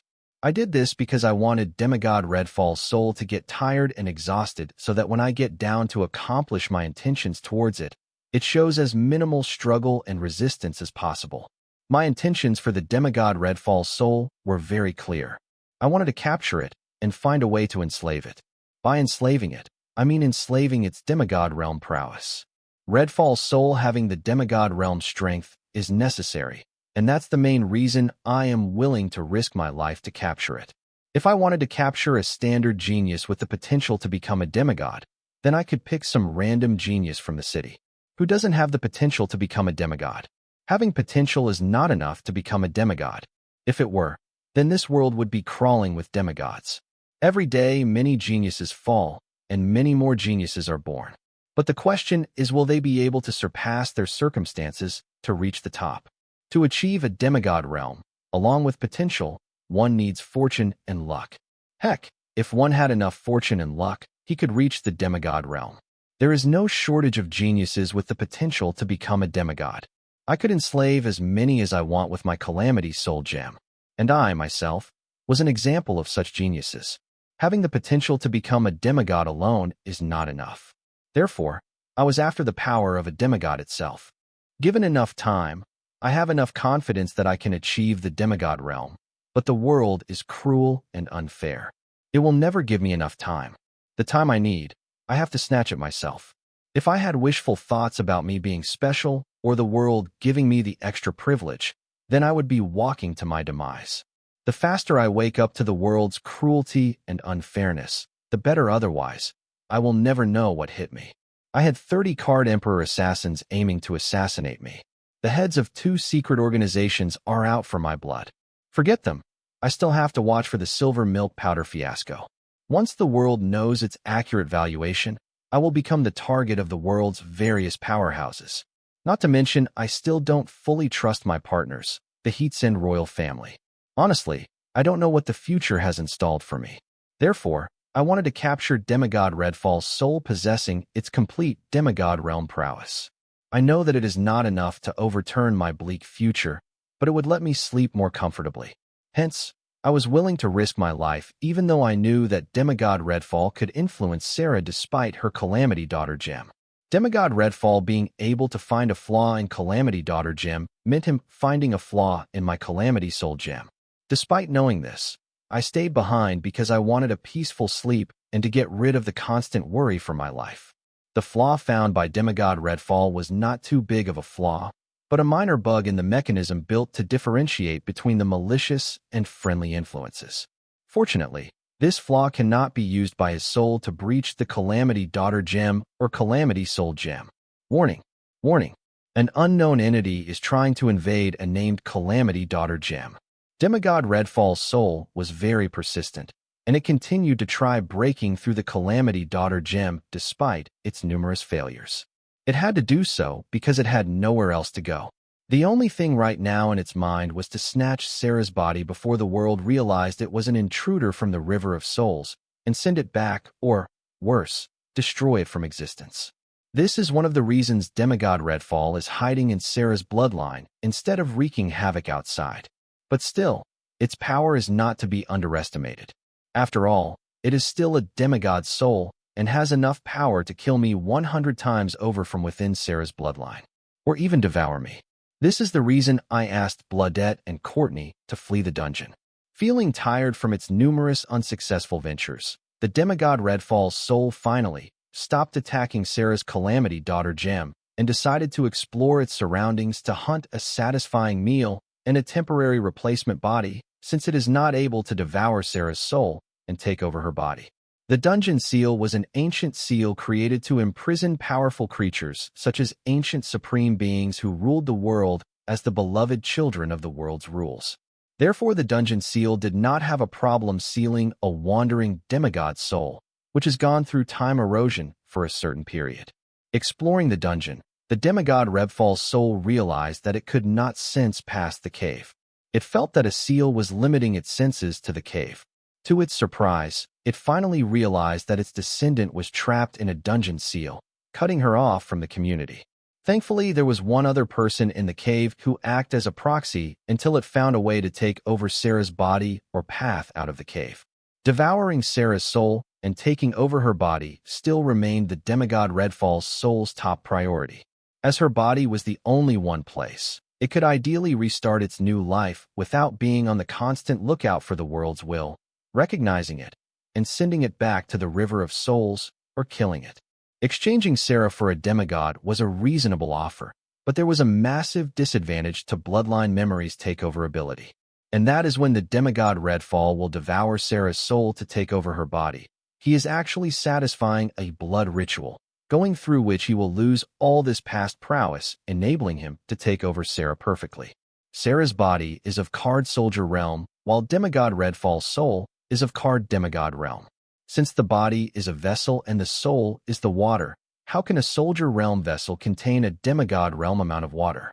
Therefore, the demigod has to go through the ritual to synchronize his soul realm to the realm of the body he is taking over. While the excess amount of the power will be stored in the bloodline, which will unlock as his realm increases.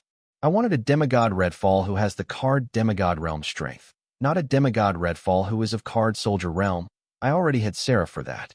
The demigod Redfall's demigod prowess is what made me take the risk of capturing the demigod soul instead of letting demigod Redfall's soul take over Sarah's body.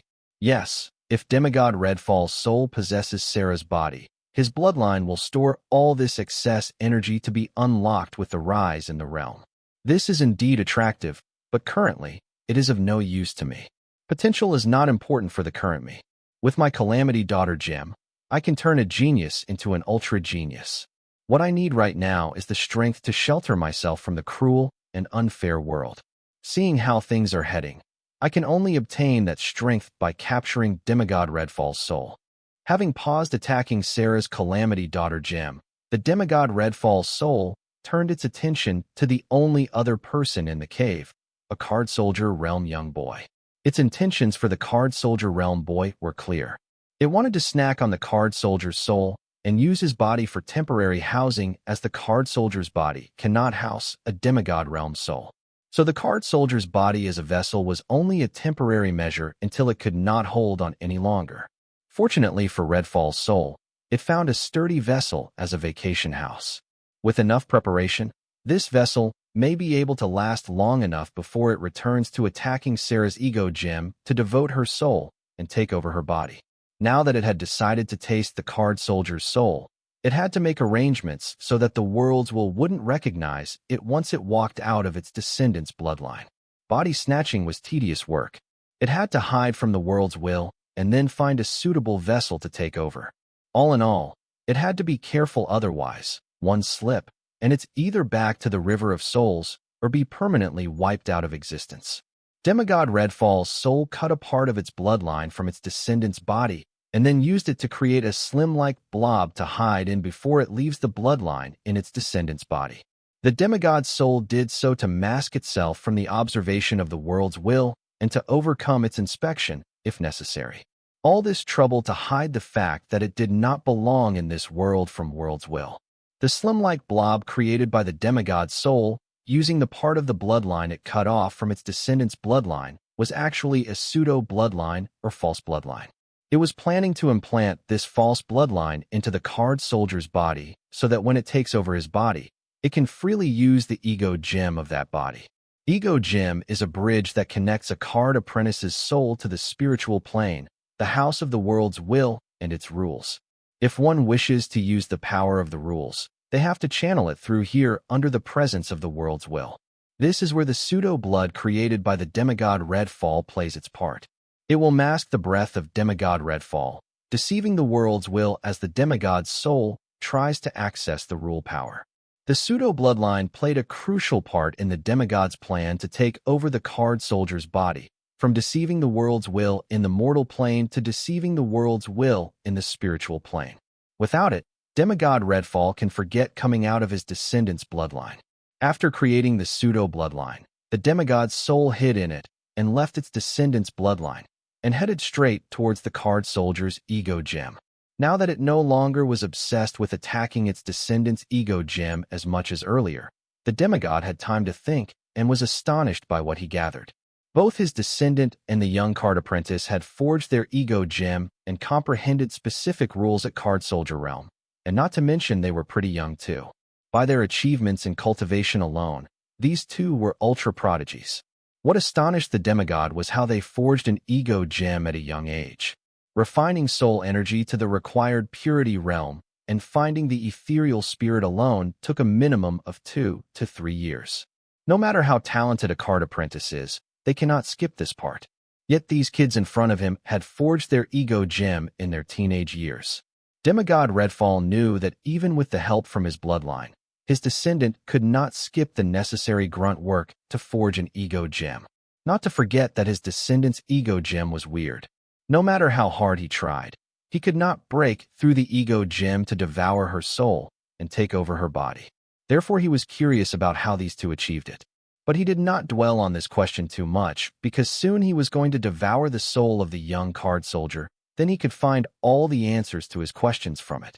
Whether they really were super prodigies or had some trick up their selves, all of it is going to become his soon. Leaving his descendant's body, it did not take more than a second for the demigod soul to enter the card soldier's body, and soon it headed to the young card apprentice's ego gem.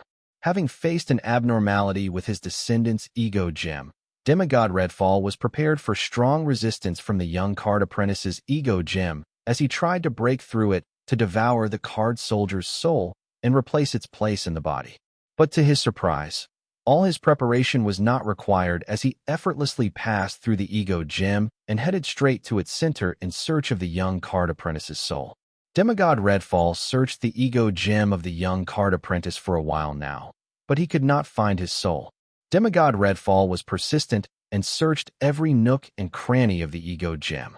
Still, there was no hint of the young card soldier's soul. Unable to comprehend what was going on, Demigod Redfall was stumped. He decided to search the ego gem one more time. Demigod Redfall was not dumb, but he had never come across an ego gem without a soul. Therefore, he believed that the young card soldier's soul was somewhere here in the ego gem. So he searched it again, but returned with no gains. So he finally decided to head out of the ego gem to check out what was going on. After Courtney and Bloodette left, I activated my soul pupils to monitor Sarah, and quickly found the demigod Redfall's soul hiding in her bloodline as it repetitively attacked her Calamity Daughter gem. It seemed obsessed with devouring Sarah's soul and replacing it in her body as soon as possible. But after a while, it paused and scanned the surroundings. Then the demigod's soul seemed to have locked on me. The next thing I saw was the demigod's soul covering itself in a blob of Sarah's bloodline before shooting straight at me, aiming for my Calamity Soul gem. Ever since the incident at the stadium where the Card Emperor Realm Assassin managed to pass through 3 Card Emperors guarding me and assassinate me, I have been more cautious than ever. Even though the assassination attempt was a failure, I had the worst scare of my current life. But that incident also gave me an idea that would make worry less about such assassination attempts happening again. The idea was nothing new. It was the same body-switching technique I used to escape the assassination in the stadium. From that day onwards, I modified my real body. I created a new modified body using the Calamity Soul Gem's restructuring skill to carry 2 ego gems. One of them is my Calamity Soul Gem, while the other is the Calamity Daughter Gem. I hid my Calamity Soul Gem while the Calamity Daughter Gem acted as a decoy. So whenever I am ambushed, I can detonate my Calamity Daughter Gem, deceiving my attackers into thinking that they had destroyed my original ego gem and successfully sent my soul to the River of Souls. Having 2 ego gems in one body is not impossible, as one of the ego gems is just ornamental meant to act as a decoy to protect the original ego gem. The rest of the Card Apprentice community cannot achieve this because their ego gem does not have the parent and daughter gem skill that my Calamity Soul Gem possesses, which allows the Calamity Soul Gem to create numerous slave copies of itself. If they really wanted to create a second ego gem, then they would have to chip off a tiny part of their original ego gem to create an ego gem shell by feeding it refined soul energy, which they can maybe use as a decoy for their actual ego gem. That's a lot of trouble to create something that may or may not fool their enemy. After all, the decoy is just an ego gem shell and lacks the true qualities of the real ego gem, which an expert card apprentice can easily differentiate. My Calamity Daughter Gem does not have such obvious flaws and easily passes off for an authentic ego gem.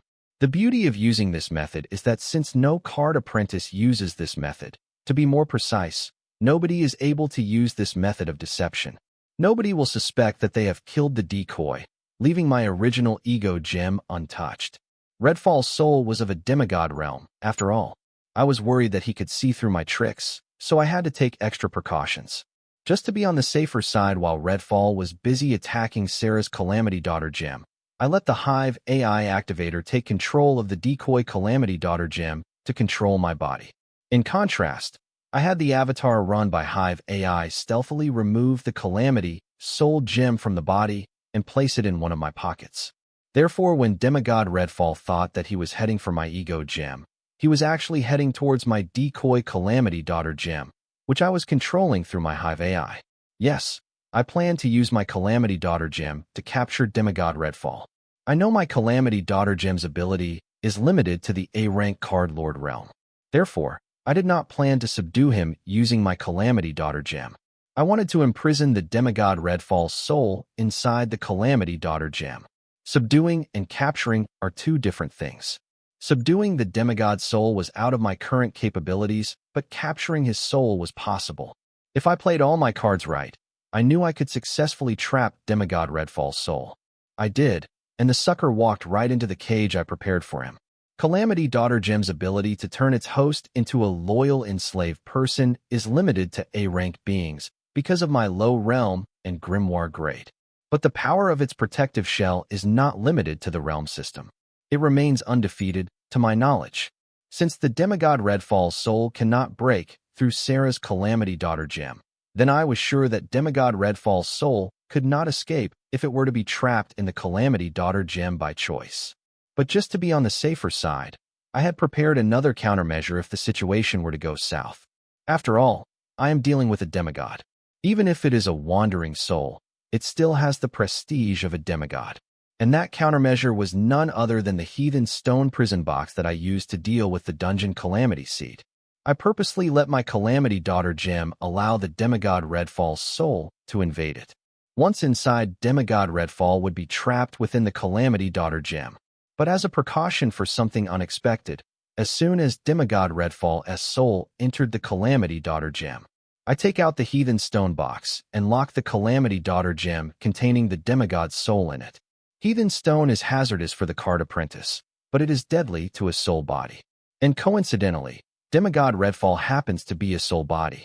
Even if he manages to escape my Calamity Daughter gem, he will be imprisoned in the heathen stone box.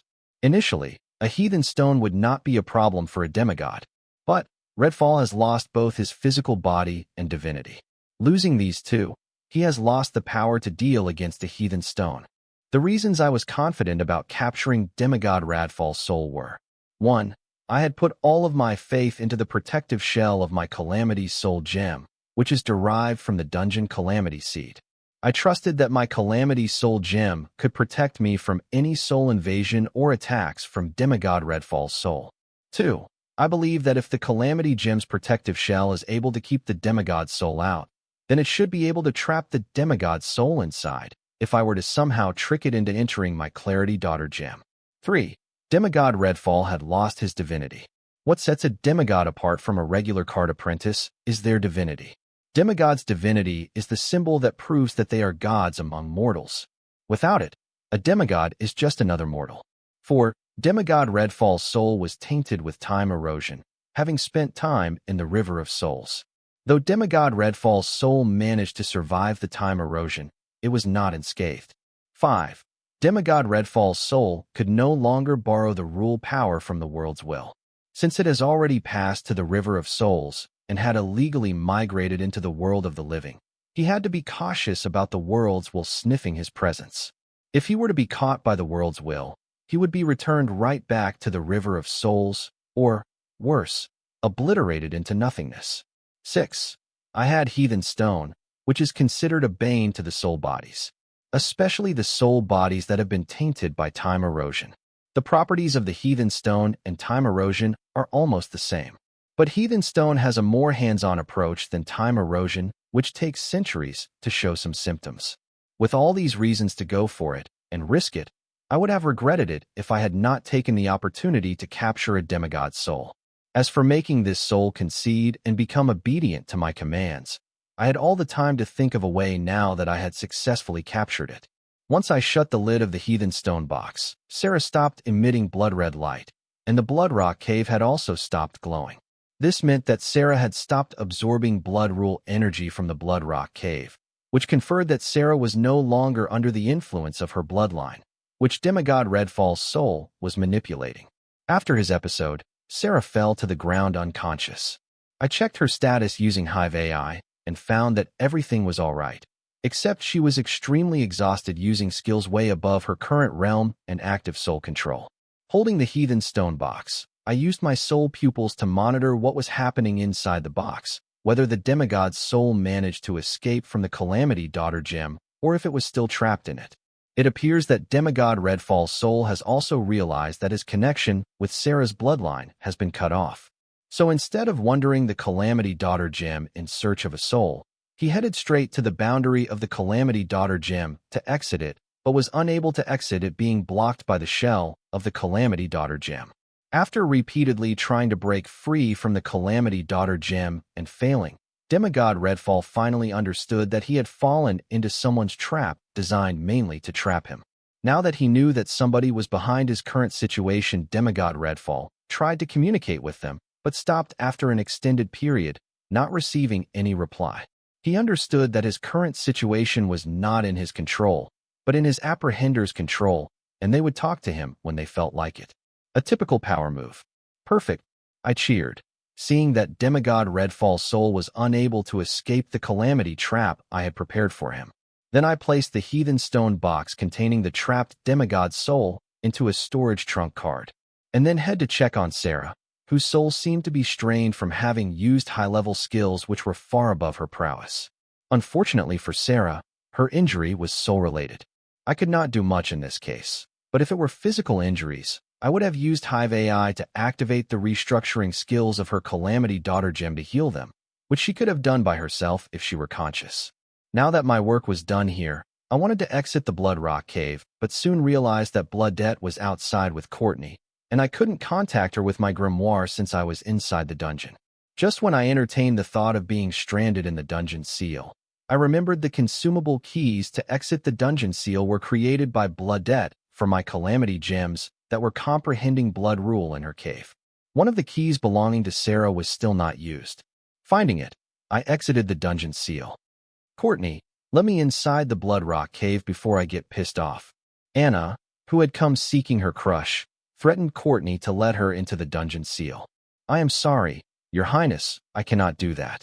Wyatt has asked me not to let anybody inside. Courtney was adamant about her decision to uphold her friend's wishes, even under the Southern Emperor's intimidation. Hey, who do you think you are to threaten, my friend? Bloodette yelled from within Courtney's innate rune. If you dare, then come out and say those words to my face, you red parasite. Anna had spent her share of time on Way Beyond and met with many supreme beings, but she had not met a single one with Bloodette's temperament who called a human her friend. Your Highness, please don't call my friend names. Courtney was annoyed hearing Anna repeatedly call Bloodette names like Red Ant and Red Parasite. You two are starting to get on my nerves.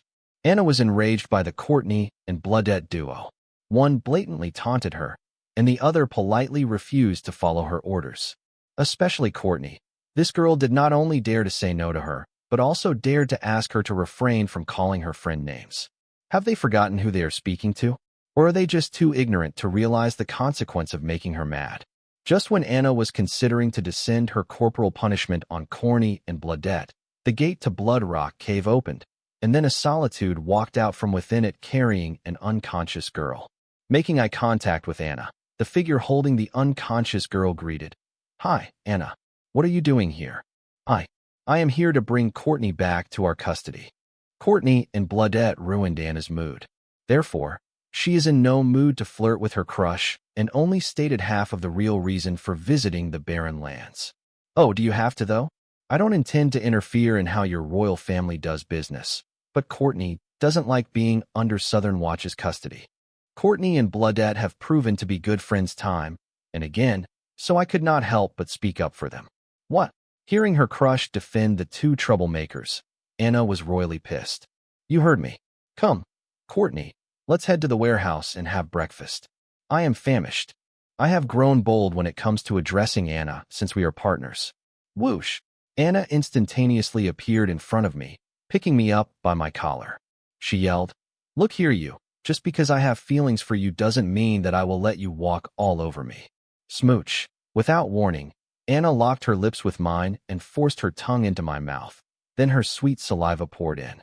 With one hand, she grabbed Sarah and threw her to Courtney. With one arm on the back of my head and the other around my waist, Anna pressed my crotch and chest against hers, and then carried me to the sky. I had no room to struggle now, more so than earlier as we were floating and drifting 30,000 feet above the ground.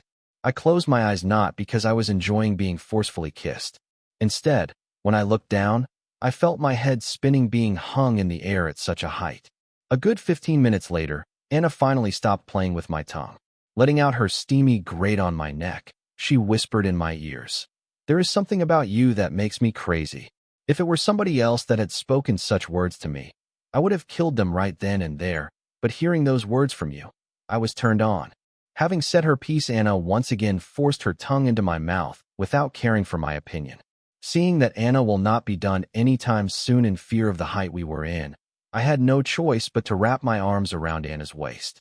It would be a different story if I were flying at this height independently, but I was not. I was hung on Anna like a coat on a coat hanger. After another 20 minutes later, Anna moved from sucking on my tongue to nibbling on my ears and kissing my neck. At this point, I could no longer say I was not enjoying it, having gotten used to the height. However, I did not take the initiative to engage in the makeout. I showed my protest by being passive and letting Anna do what she wanted. Now that my mouth had only one tongue in it, I decided to voice out my anger, but what came out was a pleasure-filled moan. Ah. Letting out the moan, I felt embarrassed, but for Anna, my pleasure-filled cry was like a green light. She slowly moved her hand from the back of my head along my spine, then into my pants, reaching for little Wyatt, who was currently in his peak. Hey, this is enough. Anna, take me back." Feeling Anna reach into my drawers, I hurriedly asked Anna to stop it, saying the fun time was over. Okay. Having realized she had overplayed her hand, Anna stopped reaching into my drawers, but still continued to munch on my earlobe. "Anna, let me go right now, or I will sue you for sexual harassment." Saying these words, I felt helpless. "Go ahead, you know what? I will testify if you satisfy me." Anna did not care and started to act rogue. I really regret not adding the sexual harassment clause to our soul contract. How could I know that there would come a time in my life when I would have to worry about sexual harassment? "Anna, I am serious. Enough is enough, now let me go." "Fine." Having felt the annoyance in my voice, Anna finally stopped. I was speechless, noticing that Anna did not stop to my protest or stern voice. Instead, she grew aggressive, but now, hearing my annoyed tone, she abstained. "Do you know how it feels to have intercourse 30,000 feet above ground?" Anna questioned me flirtatiously as we slowly lost height and neared the ground. I was in no mood to entertain Anna's advances. Right now, I was pissed, having been helplessly ravished for 40 or so minutes. "If you agree, I can help you experience what it feels like to do it 30,000 feet above the ground." Anna did not seem to notice my anger, or she did but did not seem to care, and added, "You know this is your fault. It has been days since I have abstained from sex." I was unable to hold back, hearing you challenge my authority. Location: Sky Blossom City, Dungeon Highway, Barren Lands, Blood Rock Cave Gate Dungeon. Real smooth, Anna. Blame it on the victim. I deserve it. After all, by challenging your authority, I was seducing you. I snorted and commented, "Hey, don't act like I am the only one who enjoyed it. I heard your pleasure-filled moan. Would it kill you, to be honest?" Anna argued. She did not seem to understand what consensual means. I choose to ignore Anna, embarrassed remembering the pleasure-filled moan I let out. Just because I started to enjoy it at some point doesn't mean that what Anna did was right. Fine. Next time I will ask your permission, even if it ruins the mood. Anna did not apologize. Instead, she snarkily adds that she did not ask for permission because she did not want to dampen her arousal. I rolled my eyes, hearing Anna be the typical Anna who would not apologize since it meant lowering her stance. And as if asking permission would have made it better. "Come on, don't be a sourpuss. Admit it, we had a good time. Suppose you weren't such a tease. Right now, I would be showing you how it feels to do it 30,000 feet above the ground." Anna did not seem to understand or care that I didn't want to talk to her right now. I could see that Anna was purposefully circling the Sky Blossom City airspace instead of taking me to the warehouse. Since I had abstained from talking to her, I couldn't decide whether to comfort her about it. "Don't you dare come out," Anna suddenly yelled, surprising me. I turned around, searching the sky to check if someone else except us was in the Sky Blossom airspace. "No, I am warning you. I did promise you freedom, but this is not the right time for you to come out," Anna continued to shout. As she spoke these words, her hold around me tightened. Alerted, I activated my soul pupils to scan the sky, but I did not see a soul in the sky. "He is mine, and what's mine is mine alone. I will introduce you to him later." Anna's words became more hurried and urgent. and that's when I realized that she was talking to herself. With the newfound information, I was spooked. I know Anna is crazy, but I did not realize that she was really cuckoo. As Anna's hold on me got stronger, I had no choice but to be in her embrace and listen to her shout at herself. I did not dare to interrupt her crazy ramblings, remembering the massive power difference between us. I even started to breathe slowly to decrease my presence. I am telling you he is mine, and I will not share him with you. Hearing Anna's words, sirens went off in my head. Anna, claiming me as hers was not news to me. I was used to it, but her using the word sharing alerted me and got me curious. Who was Anna speaking to? Whoosh! A beauty dressed in formal attire suddenly appeared next to us out of thin air and said, "You can't stop me. 1 hour of cooldown time has passed, and my body is recreated. So I am here. And didn't I tell you this is not a good time? Get back in your card."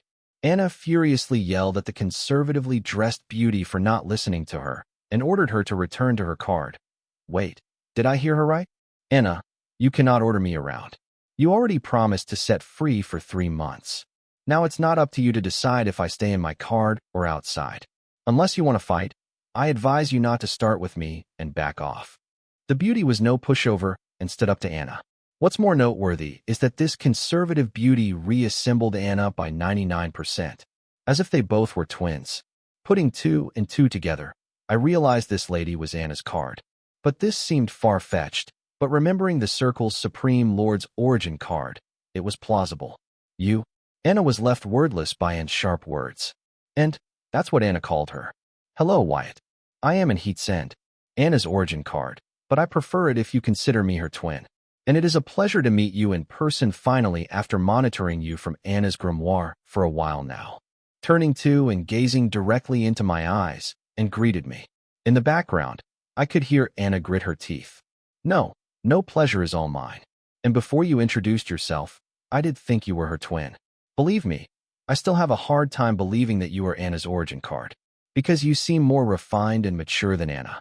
I did think that and looked better than Anna. Maybe because conservative girls are of my taste. Oh, stop it, your honeyed words. You have such a sweet mouth. And replied with a bit of blush on her soft white cheeks. No, I am just stating the facts. Honestly, I spoke with and mostly to piss and realizing that Anna and did not seem to be on good terms. If so, then you wouldn't mind if I would be bold to ask for a kiss. I am not like Anna. I usually don't put my tongue into the first guy I see, but you are special, and I don't mind giving you my first kiss. And boldly asked if she could kiss a guy she had just met despite claiming that she was not like Anna. But in her defense, she did come clean about her eavesdropping on all of my encounters with Anna from her grimoire. Hearing Anne's words, I was creeped out and thought that she was a stalker, helping me understand that she is as much psycho as Anna. That's it. And one more word, and I will forget you are my origin card and kill you. Anna would not be Anna if she let her twin flirt with her crush right in front of her. Oh, I am so scared, Smooch Dash, in the middle of saying sarcastic words to Anna, and stole a kiss from me by locking her lips with mine. This only lasted for a second before and hurriedly backed away to get out of Anna's melee range. And yelled, "Yes, you saw me, I did it. Now what? What? Hey, Anne, did you know in ancient times people would stone homewreckers like you?" Anna did not chase, and seeing the fear in and was enough for her. But she did call Anne a homewrecker, which implied she and I were in a relationship while, and was the thieving sneaky itch. Seeing how you managed to do well for yourself, I guess I will be fine. And used Anna's words right at her, digging up her past loose morals and illicit relationship with men, implying that since Anna can fare well and avoid being stoned despite all her actions, she, herself, will also do fine. Being burned by her origin card, Anna was pissed and ignoring, and she stopped circling Sky Blossom City airspace and headed towards the warehouse to drop me off. Wyatt, that was my first kiss. You have to be responsible for me. Seeing that Anna began to ignore her, and was more than happy to use her time to harass me. You thought I was crazy. Wait till you experience what this BTCH has in store for you. Anna mumbled in my ears. Cough. Anna, drop me off here. Hearing Anna's words, I finally decided to let go of my anger and asked her to drop me off as I could use my hoverbike to return. I just wanted to get as far as possible from these two psychos. Okay, Dropping me on a deserted street, Anna kissed my left cheek and vanished in the air.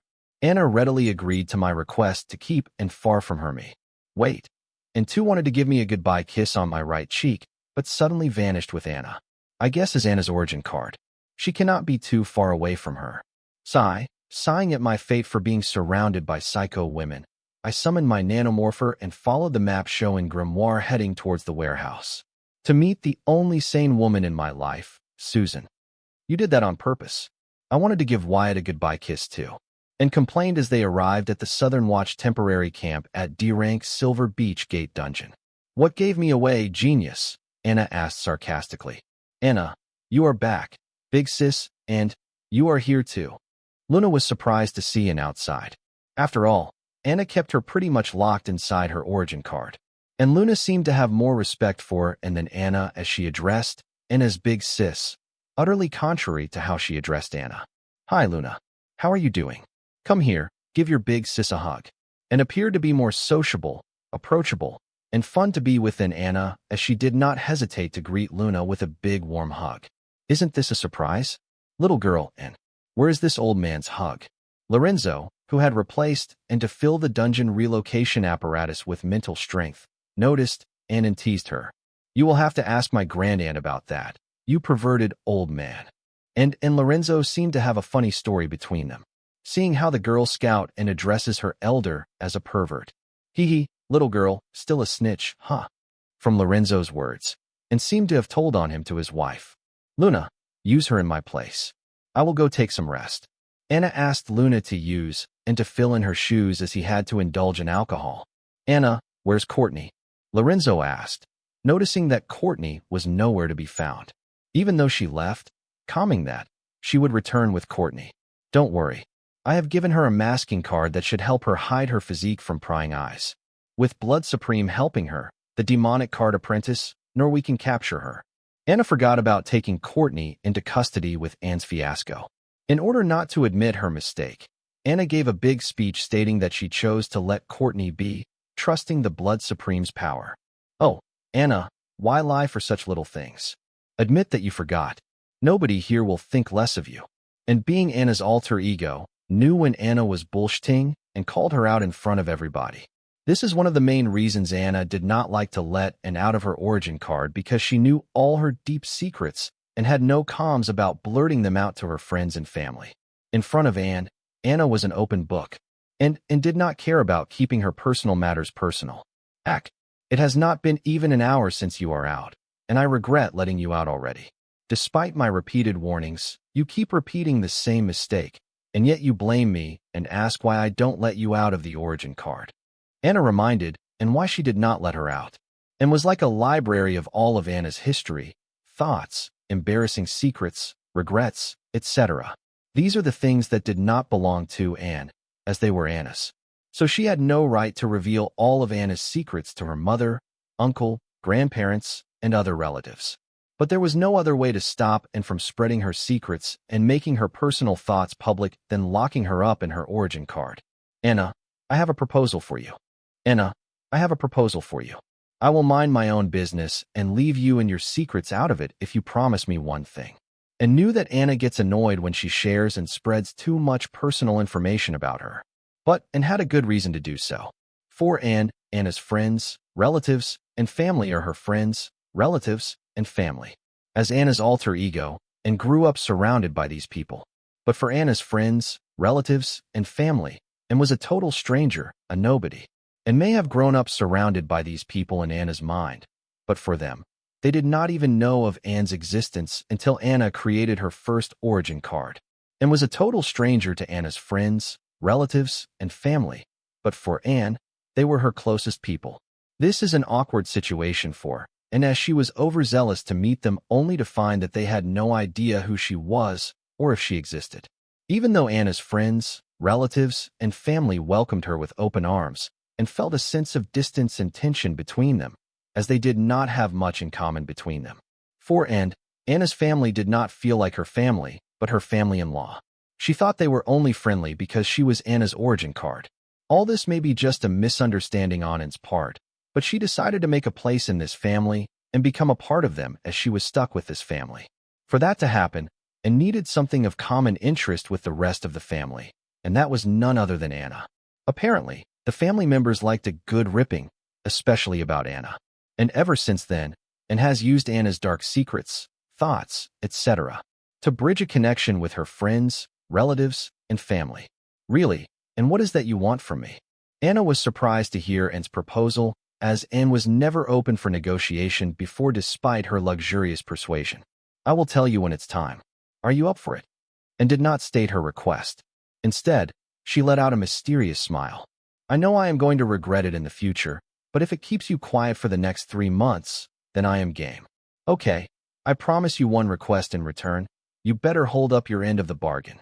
Anna had already tasted the disadvantages of the soul contract with her experience with the silver milk powder, so she did not bring up soul contract this time.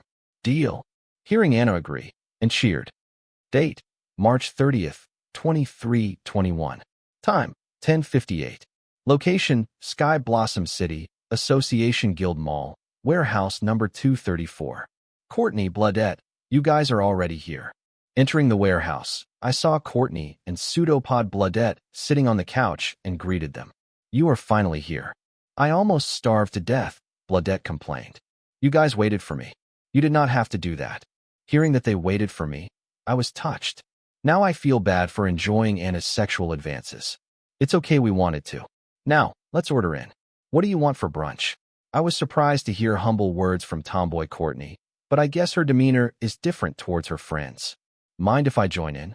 Susan came out of nowhere and asked if she could join brunch with us. Sure, more the merrier. I invited her to join us.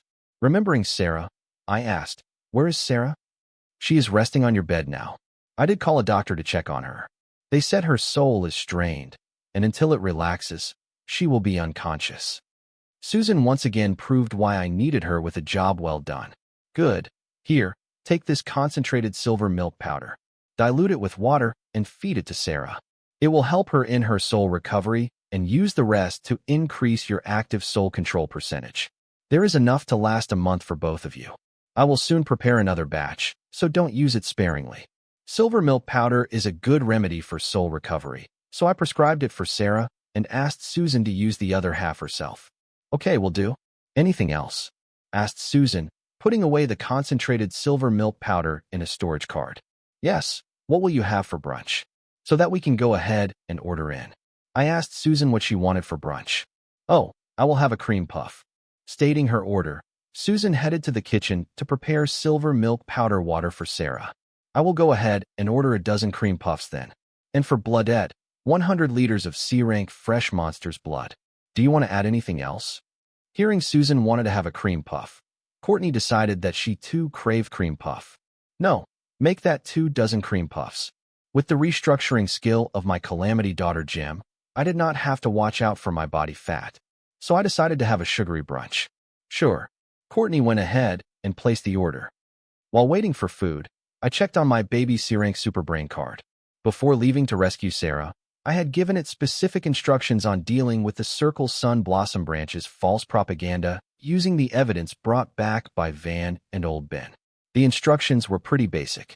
It had to flood the Grimoire network with articles exposing the circle for what it is, and using the photocopy of the evidence brought back by Van and Old Ben to legitimize the articles.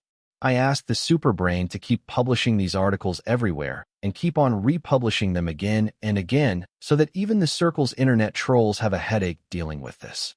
Checking on the Superbrain's progress, I was amazed by its results. The entire Sun Blossom Grimoire network community was buzzing. Busy capturing Demigod's wandering soul, I did not notice the havoc my C-rank Superbrain card had caused in the entire Sun Blossom Grimoire network community. In just a span of a few hours, the whole Grimoire network community was buzzing with the most controversial topic of the day, the true face of the circle. The numerous articles posted by Superbrain seemed to have reached its targeted audience.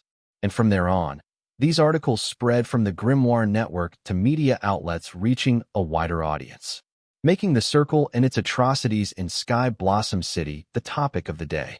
Even the middle-aged moms, aunts, and grandparents were aware of the breaking news. Nobody seemed to care about the authenticity of the articles and the photocopies attached to them. They were just pissed and pointing fingers at the circle. On the circle's side, there was no response yet. They were scrambling as they knew that all of the articles and the photocopies attached to them were genuine, especially the members of the circle whose names were mentioned in the articles. They did not know what to do. They thought they had left their past with Sky Blossom City, and never in a million years would they have guessed that their sins would catch up to them. A grimoire network is a place where even a minor thing that one would not care about in their busy life would blow up into something nuclear. It is a place where even the cowardest of the bunch grows a pair and starts acting out. Not to mention, in the recent decade, Grimoire Network has become the outlet for ordinary people to let out their frustration and anger. And not to forget the network trolls who get high by ruining others' day. These factors add up and contribute to blowing something that is not even worth our notice or contributes nothing to our day-to-day life. Right now, the circle has become the target of public outrage and anger. Yes, some defended the circle and their head, but these voices were too little in number to even be considered as a minority. Just a few hours ago, the circle was kept at the pedestal and praised as a model example for an orthodox organization, and now, a few hours later, they were compared to the lowest of the lowest scum walking the planet. Some media outlets even went as far as to claim that the heroic act done by the current head of the circle was all staged. Yeah, right now, nobody wants to be related or seen with the circle. All those authorities and bureaucrats bribed by the circle could not do a thing, as the Grimoire Network and big media companies were above their pay grade and power. The local media outlets tried to defend the circle by portraying them as victims of a targeted witch hunt by the enemies of Sun Blossom City, who did not want to see the circle make Sun Blossom City great again. In this day and age, who watches local media? In the end, they failed to make even the slightest splash in the already turbulent water. My plan of countering the circle's false propaganda with the help of Super Brian was a great success. Still, all the credit for this success didn't just go to the Super Brain card, but the local Grimoire Network warriors of Sun Blossom City. If not for them timely supporting the Super Brain, the articles and evidence photocopy posted by Super Brain would not have gained such trust and reaction from the public. The local Grimoire Network warriors of Sun Blossom City had already seen through the circle false propaganda across the Grimoire Network. After all, the Sky Blossom City was their neighbor, where the circle was infamous for its atrocities. They tried to voice their opinion in the Grimoire Network and alert the public about the true face of the circle, and that it was not here to make Sun Blossom City great again, but leech off of it and suck it dry. But all the actions that they took to spread awareness about the circle and what its presence meant for the city were buried under the collective mass false propaganda done by the circle's army of hired network trolls. Seeing that the Grimoire Network was already a lost cause, some even took it to the streets, organized rallies and protests, but the authorities bribed by the circle, like the loyal bogs of their masters, took care of these troublemakers. These netizens surfaced again when they saw that some actually overshadowed the circle's false propaganda with genuine articles and evidence exposing the circle for what they are. Seeing that the network troll army of the circle has met its match, the netizens came to support.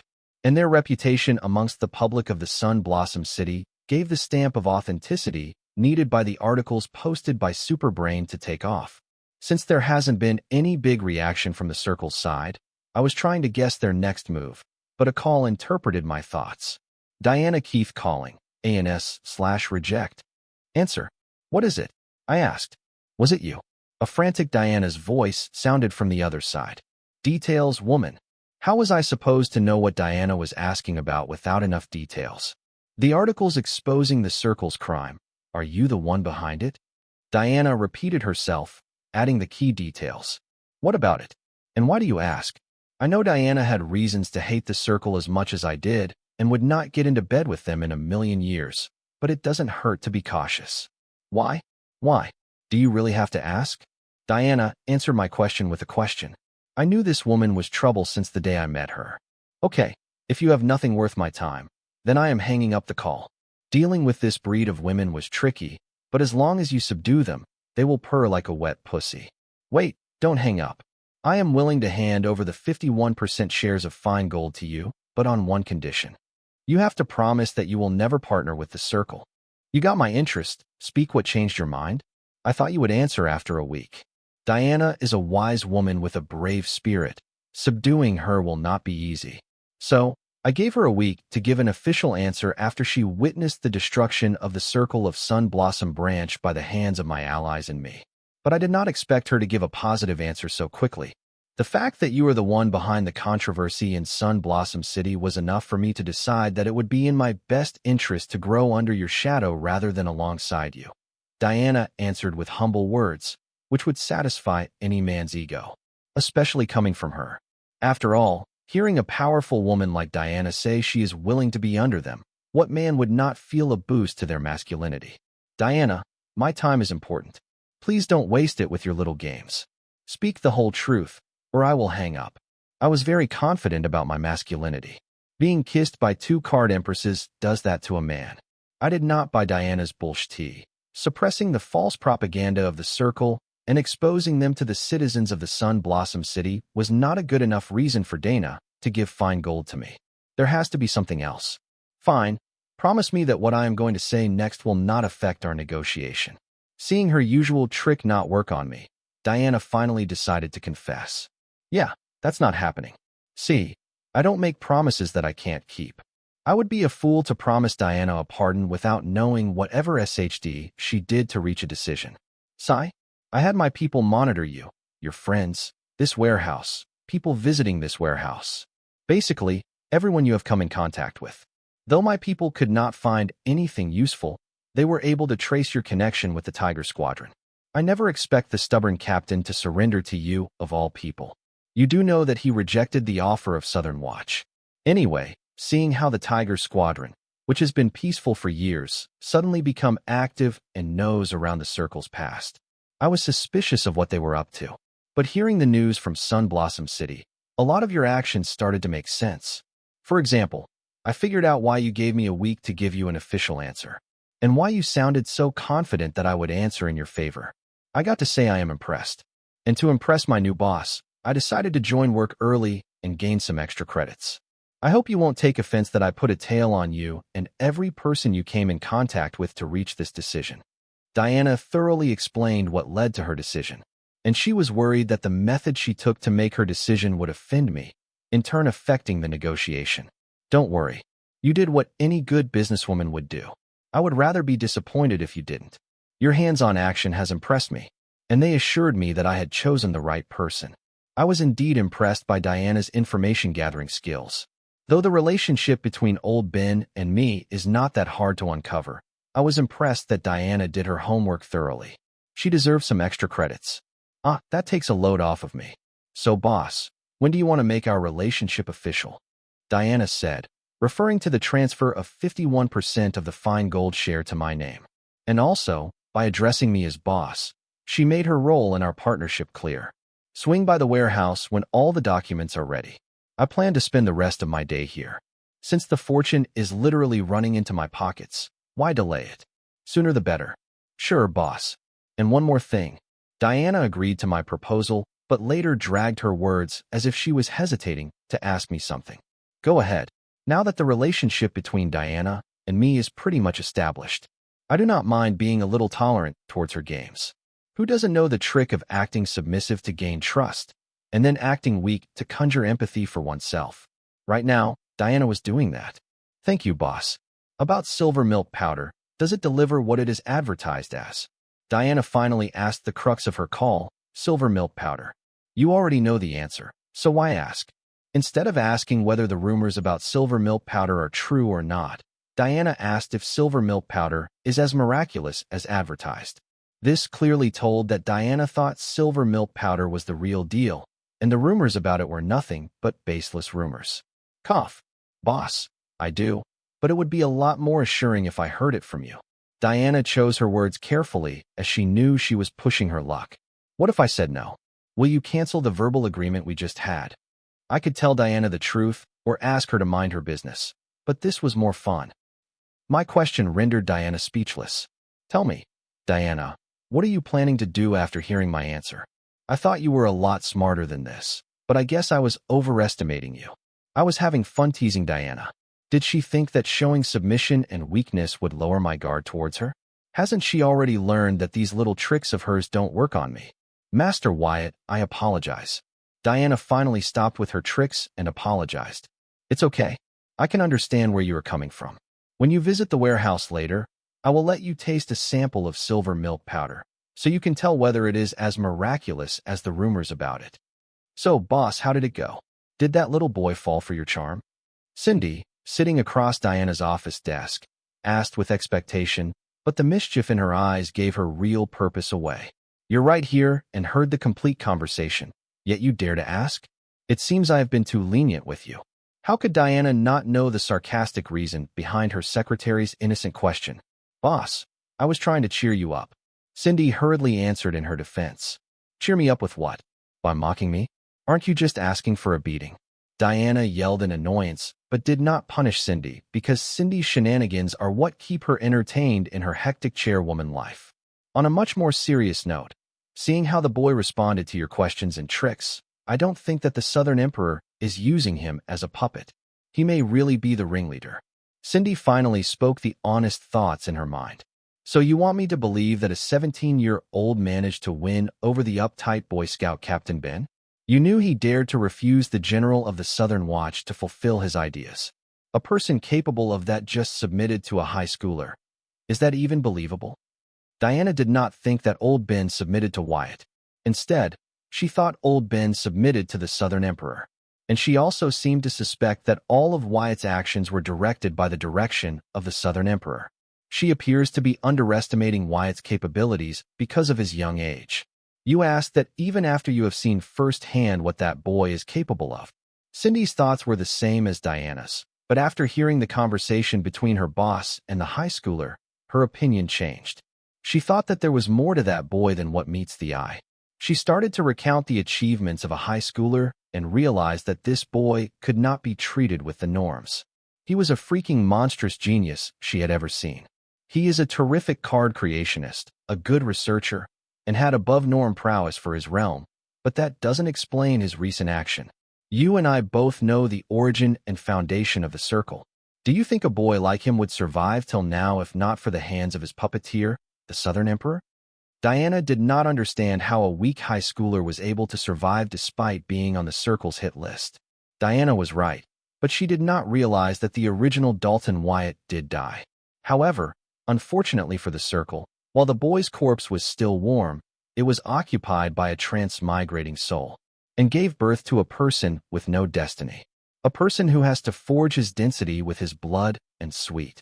Doesn't that sound far-fetched even for you? What makes you think that an orphan boy from a third-rate city will have contact with the ruler of the South? And what reason does the Southern Emperor have to use the boy as a puppet? If she wanted to, she could oppose the circle directly. Nobody is stopping her from doing so. And knowing her nature, that sounds more likely. Cindy thought Diana was just reaching for something that was not there. Cindy's array of questions threw Diana deeper into a rabbit hole. Diana's brows narrowed, trying to make a reason for things bothering her. You know what I think? Cindy asked Diana, bringing her back from her deep reflection. What? Diana welcomed any advice offered by Cindy. That is the reason why she made Cindy her secretary. I think you cannot get over the fact that you lost to a teenager in a conversation. Cindy chose to use less insulting words as she knew how much her boss hated losing. Now that's bullshit. Diana slammed the office desk in front of her in great annoyance. Annoyance, not rage, because she knew Cindy was right. Believe whatever you want. I was just putting my opinion out there. Cindy knew when to walk away, and that's how she managed to be the secretary of such a moody person for more than a decade. Well, keep your opinion for yourself. Diana knew she should say this to her most trusted employee, but she ended up saying it. Sure, boss. And what about the verbal agreement with Master Wyatt earlier? Do you want me to prepare the relevant documents? Or will you not meet him today? Cindy, as an understanding secretary, changed the topic so as to ease the awkwardness of her boss. I will meet him today. Prepare the documents. Puppet or not, Wyatt is our ladder to the Southern Emperor. He thinks I am after the silver milk powder, but I am actually just using him to get under the Southern Emperor's umbrella. The circle ceremony is nearing. As the past has proven, no recruit can escape it. It's either fully submitting to the circle of death. There are only these two choices for those of us trained to be the hunting dogs of the circle. But I will break that and create a third option. I will control my destiny. Diana did not seem to care about the silver milk powder. All she was worried about was escaping the clutches of the circle. Even if it meant she had to part with fine good, the sapling she nurtured using her blood and sweat. Understood, but to give Matter Wyatt 51% of the fine gold shares, we will require the shares in your sister's hands. Who was going to tell her that? Cindy knew what kept her boss awake at night, and what kept her pushing to build such an empire. I will talk to her. No need, she is already here. Sister, I have returned victorious. I have successfully acquired the Brown Pharmaceuticals. Sister, I acquired the Brown family's pharmaceutical industry. Jaya declared as she walked into her sister's office. The plan of calling out the Brown family for illicit experimenting with humans during the tournament worked like a charm. The Brown family was nearing bankruptcy as their family-owned pharmaceutical industry stock price fell to a record low. Therefore, when Feingold came to buy their pharmaceutical industry for a reasonable price, they jumped to it even though it was Feingold that led to their demise. Good. Diana looked at the documents shared to her grimoire by her little sister and nodded in appreciation. However, she knew that this deal was bound to happen as the Brown family had branched out to various sectors like food and beverages, knowing that their pharmaceutical industry was bound to fail sooner or later. Still, they lacked the capital to complete the switch. Knowing this, Diana had tried to approach the Brown family with the interest of buying their industry, but they demanded a sky-high price. Diana was not willing to pay such a large amount when she had the means to buy the Brown pharmaceuticals for pennies. Good? That's it. Jaya was not satisfied with the amount of appreciation shown by her sister towards her work. Ha. Cindy could not help but snicker, seeing Jaya unsatisfied towards her sister. You witch, something funny? Do share so that we can laugh together. Jaya targeted Cindy for her scornful laugh. Oh, honey, that's not possible. As I am laughing at you. Cindy explained to Jaya that they could not laugh together because she was laughing at her. You itch. Jaya almost jumped at Cindy, but her actions paused, hearing her sister's stern voice. Jaya, behave. Diana warned Jaya to keep it civil and use her words, not fists. As she knew if it came down to using fists, Jaya was not a match for Cindy. In a way, Diana was looking out for her little sister. Sister, she started it. Pointing at Cindy, Jaya complained. Now I don't even have the right to laugh at a stupid person? Boss, when did you make a company policy? I did not receive any memo. Cindy openly insulted Jaya right in front of Diana as she knew Diana would not interfere. What's stupid about seeking more acknowledgement for a job well done? Jaya knew her sister would not help her as Diana believed Jaya should fight her own battles. A job well done? What job? The company already handled everything. All you did was slander the Brown family during the tournament and get some signatures. Aren't you ashamed to take credit for others' work? Cindy was a very busy person as the personal secretary of the Feingold's chairwoman. She did not have time to mess with a spoiled rich kid like Jaya, if not for her boss's order to do so. I did no such thing. I just wanted. Jaya's words stammered as she realized she was doing precisely what Cindy blamed her for doing. You just wanted to what? Take credit for others' work? That's what this looks like. I guess this is not new to you since you have been doing this from the moment you joined Feingold. Cindy did not give Jaya time to get her thoughts together. She just hammered Jaya with sharp words, waiting to see Jaya break. Jaya was lost in self-reflection, reflecting on her past actions, trying to figure out if Cindy's words were true. Was she really a credit hog? But looking back at it, hasn't been that long since she joined Feingold Management, and her first ever big project was the JK Oil and Grains Corporation Limited, which she failed to acquire despite her sister having bribed all the upper management staff of the JK Oil and Grains Ltd. Her next project was to acquire the 3 allied guilds, namely Sun Boar Guild, Tyrant Guild, Raven Guild. But she failed to acquire them because of the 3 guilds' merger and their mysterious shadow backer. And then our next task was to get on the good side of Dalton Wyatt and acquire Brown Pharmaceuticals. She failed to leave a good impression on Dalton, but still managed to acquire the Brown Pharmaceuticals. Come to think of it, in all these projects assigned to her, there were 2 things in common. 1. Her sister handled the complex parts of all these projects while allowing her to do the easy part and take credit. In the process of doing so, her confidence has grown, but they had an adverse effect on her personality. She craved credit when she did nothing to credit her for. 2. Whenever Wyatt was involved, she failed devastatingly. It was as if he was her fatal weakness. Against him, she was bound to fail despite the external help she had from her sister.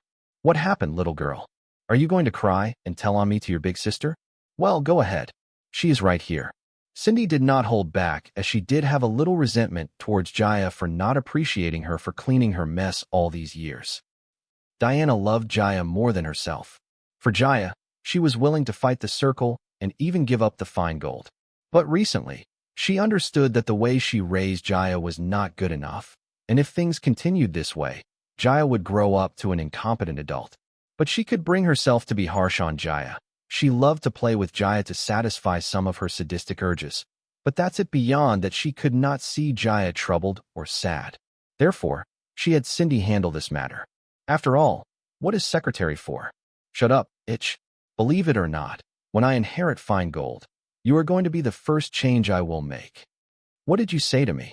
Cindy was shocked to see Jaya suddenly snap back at her after she had just thought that she had broken Jaya's spirit with her sharp words. You heard me. When I am in charge, you are going to be the first change I will make. Jaya repeated herself, not for Cindy's sake, but to maintain her mental fortitude. Cindy's sharp words did break Jaya's spirit. Jaya started second-guessing every decision she had made, but then she realized, does it matter? And she was not a credit hog. She was a little sister who just wanted her big sis's praise. Jaya did not let herself get lost in Cindy's twisted narrative. And so what if she claimed all the credit? She was the only heiress of the fine gold. Everything that fine gold had will belong to her sooner or later. Even the so-called credits that Cindy accused her of stealing. Hearing Jaya's response and seeing her not let herself wallow in self-blame, succumbing to Cindy's sharp words and twisted narrative, Diana's eyes shone brightly. Yeah, this is the minimum confidence her sister needs to have. Diana did not want to turn Jaya into a good person. She wanted her little sister to grow into a competent person. A person who would get what she wants, even with force if required. Diana did not build her legacy by being a good person or doing social services. She made her empire on others' graves. To do that, a person needs to believe that what they do is always right. This is a must because this allows the person to be guilt-free. Who isn't guilty of sin in this world? Everyone is. But there is only one person who can claim he is sinless, and that person is the one who believes that his every action is just and righteous. Diana was that kind of person, and her decades of life experience have taught her that the only way a person can be such a person is by doing what feels right to their heart. Right, follow your heart. It will show you what is right. This is what Diana wanted to teach Jaya. There are two ways to follow your heart. One is just because you can, and the other is just because you want to. There is a lot of difference between these two. 1. Doing something just because you can is tasteless and cowardly. The strong bully the weak just because they can, but they cower in front of somebody stronger than them. 2. Doing something you want is heroic and inspiring. Snatching from the blessed and bullying the monsters in human skin, now that's the way of a legend. Diana grabbed from the rich and subdued the bullies. These are two reasons fine gold was able to stand still to date. Not to mention who would bully fine gold when all monsters in human skin in the city are gathered here under Diana's foot. Diana expected Jaya to be this, but knowing the limitations of her little sister, she at least expected her to grow into a person who is not afraid to fight for what she wants. An average family teaches their cubs to keep their head down and not seek trouble. If trouble comes seeking their way, they should give up and run the other way. While those were the teachings of a typical average family, Diana's teachings to her sister were the complete opposite. She did not grow Jaya to fear trouble, instead fed off of trouble. Therefore, when Jaya did not reflect on her actions and instead doubled down on them, Diana felt a little proud. The world is not a fair place. There is no right or wrong in this world, just the majority's interpretation. And these majorities were none other than the weak losers that tried to explain their loss using fancy words like right, wrong, righteous, orthodox, unorthodox, etc. Either way, the time has proven that the winner gets to write the history. Ha ha ha, that's the funniest joke I have heard. Jaya's word did catch Cindy off guard, but still, she made a comeback. What's so funny?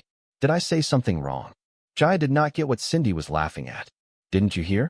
Boss is selling 51% of the company's shares to Master Wyatt. How do you plan to inherit fine gold with 49% shares? Cindy's nonchalant words exploded in Jaya's head. Sister, tell me she is lying. Jaya hurriedly sought an answer from her sister. It's true. Fine Gold and Master Wyatt have reached a cooperative relationship. In exchange for 51% of Fine Gold shares, Master Wyatt has promised his friendship. Now that you know, follow Cindy's instructions and transfer the shares in your name when she asks you to. Master Wyatt's friendship was fancy words of Diana's interpretation of them becoming Southern Emperor's lackeys. Diana still believed that Wyatt was just a puppet being controlled by the Southern Emperor from the shadows. Fine, I will do as you say, sister. Jaya humbly agreed to follow her sister's instructions. Hearing Jaya quietly agreeing to Diana's arrangement to transfer 51% shares of Fine Gold to Wyatt, Diana and Cindy were dumbfounded as they were expecting to hear Jaya protest against their decision and threw a tantrum. They honestly did not expect Jaya to be cool-headed and readily agree to the transferring of Fine Gold shares in her name. Little girl, are you okay? Cindy asked in concern before Diana could ask the same. What? Growing under Wyatt's shadow is a good decision for us and the company's future direction. I saw the Southern Emperor propose to Wyatt. I don't know the exact story, but I know that the Southern Emperor and Wyatt are very close because Wyatt addressed her on a first-name basis. As long as Wyatt has Southern Emperor's support, nobody can stop our Fine Gold from expanding to the entire southern region. 49% of the whole southern region is more attractive than 100% of the Sky Blossom City. Having faced repeated loss standing against Wyatt, Jaya had already concluded that he was her bane. At first, she thought of Wyatt as a talented card creationist and nothing more. But then, seeing him go against the Circle, create a miraculous powder, win the tournament, and date the Southern Emperor, she realized she had underestimated Wyatt. Jaya then realized that she couldn't even consider Wyatt her rival because his achievements had surpassed her and their fellow peers. Right now, she considered Wyatt a role model in life, someone to look up to, and desired to walk in his footsteps. Jaya had suddenly gained mad respect for Wyatt, as she had seen his struggle with her own eyes. Wyatt's struggle and achievements reminded her of her sister's struggle and achievements. Wyatt and her sister both started from the bottom with nothing, yet were able to achieve so much at a young age that others could not gather in their lifetime. Jaya was arrogant and ignorant earlier, but her self-reflection had helped her grow as a person, and now she is arrogant but informed. Therefore, when her sister said that Fine Gold was now going to work for Wyatt, at first, Jaya was enraged. Still, after letting the idea sink in, Jaya started to get around the concept of Fine Gold being in the hands of Wyatt, imagining the glorious future of Fine Gold. She believed if Wyatt truly embraced Fine Gold, then with his achievements and relationship with the Southern Emperor, he could expand the Fine Gold in the southern region. Just imagining Fine Gold monopolizing the entire southern region market, Jaya felt chills. After her altercation with the Southern Emperor, Jaya realized how narrow her thoughts were. She was done playing a young miss in a third-rate city. She wanted to up her game and ascend to a higher stage, for example, the southern region or even the central region. They say one has to experience life to expand their vision, and Jaya's vision did grow. But she knew full well that Fine Gold could never achieve her vision with its current state. But if it were to hitch a ride, then it could ascend to a higher stage where real players played. What? Did you really see the Southern Emperor propose to Wyatt? Is Wyatt already the son-in-law of the Southern royal family? They say that the Southern Emperor is the next heir of the family. If Wyatt married her, wouldn't he become the prince of the southern region? After hearing Jaya explain her decision, Cindy was flabbergasted and barraged Jaya with questions.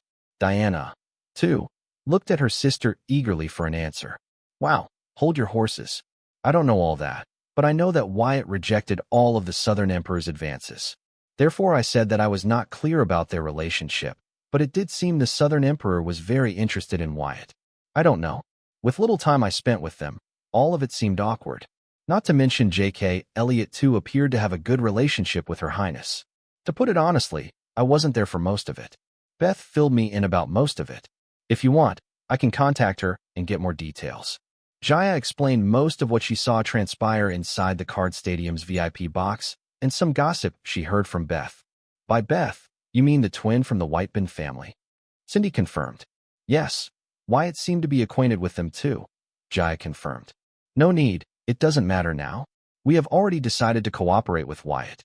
You contacting them will only do more harm than any good. Diana knew Wyatt's relationship with the Whitebins and the Brights was good. Yet these families seemed to have decided to distance themselves from Wyatt due to the recent allegation surrounding him regarding the silver milk powder patent. Diana was not ignorant to think these two families were dumb enough to have not figured out the crux of the silver milk powder with Southern Watch visiting the city to test dungeon relocation.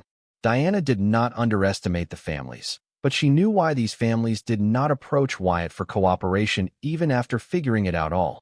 The reason was their strong relationship with Wyatt. When Wyatt showed potential, these families were on good terms with him, but when he was accused of fraud, they kept a distance from him. And if they returned to him again for a favor after knowing the truth, it would not look good for them. The families are shameless. They will do anything for the benefit of their family, but they do not know how Wyatt would react to their shamelessness. Therefore, they were testing the waters by sending their juniors. What Diana did not know was that the two Bright and Whitebin families did not care about Wyatt, his achievements, and his connections. The Whitebin family planned to loot the Empire's treasury and ascend to the top. As for the Bright family, they were already acquainted with the Southern royal family. They did not require a high schooler's help. Other families had a deep history, unlike an upstart like Feingold.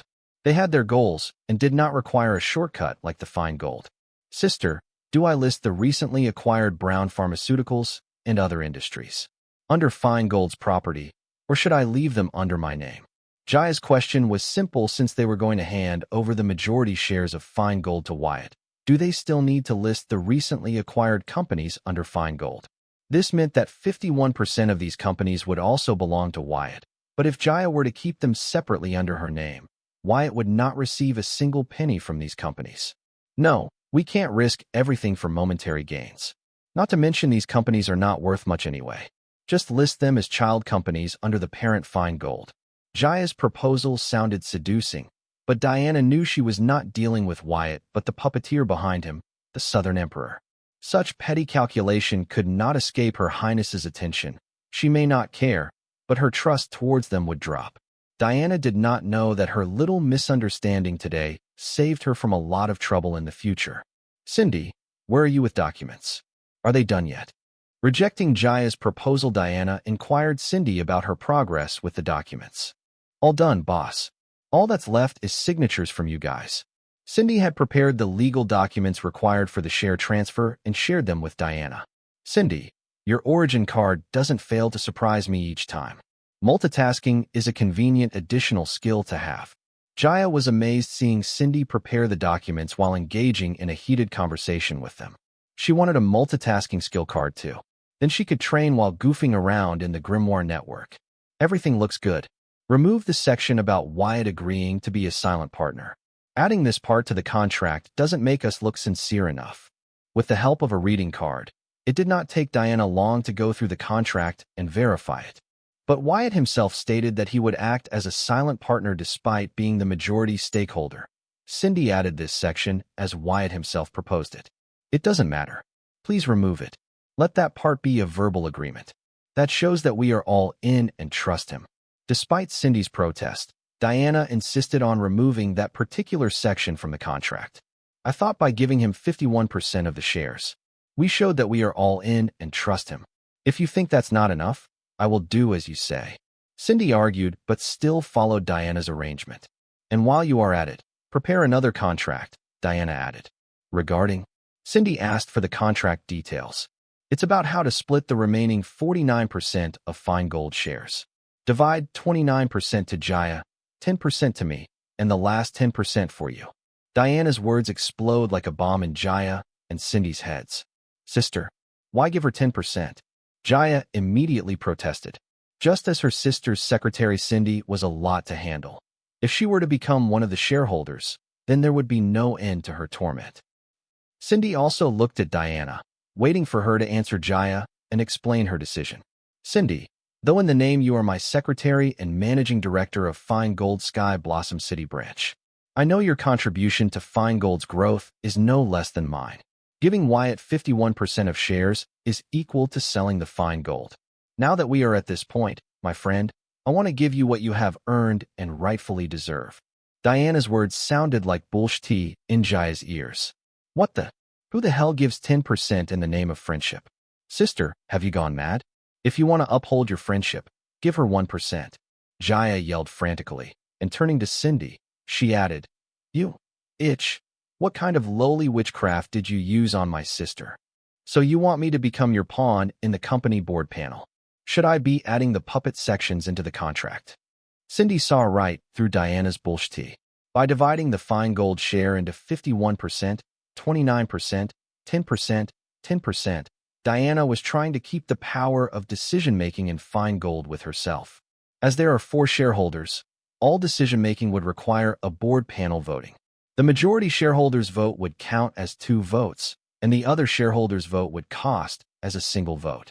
If Diana is using Cindy as a pawn to always have 3 votes in her pocket, Wyatt, who has majority shares with only 2 votes on his side, will not be able to make any decision without Diana's approval.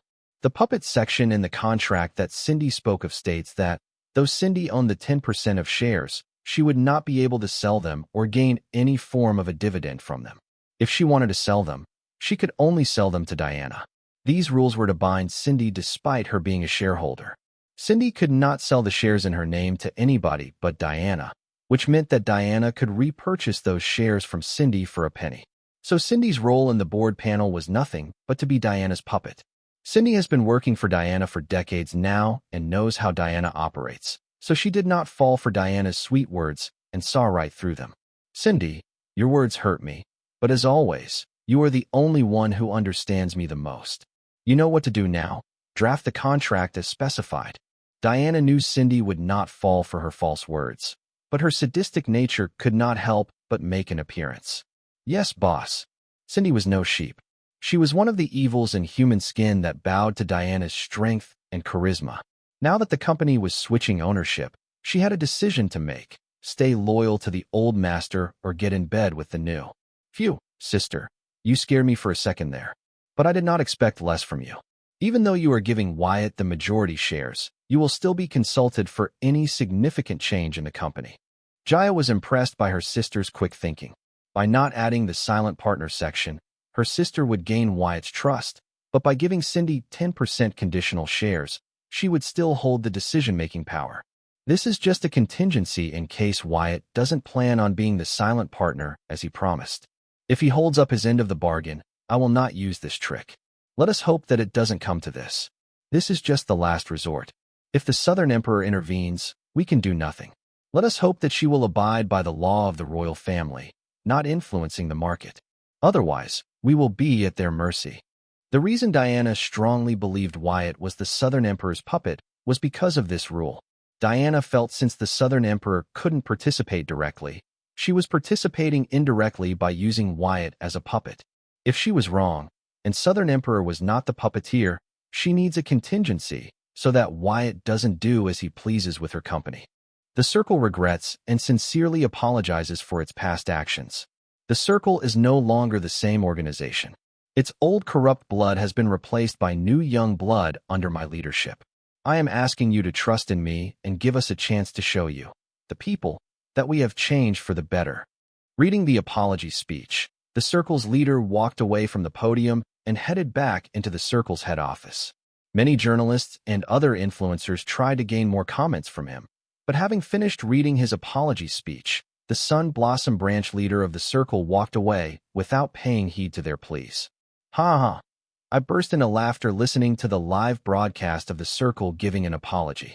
I was happy that they finally caved to the public pressures, but if they think that just an apology would save their image, they couldn't be more wrong. The Circle claimed that they had changed, and to prove their claims, they used the false propaganda that they spread across the Grimoire network as evidence. It's as worse as a crooked witness defending a crook. But this was a good strategy. Those who don't know the Circle personally will believe the Circle's false propaganda spread across the Grimoire network and will be willing to give the Circle another chance. Another significant change that Circle made was that those that were named in the articles spread by Super Brain Card defaming Circle were all let go and replaced with new members. This way, the Circle's leader pushed all the blame for its past crimes on the previous leader of the Circle and its old generation members. and then apologized on behalf of his predecessors for their mistake. This way, he once again solidified his image as a Boy Scout who is morally upright and often naive regarding his attitude and behavior, winning the hearts of all the young and inexperienced ladies. Not a wrong move on the circle's leader's part. His speech was purely meant to show the people that he is innocent and had no idea of Circle's past. But he is willing to shoulder the blame for the mistakes committed by his predecessors while rectifying everything that is wrong with the Circle, slowly turning it into the promised changed and improved organization. A well-thought and adequately executed move.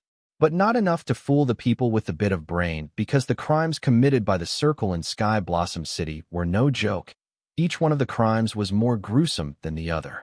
If one were to list them, people would lose faith in humanity. The Circle's leader knew that it would be hard to defend the Circle, so he did not hesitate to throw the old members of the Circle under the bus to save his image as an upstanding citizen with a naive conviction that everyone deserves a shot at redemption. Dumbass. The more I thought about the Circle's leader's actions, the more stupid they felt. I do not know what's his fixation to appear the good guy. For that, he threw the old members of the Circle under the bus. They are the core members of the Circle with the highest authority and realm. Pissing them off will come at a cost. I bet the Circle must be in total chaos right now. Especially the new members, seeing how their leader saved his ass by using their seniors as the scapegoat. At first, when they joined the Circle, they felt they had made an achievement. But now, seeing their seniors' situation, they started to have second thoughts about their future. I just wanted to take away the public support of the Circle in Sun Blossom City. But who knew that the Circle's leader had an odd fixation about maintaining the good guy image and would end up starting a civil war within his organization? This turn of events was more than I expected. I would be a fool not to use this godsend opportunity to my advantage. Van, old Ben, it seems we will have to move our plans faster. Now that the members of the Circle were in a state of chaos, it would be best for me to make use of this confusion and launch a siege on my enemies, the Circle, Sun Blossom Branch. No problem, boss. The boys are ready. When they heard that we would be avenging our fallen brothers, they were more pumped than ever. Van assured me that the members of the TSR Guild are ready for the forthcoming war, as it was to get revenge against the organization that was responsible for massacring their old guild leaders and members. My soldiers are always ready to be deployed, Master Wyatt. Old Ben kept it short, being a man with few words. Good. I was delighted to hear that members of the TSR Guild and Tiger Squadron were ready to be deployed at my command any moment. Now the problem of transportation of my forces from Sky Blossom City to the Sun Blossom City remains. The movement of a huge number of card apprentices moving from Sky Blossom City to Sun Blossom City is bound to attract attention, and the Circle will be alerted about our ambush. Due to the articles on the Grimoire Network exposing their crimes, Circle already knew that somebody was targeting them. If they knew that a massive number of card apprentices were heading towards their city, then would they make sure that my forces would not even be able to enter the Sun Blossom City? Not to mention the cities that would approve the move of many card apprentices from Sky Blossom City to Sun Blossom City. As times are tough and jobs are limited, and keeping the economy floating is very hard for the cities. Therefore, the immigration of citizens needs to be approved by both cities. And neither of the city would be willing to suddenly lose or gain so many card apprentices without a proper reason for the move or the visit. If you consider the military laws about personal forces, it opens up another can of worms. Miss Diana, I didn't think you were so enthusiastic about our partnership. I am touched and look forward to us working together. I welcome Diana, Jaya, and Cindy into the warehouse. I was indeed surprised to see Diana visit me so early. It hasn't been an hour since our verbal agreement on the Grimoire call. Master Wyatt, how could I not be? This partnership will take Fine Gold to a new stage, which has been my aim since I started this company. Now that I have an opportunity to achieve that, how can I not be enthusiastic? Diana maintained her professional smile and made small talk. Haha, I am happy to hear that you are as invested as I am in our partnership. Miss Diana, they are Manager Susan, Guild Master Van, and Captain Ben. I introduced my entourage to Diana. Nice to meet you. Master Wyatt, you must have already met them, my little sister Jaya and my secretary Cindy. Diana too politely introduced her company to me. Miss Diana, would you guys prefer any cold drinks or hot beverages? Susan offered beverages to our guests, performing our duty as the host. Susan, serve Miss Diana, and others diluted silver milk water. They must be thirsty. After all, the weather outside is harsh. Before Diana could answer, I butted in and answered for her. During my conversation with Diana earlier over the grimoire call, I had promised Diana a sample of silver milk powder. Sure thing. Susan nodded and hurried to make arrangements. Master Wyatt, silver milk water? Diana asked in confusion, thinking whether silver milk water had any relation with silver milk powder. Didn't you promise to help me check whether the silver milk powder's effect holds up to its rumors? I explained. Yes, I did. It's so thoughtful of you to remind me, Master Wyatt. Diana thanked me for keeping my promise. Good. I hope you have come prepared with all the necessary documents. I asked regarding the share transfer. Yes. I will forward the related documents for 51% of the fine gold share transfer to your grimoire. Please check if something is not up to your liking. We are open for negotiation. Diana forwarded the documents to my grimoire, expressing that the contents in them are not final and any changes to the contract are open for discussion. Received. I let Diana know as my grimoire received the documents she forwarded to me. The documents contained all the current information on properties, fixed assets, investments, real estate, trademark, financial assets, etc. of fine gold. I had the Hive AI cross-verify it by hacking into the fine gold records maintained by the City Hall and the fine gold itself. Checking fine gold records should be enough to know whether the documents forwarded by Diana contain the whole truth, but checking the records maintained by City Hall on fine gold, I will know how much Diana is hiding from the city. Since I would own 51% of fine gold, I had to know how much of it is white and black. After cross-referencing the documents of all three records, the results came out squeaky clean. Honestly, this surprised me. The fine gold didn't even involve in the most typical of crime, tax evasion. Now, this was really surprising. For a company like Fine Gold, which is filled with crooked people, it was spotless. Unable to believe it, I had Hive AI cross-check it again. And once again, the results came out spotless. After thinking about it, it makes sense. If Fine Gold were crooked in its financials, the Circle would not have difficulty taking it over from Diana's hands. Being an upstart, Diana had to fend off many hyenas who wanted to gobble up her company. She did not have the luxury to slack off cause even the slightest chuck in her armor. These Globins would start tearing it apart. Therefore she had no choice but to be clean this way. Those dogs would not have a bone to bury in the ground. I, too, was planning to use any discrepancy found against Diana, but it seems the world had already prepared her for that. Miss Diana, I am impressed. Despite the reputation of Fine Gold outside, you have managed to maintain its financials spotless. Though the methods you used to acquire these child companies under Fine Gold are questionable, you did lawfully acquire them. I was in awe of how this woman managed to collect so many assets and companies under one name. She played dirty, but they were well within the gray area of the law. Going through the records of Fine Gold and City Hall, I could see how hard Diana had worked to make Fine Gold what it is today.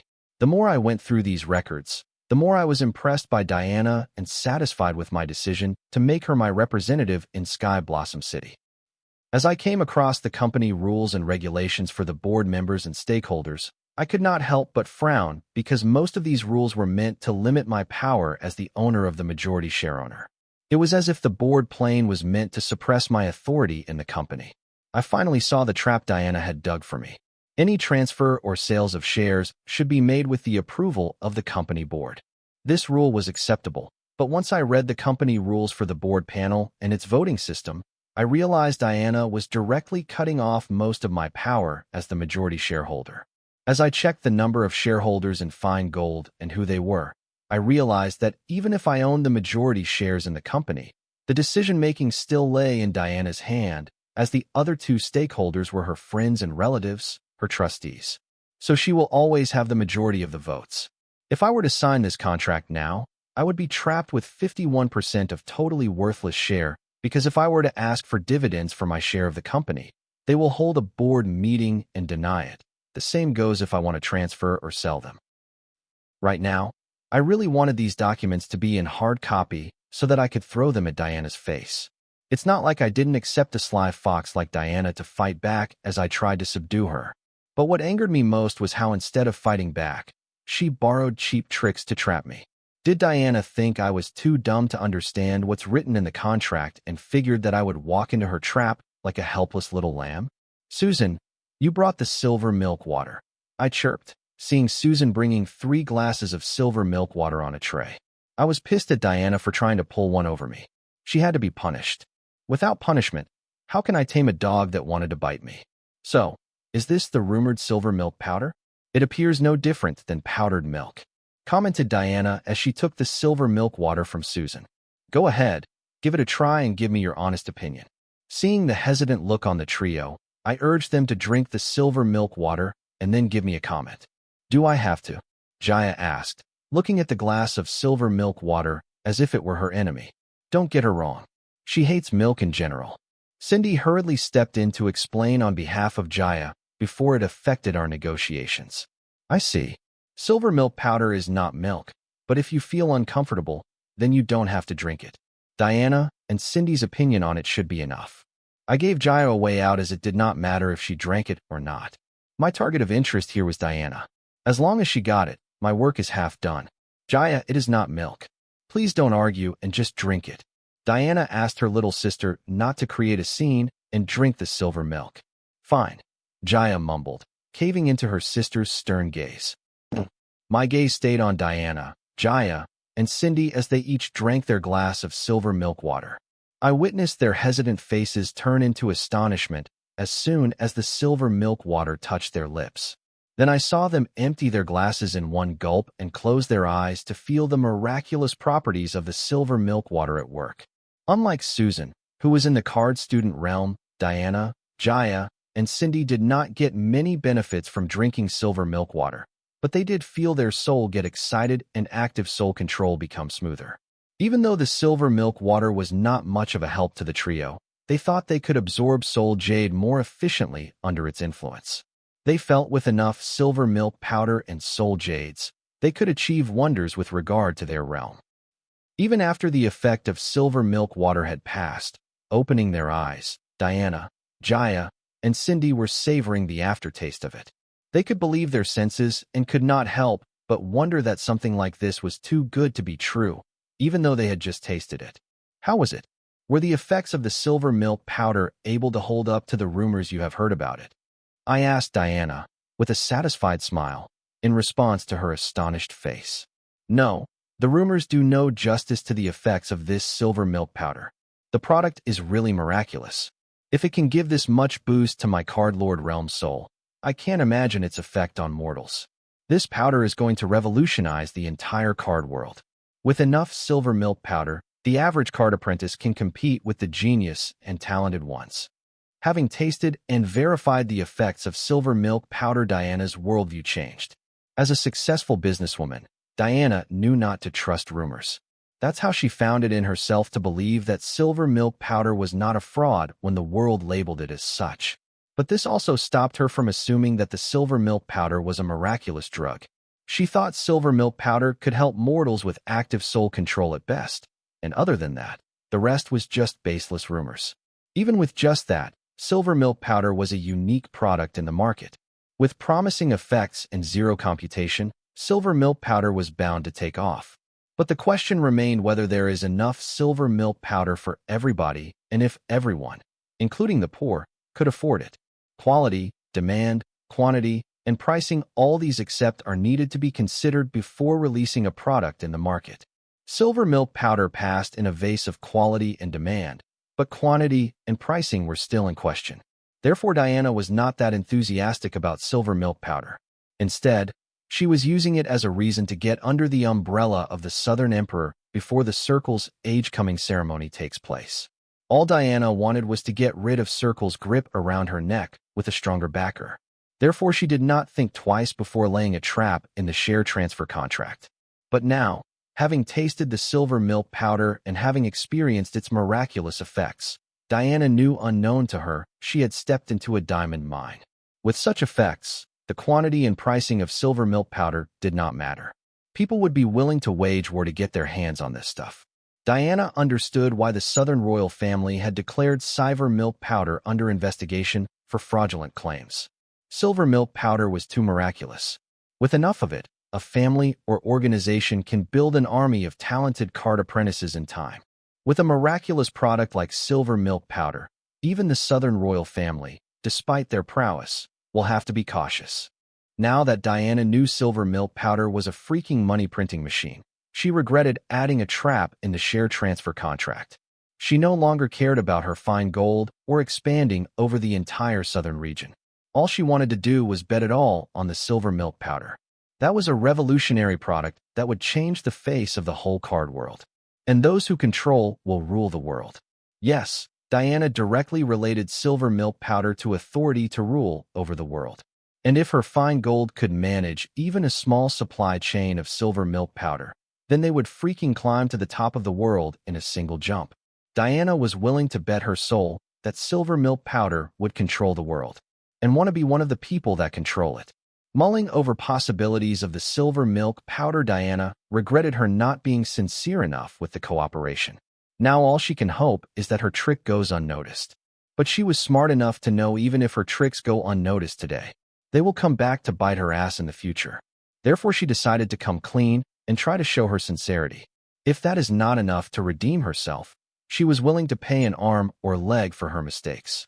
No matter what consequences she faces today when she walks out, she should have gained the trust of the man sitting in front of her, even if it meant forsaking her pride, because she has been through far worse during the circle's initiation ceremony.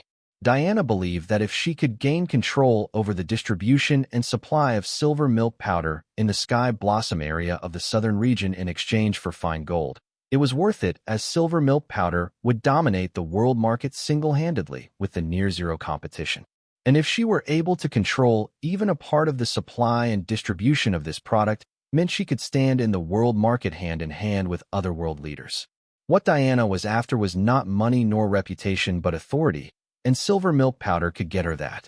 Master Wyatt, you have my utmost respect for having discovered such a revolutionary product. Diana's word was genuine. She understood that she had underestimated the boy in front of her. He is more capable than she thought he was.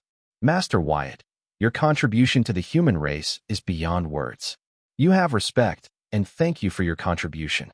Cindy, too, offered her admiration for silver milk powder and its creator. Master Wyatt, congrats. Jaya regretted her poor choice of words as she had a lot to say to the boy whom she had slowly started to admire but could not find the words to say what she wanted to. Right now, Jaya has some mixed feelings. As the princess of fine gold, she never had to praise or act cute for anybody. But right now, sitting in front of the bane of her existence, she wanted to do all that but did not know how or where to start. Thank you. You all give me a lot of credit. I discovered silver milk powder by accident. I humbly thank Diana, Cindy, and Jaya for their praise, but credit most of it to an accidental discovery. After all, that's my cover story for the question, how did a high school boy achieve something many teachers and sages are trying to attain? Right now, people think I am a fraud, so they don't care about why, how, and whatnot. But once the Silver Beach Gate dungeon is relocated to a secured location using dungeon relocation, and the Southern royal family ends their investigation in silver milk powder and is ready to pump out silver milk powder into the market, people are bound to ask a lot of questions. And the popular one would be, how could a high schooler discover something so miraculous? Master Wyatt, you are being too humble. Usually, my mistakes end up costing a few jobs. Your mistake will bring a revolution to this world.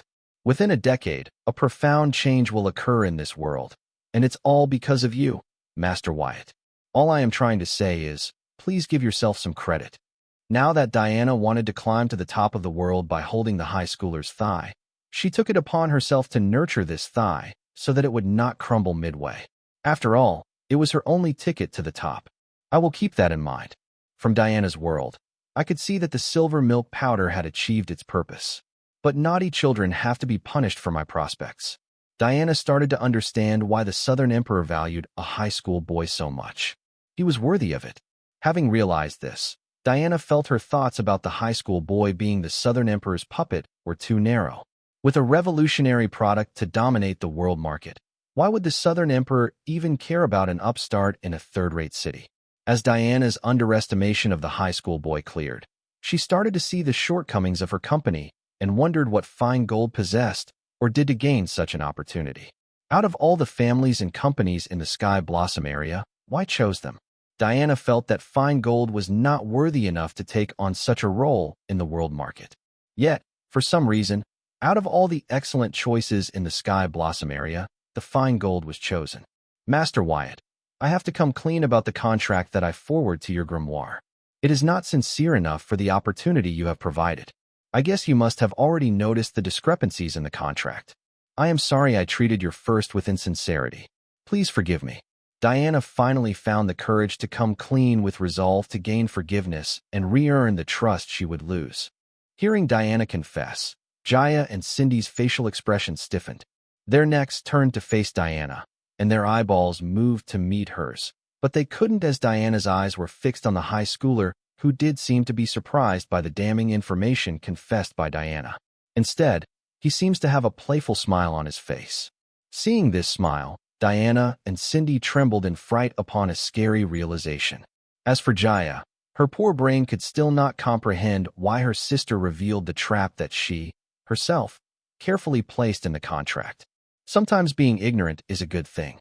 Unlike Jaya, who was confused, Diana and Cindy felt goosebumps on the back of their necks, realizing that they had seriously underestimated their opponent's capabilities. What kind of person has a profound conversation and smiles with the people he knows are trying to backstab him? Diana and Cindy were unable to comprehend this. How is the high shooter so calm despite knowing everything had in store for him? How could he smile and offer the people trying to betray him represent? What the heck is he hiding under that smile? The more they thought, the more the boy started to seem mysterious to them.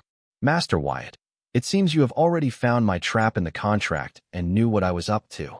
Diana had made her voice appear weak, showing that she was devastated by this incident. Unfortunately for her, her damsel tricks won't work on me. It was clear who was the victim and perpetrator here. And if I forgave the snake just because the apple was tasty, it was going to cost me dearly in the future if I still planned on making Diana my representative in Sky Blossom City. Yes, I did. Please don't call it a trap. It was too evident for a trap. Honestly, I am not angry that you tried to fight back. I can appreciate that. But how dumb do you think I am for you to use the contract as the trap? Now that ticks me off? Who falls for such a trap? What were you thinking? Now that Diana chose to come clean, I finally had the chance to let her know what bothered me. Going through the records of Fine Gold's contract with their partners, I knew why Diana would try to use the contract to trap me, because that has worked excellently for her in the past. Most of her partners were tricked into signing a biased contract that only looked after Fine Gold's and its employees' interests, not the interest of the other parties involved in the contract. The difference in the legal expertise of the two organizations signing a contract deeply affects who will dominate their partnership. Unfortunately for Diana, I had Hive AI on my side. Master Wyatt, it seems you were expecting me to come clean. Reading through my reaction and response, Diana came to a frightening conclusion that the high schooler had already known that she would confess her wrongdoings and was waiting patiently for her to finish acknowledging her mistakes so that he could get the words he was holding in his chest. Cindy was psyched hearing Diana. As the personal attendant and old friend of Diana, she knew that despite her physical prowess, Diana's most vital asset was her calm and quick mind. Hearing Diana point out that the high schooler had not only seen through her trap, but also guessed her next move, Cindy knew they had poked the wrong person. You are overestimating me.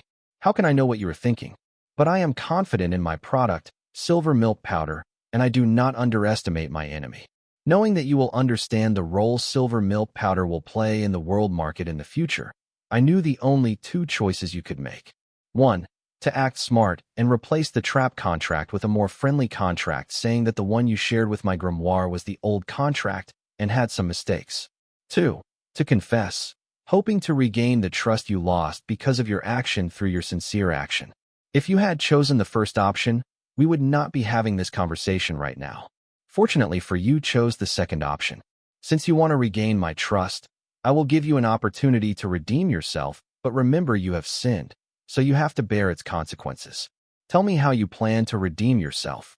I know that an ambitious person like Diana would never let off a golden goose like the silver milk powder. So, I had already guessed that she would not risk straining the relationship between us after having experienced the miraculous effects of silver milk powder. After all, an ambitious person like her would prefer to ride the silver milk powder tide than go against it. When I first planned to introduce silver milk powder in this world, I did not know how much of an effect it would have in this world. I knew that it had no competitors in the market, and that was one of the main reasons I chose to bring it to this world and patent it. But I seem to have seriously underestimated the effects of the silver milk powder and its impact on the world market. If I had known then, I would have stuck to try and make some card recipes. That required a thorough knowledge of card creation techniques that I lacked and ended up taking the shortcut, which has me in tight proper right now. So I can see why a totally unrelated person such as Diana would underestimate silver milk powder. Therefore, I let her experience the silver milk powder so that she could judge its value, understand her mistakes, and rectify her ways. Diana did exactly that by choosing to come clean and regain my trust with a more sincere method. Thanking you, Master Wyatt, for your generosity in offering a chance to redeem your trust in me. I know I was greedy and have sinned to take advantage of your trust in me. I am ready to accept the consequences of my action. Diana thanked me for giving her a second chance and readily accepted her faults. Also showed a willingness to bear the consequences of her action. Hearing Diana, I nodded in satisfaction as most of what I was trying to achieve by giving her the taste of silver milk powder had been completed. Now remains the consequence of her action. Diana. Just as I was planning to tell Diana her punishment. Tear. Diana bit hard on her lower lip and brutally tore apart her right hand from her right shoulder joint using her bare left hand. Splurt. Splash. Blood rushed out of her right shoulder and torn arm, covering the warehouse floor, couch, Jaya, and Cindy, who were sitting on Diana's right side. Soon the amputated right shoulder of Diana closed, stopping the blood from leaking on the floor and couch. Master Wyatt, is my right arm enough to redeem myself? Or not? Sister, Jaya shrieked, feeling the warm blood of her sister on her face and clothes. The flow of conversation in the warehouse had already gone over her understanding. She did not understand why her sister suddenly changed her attitude towards the boy and why she was willing to go as far as to sacrifice a limb to beg for forgiveness. Jaya didn't understand, but seeing her sister act so desperately, she realized that her sister would not stop anytime soon until she achieved what she wanted. Cindy nodded in appreciation for the decisiveness shown by Diana. Her thoughts about silver milk powder were the same as her boss's. If anything, she thought Diana wasn't cruel and convincing enough.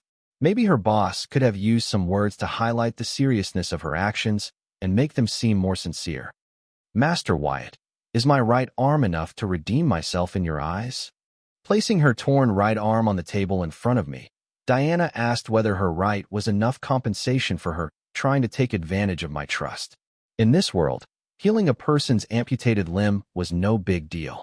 With cards such as limb regulation, miracle stitches, etc., regrowing a lost limb or sewing back the torn limb was not worth worrying over. So, what made Diana think that she could gain my forgiveness and trust by literally tearing her right hand? Yes, Diana's actions were brutal and cruel, with less meaning since the arm could be healed in no time. The emphasis here is not Diana's merciless action, but the idea behind those actions. The concept behind Diana's action was that she was offering her arm in exchange for my forgiveness. That is, she is willing to live her life without her right arm, to redeem herself in my eyes. By offering her arm, she is declaring that she will never heal it back as her arm belongs to her now. I was dumbfounded by Diana's way of redeeming herself. She seems to have misunderstood the meaning of my words. Tell me how you plan to redeem yourself. By saying these words, I did not expect her to tear her limb. What I wanted was for her to accept her mistakes and agree to shoulder the consequences for her actions, and wait for me to decide on a fitting punishment for her. But who knew that this stupid girl would accept everything? But without waiting for my sentence, she would hastily rip off her arm and offer it to me. Woman, I am a freaking cooperate, not a fucking gangster. I wanted to yell these words seeing the slender pale white hand laying in front of me covered in blood. But I controlled myself from saying that, knowing that if I say those words, I may possibly lose the respect I had gathered till now. I don't know what's going on, but Wyatt, leave my sister alone. Take my arm instead. Yelling that, Jaya tore her arm and threw it at me. Jaya's life as the princess of fine gold had not been an entire jolly ride. There were always rumors surrounding her birth and why the devilish Diana adopted her. Those outside fine gold who had heard of Diana thought Jaya was Diana's illegitimate daughter. Those inside fine gold who knew Diana as their boss thought a calculating person like Diana had a reason behind adopting Jaya, for example, demonic cards like body snatching. When people surrounding her were asking questions about why someone like Diana adopted Jaya, Jaya herself was bound to be curious to hear the answer to that question. Thanks to the blue stone, Diana's frankness, and a few secret DNA tests, Jaya knew that she regretfully was not Diana's illegitimate daughter. And with the first reason scratched off, last remained was that Diana had other calculations for Jaya. It took time for Jaya to come to terms with this conclusion, but she decided that if Diana wanted to use body snatch on her, she would not resist, because that is how much she loved Diana. Therefore, when Jaya saw Diana brutally rip her arm off for reasons unknown, she volunteered to go through the trial for her sister, and to show that she was not kidding, Jaya tore her arm without a hint of hesitation and offered it up in exchange for her elder sister. Tear, splurt, splash, covered in blood, the couch was totally beyond redemption. Sigh. I could help but sigh, seeing the bloody final moments of the sofa, and catching Jaya's slender and soft yet well-toned arm. I couldn't help but inwardly praise Jaya's Viltronian genes as I turned to Cindy and said, "Don't tell me you are next." "If Master Wyatt desires it, then sure," Cindy said playfully. Now this woman is crafty. The first time I met her, her face was so stiff and expressionless that I even mistook her haughtiness for some kind of facial muscle paralysis. Nope, the couch has suffered enough. Let's not mutilate it further. Let it rest in peace. You two sisters, you owe me a sofa. Don't you dare cheap out on me, got it? Considering Diana's street background, I understood how she would think that mutilating herself and presenting her arm to me would help her redeem herself and regain my trust. Though I did not condone Diana's action, still, for now, it was enough evidence that she was being serious and sincere. Diana and Jaya were speechless. They fucking ripped one of their arms using their other bare arm, but this guy was worried about his couch. Feeling her boss's dilemma, Cindy answered, "Will do." Susan, who was seated next to Van and old Ben, was trembling, her face ashen, and she was trying hard not to throw up. "Susan, honey, throw up. The floor is practically covered in their blood. Your vomit will not make it worse." I remembered though Susan had become a card apprentice, she had zero experience in the killing. I guess this is her first encounter with gore. Beautiful woman, don't throw up. Sitting straight, rubbing her stomach to ease the nauseating feeling up her throat, Susan barely mumbled those words. "Then go to the kitchen sink or something." Unable to see how uncomfortable Susan was, I urged her once again. Susan glared at me because she felt if she opened her mouth, she might throw up. "God, beautiful woman, don't throw up. Get it already."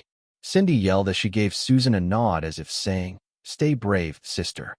WTF. To my astonishment, Susan nodded back. Throwing Jaya's arm back at her, I turned to Van and ordered, "Van, help these two fools heal their arms." "Master Wyatt." Diana wanted to protest in panic, misinterpreting me asking Van to heal her arm back as me not willing to forgive her. But I interrupted her before she jumped to a conclusion. "Don't compare me to the likes of the Circle. My way of handling things is different. We will discuss your punishment after you are whole again. Now shut up and get healed." I made it clear to Diana that my ways of doing things were different from the low lives in the Circle. "Thank you, Wyatt." Jaya sincerely thanked me. Diana just nodded in agreement. Ignoring her, I turned to the beautiful girl who doesn't throw up. "Susan, I think this negotiation is getting a bit above your recommended PG ratings. Why don't you take a break?" Susan has come a long way from being a sales executive, but she had minimal experience as a card apprentice to participate in conversations about fine gold and the Circle.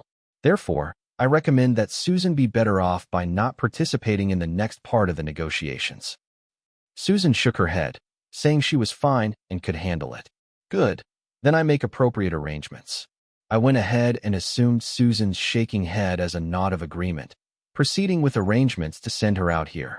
So, summoning my grimoire, I made a call. Calling Identity Loan.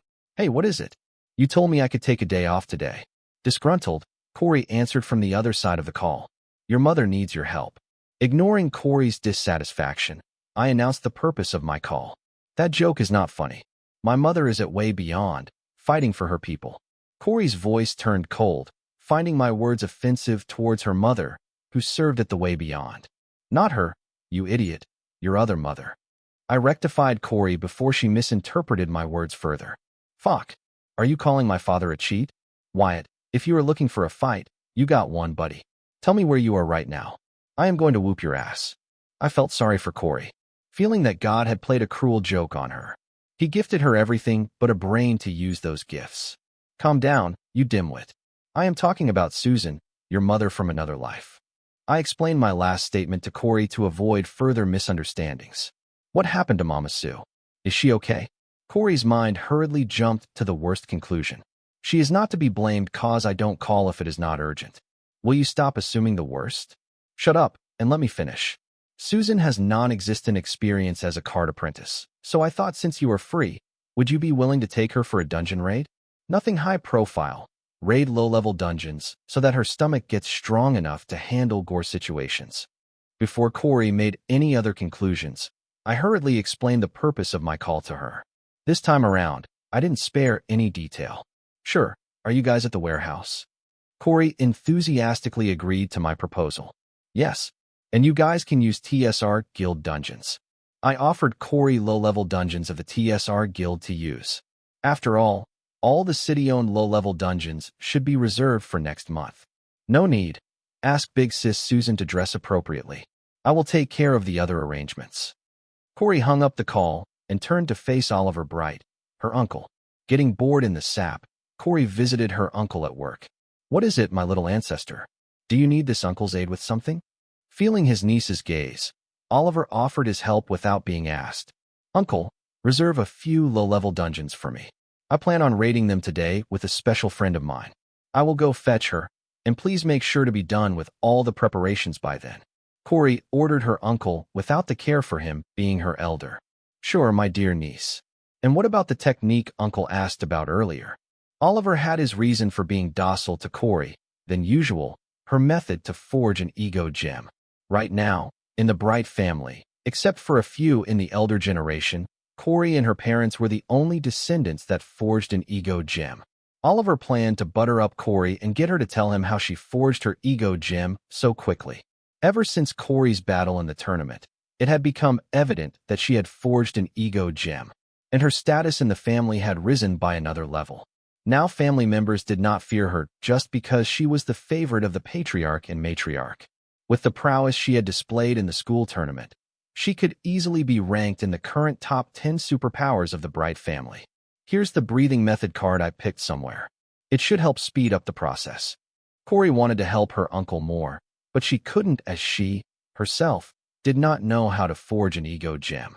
She had a titled demon core that people seemed to mistake for an ego gem. Fortunately, Corey Park had a few common-grade basic techniques from the Dark Realm that could help her uncle a little in soul energy refining. Turtle's Dream. You are the world's best niece ever. Holding the card, Oliver praised his niece enthusiastically. If not for the desk between them blocking him, he would have smothered her with a bear hug. The effects of the Turtle's Dream breathing method were better than the basic circulation technique commonly used by card apprentices to refine soul energy. Oliver finally understood how his niece was able to forge an ego gem. After admiring the card scratching the back of his head, Oliver asked Corey, "Dear niece, do you mind if I use the copy card to make copies of this card for other family members?" "Sure, go ahead. I don't mind. But won't that be costly?" After the constant begging of Oliver, Corey had finally created a common grade card using Corey Park's memories to get him off her back. She did not think this card was worth the fuss. "No, my dearest niece. Despite its fantastic effect, this card is of F rank and common grade. Our family can afford a bunch of F rank and common grade copy cards." Oliver took out a stack of copy cards from his grimoire and showed them off in front of his favorite niece. "Excellent. Create a copy of Turtle's Dream for my friend." Corey regretted being too lazy and not creating a second Turtle's Dream card for Susan, but now her regret vanished. Sure, Oliver wanted to keep the Turtle's Dream card a family secret, but since it was Corey's property, he chose to follow her instructions. "Don't worry, Uncle. I am not stupid. This friend is special to me, and she can keep a secret. Feeling her uncle's worries, Corey assured him that this was a one-time thing, and there would not be any leaks. Card name, Turtle's Dream. Card type, skill card, passive. Card rank, F rank, common grade. Card rate, 2 stars. Card durability, 97/100. Card effect, Turtle's Dream is a breathing method derived from the breathing pattern of the longevity turtle. It helps the user replicate the breathing pattern of a longevity turtle and its effects. Additional effect, soul energy refining, longevity, stamina regeneration, enhanced lungs. Note, since the breathing method is derived from the breathing pattern of the longevity turtle, the impact of other skills will vary depending on the effect of the skill enhanced lungs, which is used to replicate the functions of the lungs of the longevity turtle. Enhanced lungs. This effect allows the user to make the maximum and efficient use of their lungs to replicate the breathing cycle of a longevity turtle. Note, enhanced lungs is a species-specific skill. Therefore, its effect can vary for different species. Stamina regeneration. With every complete cycle of the turtle's dream, little stamina is recovered. Note, skill effects vary from user to user, depending on the effect of enhanced lungs. Longevity. Extended use of the card Turtle's Dream can extend the user's lifespan. Note, the lifespan extends depending on how long and consistently the user has equipped the card, and skill effect varies from user to user, depending on the effect of enhanced lungs. Card name, card copy. Card type, ingredient card, passive. Card rank, F rank, common grade. Card rate, 0 stars. Card durability, 100/100. Card effect, card copy is an ingredient card that can copy any intellectual property card. Note, card copy's copy ability is limited to techniques and arts. The card copy will take the card rate of the original card. The card durability of the copied card will depend on the success rate of creating the copy of the original card. There are various ranks of copy cards. The minimum card durability of a copy card should be 100/100. Otherwise, the copy card cannot copy the original card. Card name, Turtle's Dream, copy. Card type, skill card, passive. Card rank, F rank, common grade. Card rate, 2 stars. Card durability, 89/100. Card effect, copy. As Van headed to Diana to rejoin her arm, Diana shook her head and said, "Please that my sister first." Following Diana's wish, Van took Jaya's amputated arm from her and joined it with her shoulder, then took out 2 blood elixirs. He poured one on Jaya's arm and handed the remaining one to her, and said, "Drink it." Gulp. Feeling the magical effect of the elixir poured on her arm, Jaya did not hesitate and gulped the blood elixir. She felt a vast vitality fill her body and rejoin the torn blood veins, muscles, and bone of her arm. Within no time, Jaya's arm was reconnected and was back to normal as if she never tore it to begin with. Flexing her arm, Jaya yelled, "Great job, Guild Master Van. It feels as if I never amputated this arm. Your turn, sister." Having healed Jaya's arm, Van helped Diana, who was shocked as, unlike Jaya, she knew how precious the blood elixirs that Van was using to help them reconnect their arms were. "Thank you, Guild Master Van." Diana sincerely thanked Van for using precious elixir on them. She was grateful for the elixir. However, Cindy and Diana did not seem happy with how casual and vanilla the events were. They thought they would have to bleed to regain what their actions had cost them, but their new boss seemed to be soft and a bit of a pushover. They were having second thoughts about being led by him and putting their lives in his hands. From the expression on Cindy and Diana's faces, I could tell that they appeared conflicted with my decision of not being cruel towards Diana. For people like Cindy and Diana, who grew up on the street, my way of handling things will seem soft, and I would appear as a pushover. Therefore, they were not thrilled about my generosity. Instead, they were worried that my demeanor would become an obstacle in my path. If Courtney were here, she would agree with these girls. But she was not. After having the branch, she took off to take Bladette for a tour around the city. Cindy and Diana's thoughts did not change my views on corporal punishment. Just because I lacked cruelty did not mean I was soft and a pushover. I would instead leave my cruelty and brutality to my enemies, not my allies. As I never planned on making allies through fear, but thrust. An alliance ruled by fear is a dictatorship, and I have read enough history to know how vicious the final moments of those dictators were. See, in an organization led by fear, the leader cannot show signs of weakness, or else the suppressed underlings would eat him up. I was not creating an organization to rule them. Been there, done that, and that did not end well for me. This time around, I was building an organization to have them watch over my back as I enjoyed my chill life. For that, I will have to gain the members' trust and respect through my capabilities, not my brutality. My cruelty I was saving or for my enemies. Just when I was about to address the misconception that Diana and Cindy had about me and how things worked around here, loudmouth Corey barged into the warehouse yelling, "Big sis Susan, I am here to get you." Corey seemed to be in a good mood. Entering the warehouse, she did not bother to greet the rest of us and headed straight to Susan, but seeing the pool of blood on the floor and bloody couch, in panic, she rushed to and asked, "Big sis, are you okay?" Being surprised and agitated by Corey's sudden appearance, Susan's limit broke, and she vomit, barf, high-pitched scream. I'd love to hear from you. Thanks so much for watching. Did you enjoy this video? If you did, make sure to hit that notification bell so you never miss an update. And don't forget to subscribe and give this video a big thumbs up. Your support means the world to me, and I can't wait to see you in the next one. Thank you.